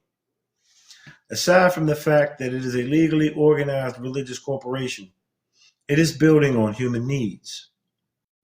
To this desirable end, in time, legitimate means will be found to dispense charity and provide for the mutual assistance of its members in times of distress. What? To aid in the improvement of health and to encourage the ownership of better homes. What? To find employment for our members. What?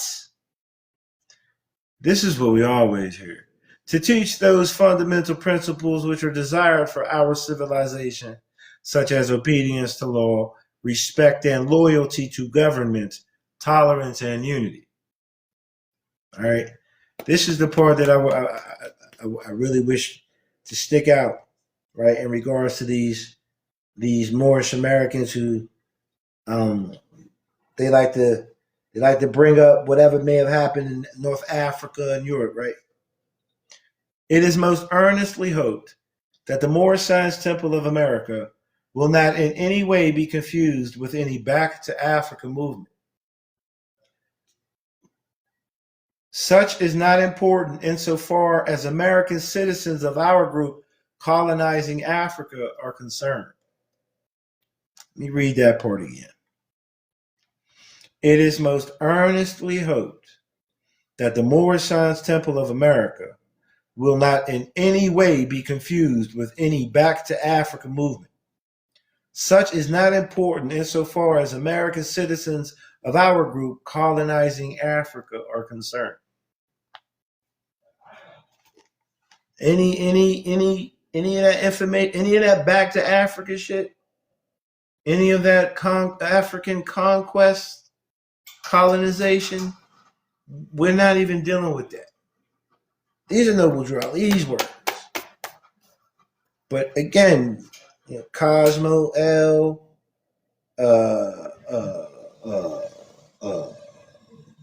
fuck is his name? Rami Salam L, whoever. I knew that's what you was trying to say. Rami Salami. Right. But still, Drew Ali is telling us that we're not looking to that. That does not concern us as American citizens. That time spent in North Africa and in Eurasia, in Asia, in the Holy Lands, we were a terrible people. We were a terrible people. He's like, we don't even want to look to that. We ain't fucking with that. That's them over there. Yeah, we come from them and we recognize the good and the bad and the ugly of it all. But we're over here with it. Drew Ali was telling them, we ain't got shit to do with what's going on over there. But again, niggas are selling these books, Moors in Spain. Tell me about the Moors in America.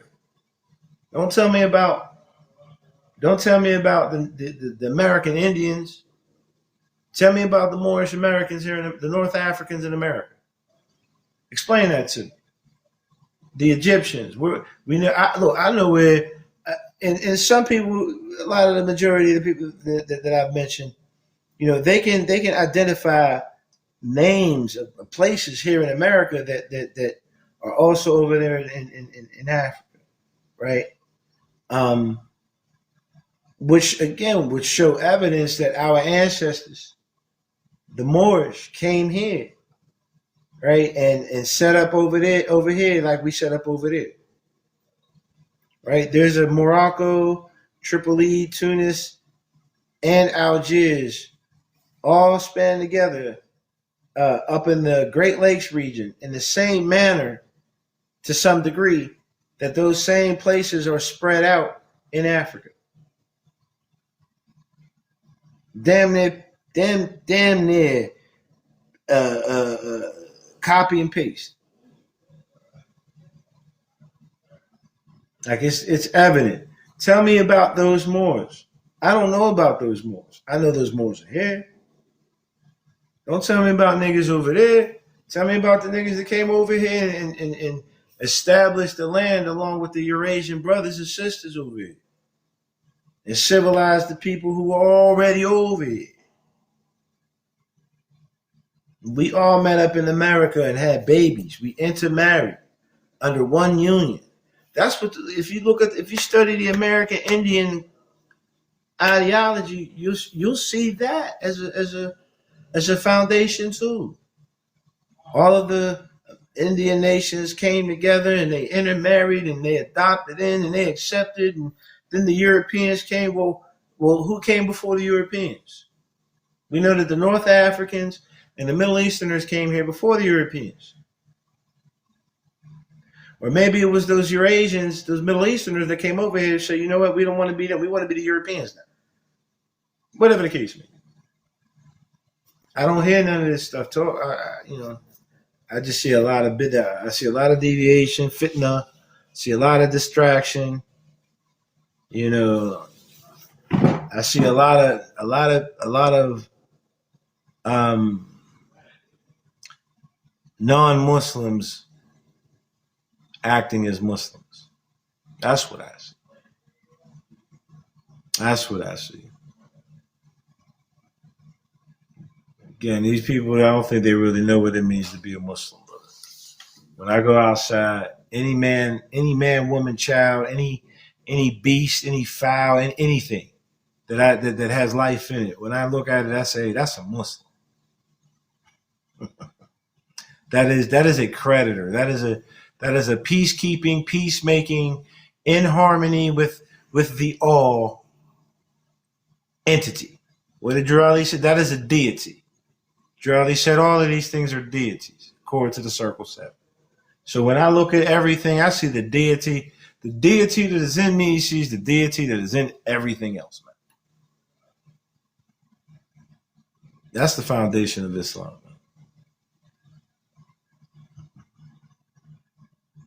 Again, man, I just need more. We need more scholarship. We need brothers and sisters to be able to.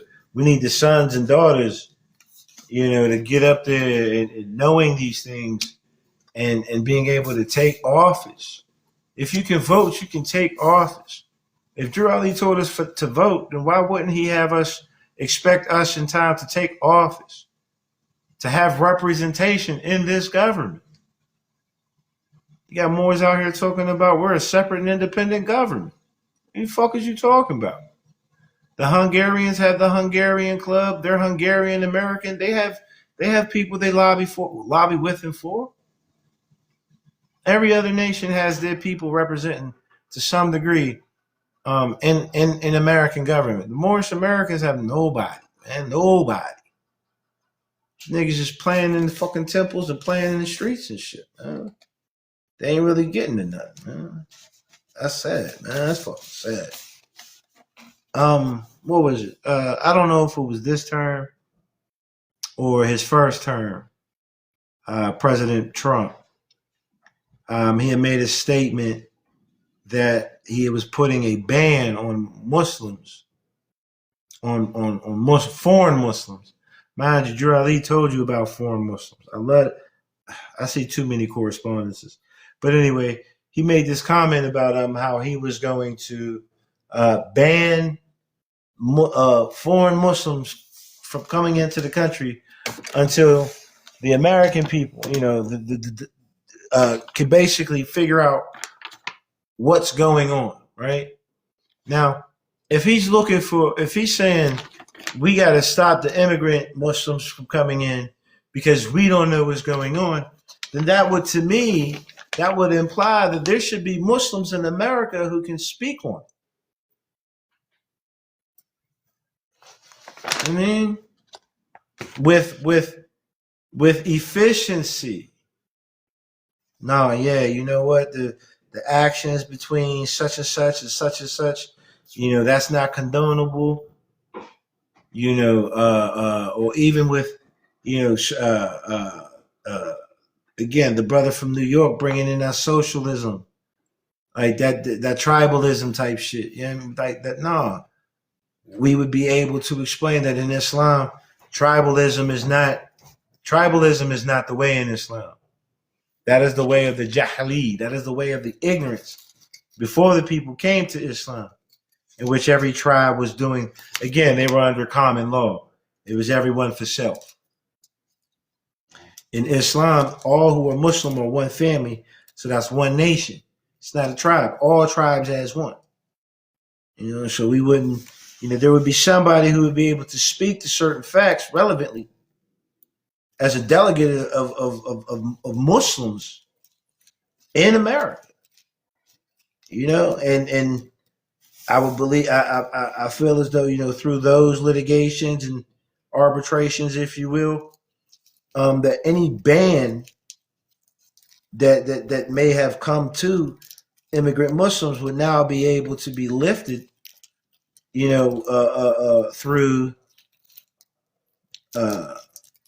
through better understanding of the quality and character of a Muslim. Questions would be able to be asked.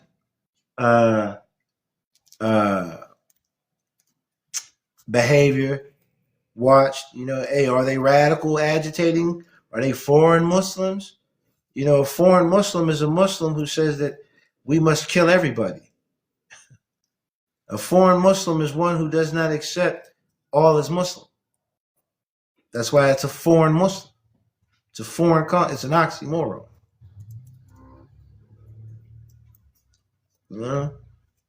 There are no Muslims that I'm aware of that are in American government in any fashion as a representative of the people who have like a true Islamic education. They may have the base concept of Islam, which is what is orthodoxy. Some may be believers, others may be faithful members. But there are very, very, very few of those who have reached that fruition, who can express, who can live out the Quran, who can live out the law, the amina, who can live out the trust, and the aqidah, the faith, and the taqwa, the devotion, to these principles. I don't see that. I don't see that at all enough, if at all. with any of these members of the Moorish Science Temple of America.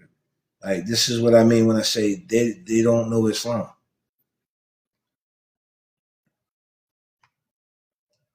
Whatever they're bringing today is not what Drew Ali was bringing. Drew Ali gave us something that we could look at the other cultures, say, hey, you know what? We have our own customs, but we're able to meet each other in the middle and all worship Allah. Mm-hmm. So this is what I'm out here doing. I'm showing the truth in Islam and the divine truth in this movement. And I'm offering it to the people. I'm offering it to non-Moorish Americans. Because this information is supposed to be spread to everybody. And it just seems like Moorish Americans are hoarding it. They're not sharing it to the people. The people in the temples and the people out here running around in the streets, they do not truly know the creed. They cannot live out what they do not know. And it shows. It shows. I remember there's a statement, there's a newspaper article in there. Drew Ali he's speaking about the convention, right? And he says that he understands that, this movement will not be perfected in, 2 or 3 years, but he said that, every year should bring about within the organization opportunity to expand. Where is that at? Where is that expansion at? I don't see it. It's a business. The convention is about they were all bringing up all the issues about, they were having minutes about the business investments that the people have as an organization. All business managers, all heads of temples must be at this convention. They must be, right? Them niggas ain't talk about no businesses. I'm afraid to even, I'm wise enough to not even go to any of those conventions.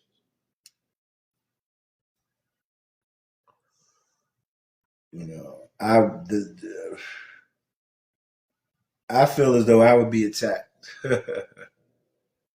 True story. Due to ignorance, arrogance, and foolishness, I would be attacked if I were to be up there during the Moorish conventions and shit, trying to rub elbows with these people who aren't trying to rub elbows with the rest of the world.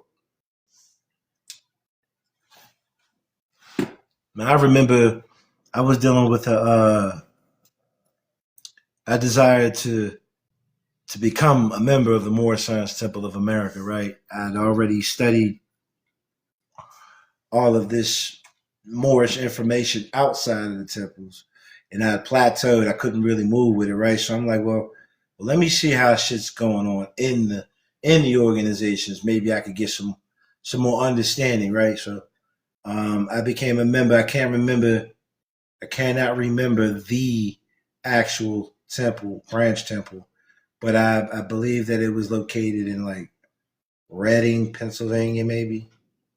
But nonetheless, I remember sitting at the meetings, learning the ways, and I was still arrogant too, though, and not as learned as I am now. But even in that capacity, even during those meetings, I come to realize, like, everybody is like, after the meeting is done and we said prayer, they're discussing certain things among themselves, and it's like, they got to go to work here, there, whatever, and it's like, well, where are the jobs that's supposed to be in the temple? That's supposed to come from the temples. These people are going to other jobs, paying taxes, coming to the organization, paying dues, paying taxes, being taxed to death. And when they come to their organizations, their union organizations, they have no employment. What the fuck am I paying dues for? Where is the finance going? Where are the businesses? Where is the opportunity? Man, those newspaper articles, those newspaper, that's how I found you, Ali. I can't stress enough those the I believe it's titled the Moorish literature, right? You should be able to go to Google and type that in, PDF Moorish literature, right? And it will bring up a compilation of about 46 to 47 newspaper articles from the Moorish Guide newspaper. And those are the 47 that I have. Plus, I have a few others that I found on my own that I must update. But it is through those newspaper articles that Noble Drali outlines everything. You can follow him in that. Once you read all, once you're able to grasp what it is that he was spirit that he was bringing into the people, you could then go into the Circle Sevens and the Question Is, and in other sources, right, and see the universality of the movement. You can see what he's telling you, like, this is what we did in antiquity. In ancient times, we ruled. And he's telling us that through unity, through tolerance and unity, we can rule again, man. As true stewards. A lot of these men and women out here, again, in this movement, they want to be rulers, but they don't wish to be true stewards. They want to rule with an iron fist. Again, they desire to impose upon people. Again, a lot of these organizations of the Moorish Science Temple of America, as divided, as decentralized as they are, the majority of them, they're all telling you, you got to come here to be a Moorish American. Your nationality is conferred through the temple. No, my fucking nationality is conferred through the state. The temple was supposed to be acting as a jurisdictional organ, NGO, right, in which it was able to register and report its group, just like every other group, back to the state governments. And then the state governments would then take that information as needed to the federal government. All right, man. But those newspaper articles, I would advise you all get those, read those, see those, man, and you'll be able to see that a lot of these people, they're not on it like they think they are. They're really not. I don't profess to be the best Muslim. I don't profess to be the most knowledgeable anybody, right? But I know what I know. And I'm able to comprehend. I'm able to consider. And with consideration means that you can change your mind as well, right? Update. I'm able to update, right? Whenever I have an idea that is proven non-factual, I'm able to move on and away from that and not hold that in my heart just because that's how I feel.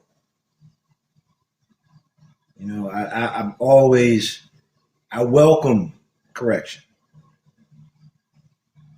Okay. I welcome correction. I do. I truly do.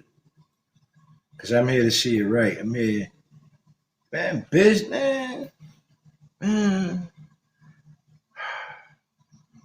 The business that we're supposed to, that we're able to be doing in America, and the fact that we're not doing it, right? The fact that we watch other nations do with the same program things that we just do not do. That shit's crazy. Again, look at the Nation of Islam. The Nation of Islam, they have business, they have economy, they have commerce. They have it. We know, as Moorish Americans, we know the similarities in the two organizations. We're aware that when one organization went under fire, most of its members went to the other organization. We can see that the program that Drew Ali presented to the people is fucking active. It's doable. It's doable. The Nation of Islam has farms. Not quite sure. Yes, I know the brother Risa Islam. He's shown and proven that they have their own lands. Like, look at Risa Islam. I don't give a fuck what nobody say about Reza Islam. He's doing business. Reza Islam is to the Muslims what Yaqui Awakening is to the Israelites. I see two brothers out there doing business and creating opportunity for their own people through agreements with other groups of people. I see it. I see group economics in the Nation of Islam. If I wasn't Moorish American, and I knew now and I knew then what I know now, I'd have probably went to the Nation of Islam just because I see that every one of the men and women in there at some point are expected to learn how to do business. Malcolm X, he wasn't just a speaker. What was he doing? He was establishing mosques, temples. You know he was getting paid for that, right? You know, I was bringing business. It was bringing opportunity to the people involved. He was a businessman. Marcus Garvey, the Black Star Line. He was doing business. Deuce Muhammad Ali and the Oriental. I can't remember if it was a bookstore, but there was an Oriental institution established here by an Egyptian, Deuce Muhammad Ali from Khartoum, Egypt. Right? Again, businesses. That's what it was. It was a newspaper. It was like a press. Yeah. What is it? Newspaper, press. But it was media. All right? Like, all these people have businesses. Again, Abdul Hamid Solomon with the Old Canaanite Temple. The Old Canaanite Temple was affiliated with a manufacturing company and a barbershop. Businesses. Let's think of the times in the 1920s, our people were learning to do business. What are we doing in 2025, man? What the fuck is we doing, huh? Islam, brother. Islam, noble.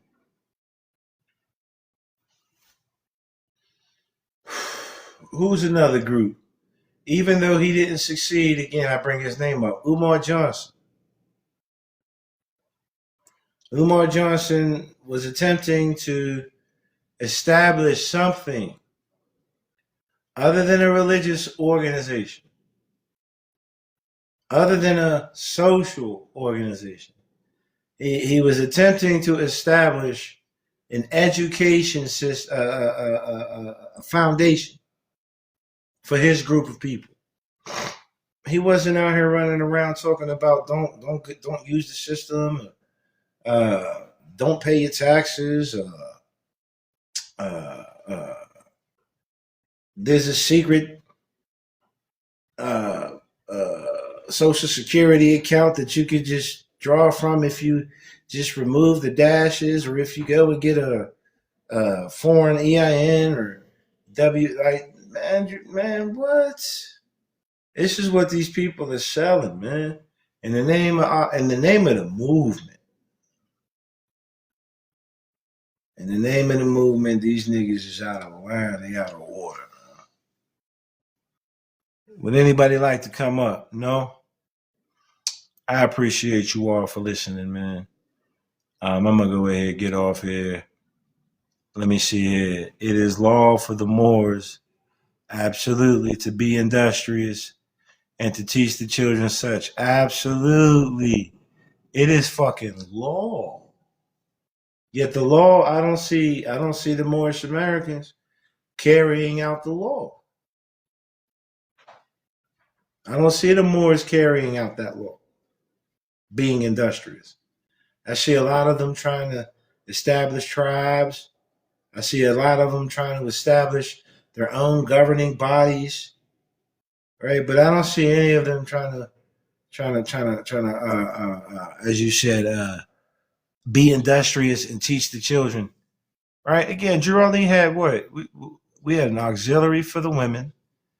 We had a business education, I believe, some type of business or industrial schooling for the boys and girls. Like these things were there. I don't see none of that. I don't see any of it. Me being from Pittsburgh, Pennsylvania, and studying this movement and realizing that there was a temple established here. Not only was there a temple established here in Pittsburgh, Pennsylvania, but next to the Chicago temple, the Pittsburgh temple was dominant, right? Then came the Detroit temples, and the Michigan temples and Ohio, whatever the case may be, right? As far as where the business was booming, everywhere that there was a Moorish business that was associated with the Moorish Science Temple of America that had been established with through Drew Ali, through Brother T. Crumbie Bay, all of the land, there's nothing built on it anymore. That land is just open. Like they didn't even rebuild on that land. There's supposed to be a library, bookstores, a grocery store, and a temple. I went to the areas where I found out the addresses, and I went to these places. Man, there is no remnant of Moorish anything there. As a matter of fact, built right in front of the Moorish Science Temple of America is an African, a back to Africa African institution in front of what was the Moorish Science Temple of America that was established by Drew Ali. They have, and it's a big ass motherfucking institution, big ass African school in front of the Moorish Science Temple of America. When you go back in the back to see where the Moorish Science Temple of America is, again, there's nothing but scenery. You overlook the river, one of the rivers.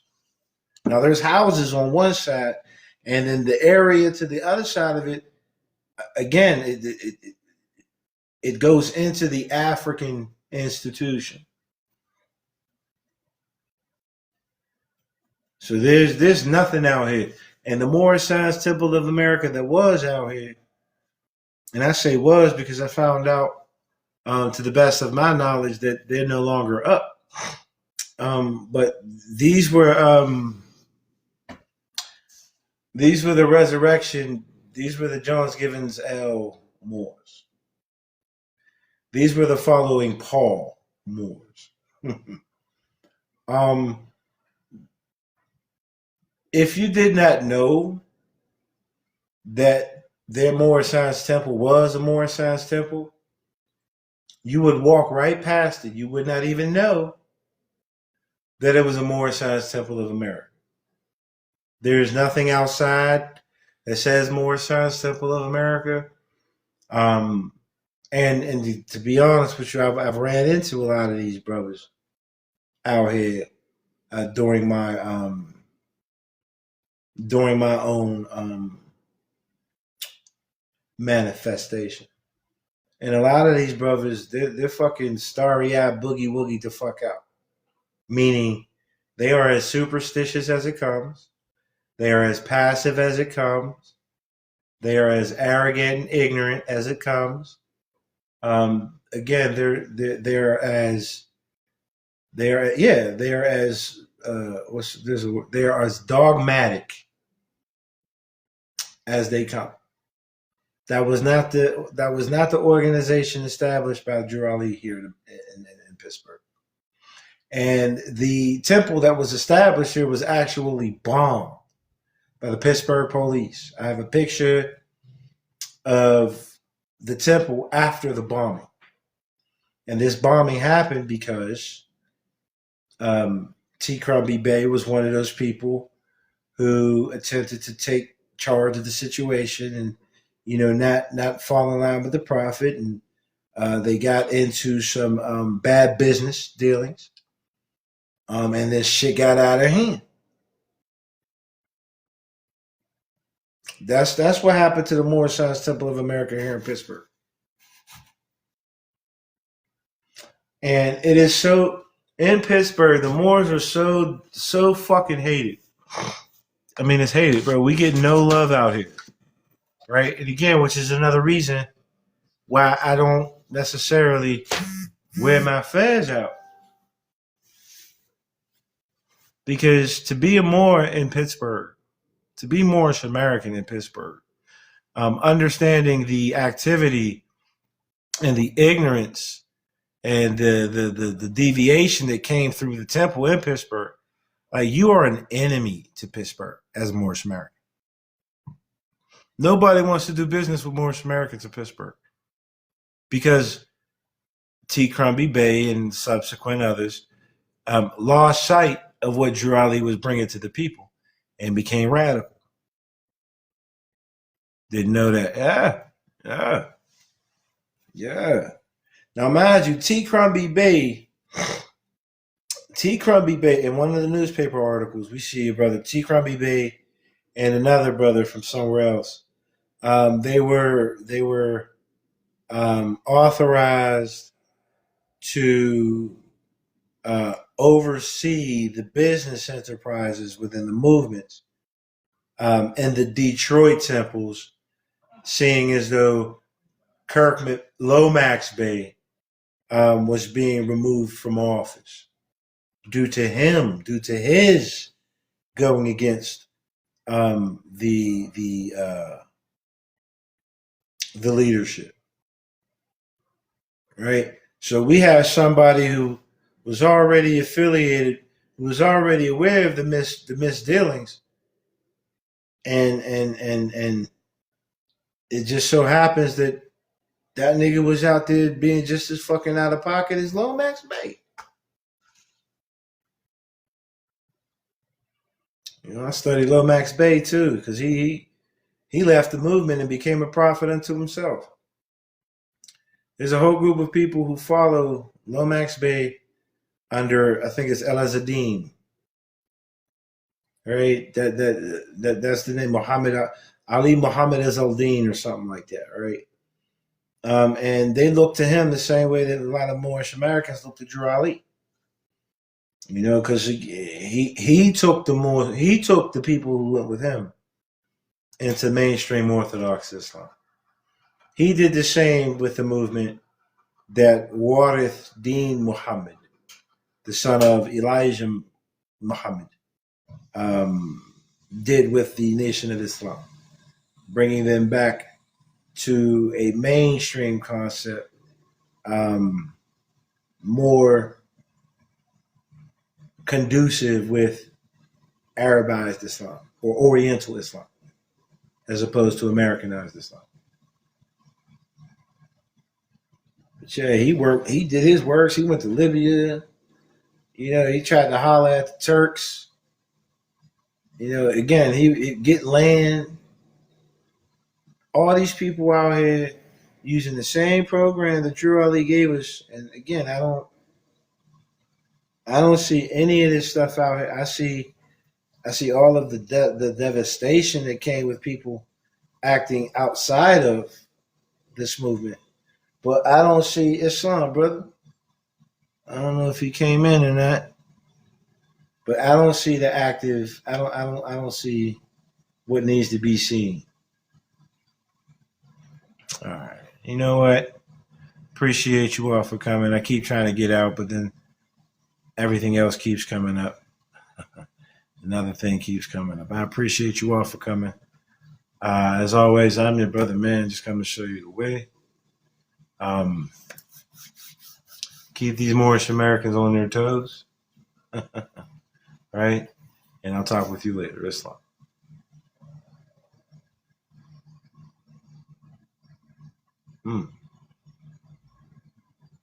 If I can get out of here. There we go. Hold on. I simply follow the Prophet and strive for the highest self. Islam. Islam to you. Islam, Islam, Islam. Absolute equity on the YouTube, beloved. Honor to YouTube. That's all I do. I follow the professional that I may be loved even as the professional was loved. Absolutely.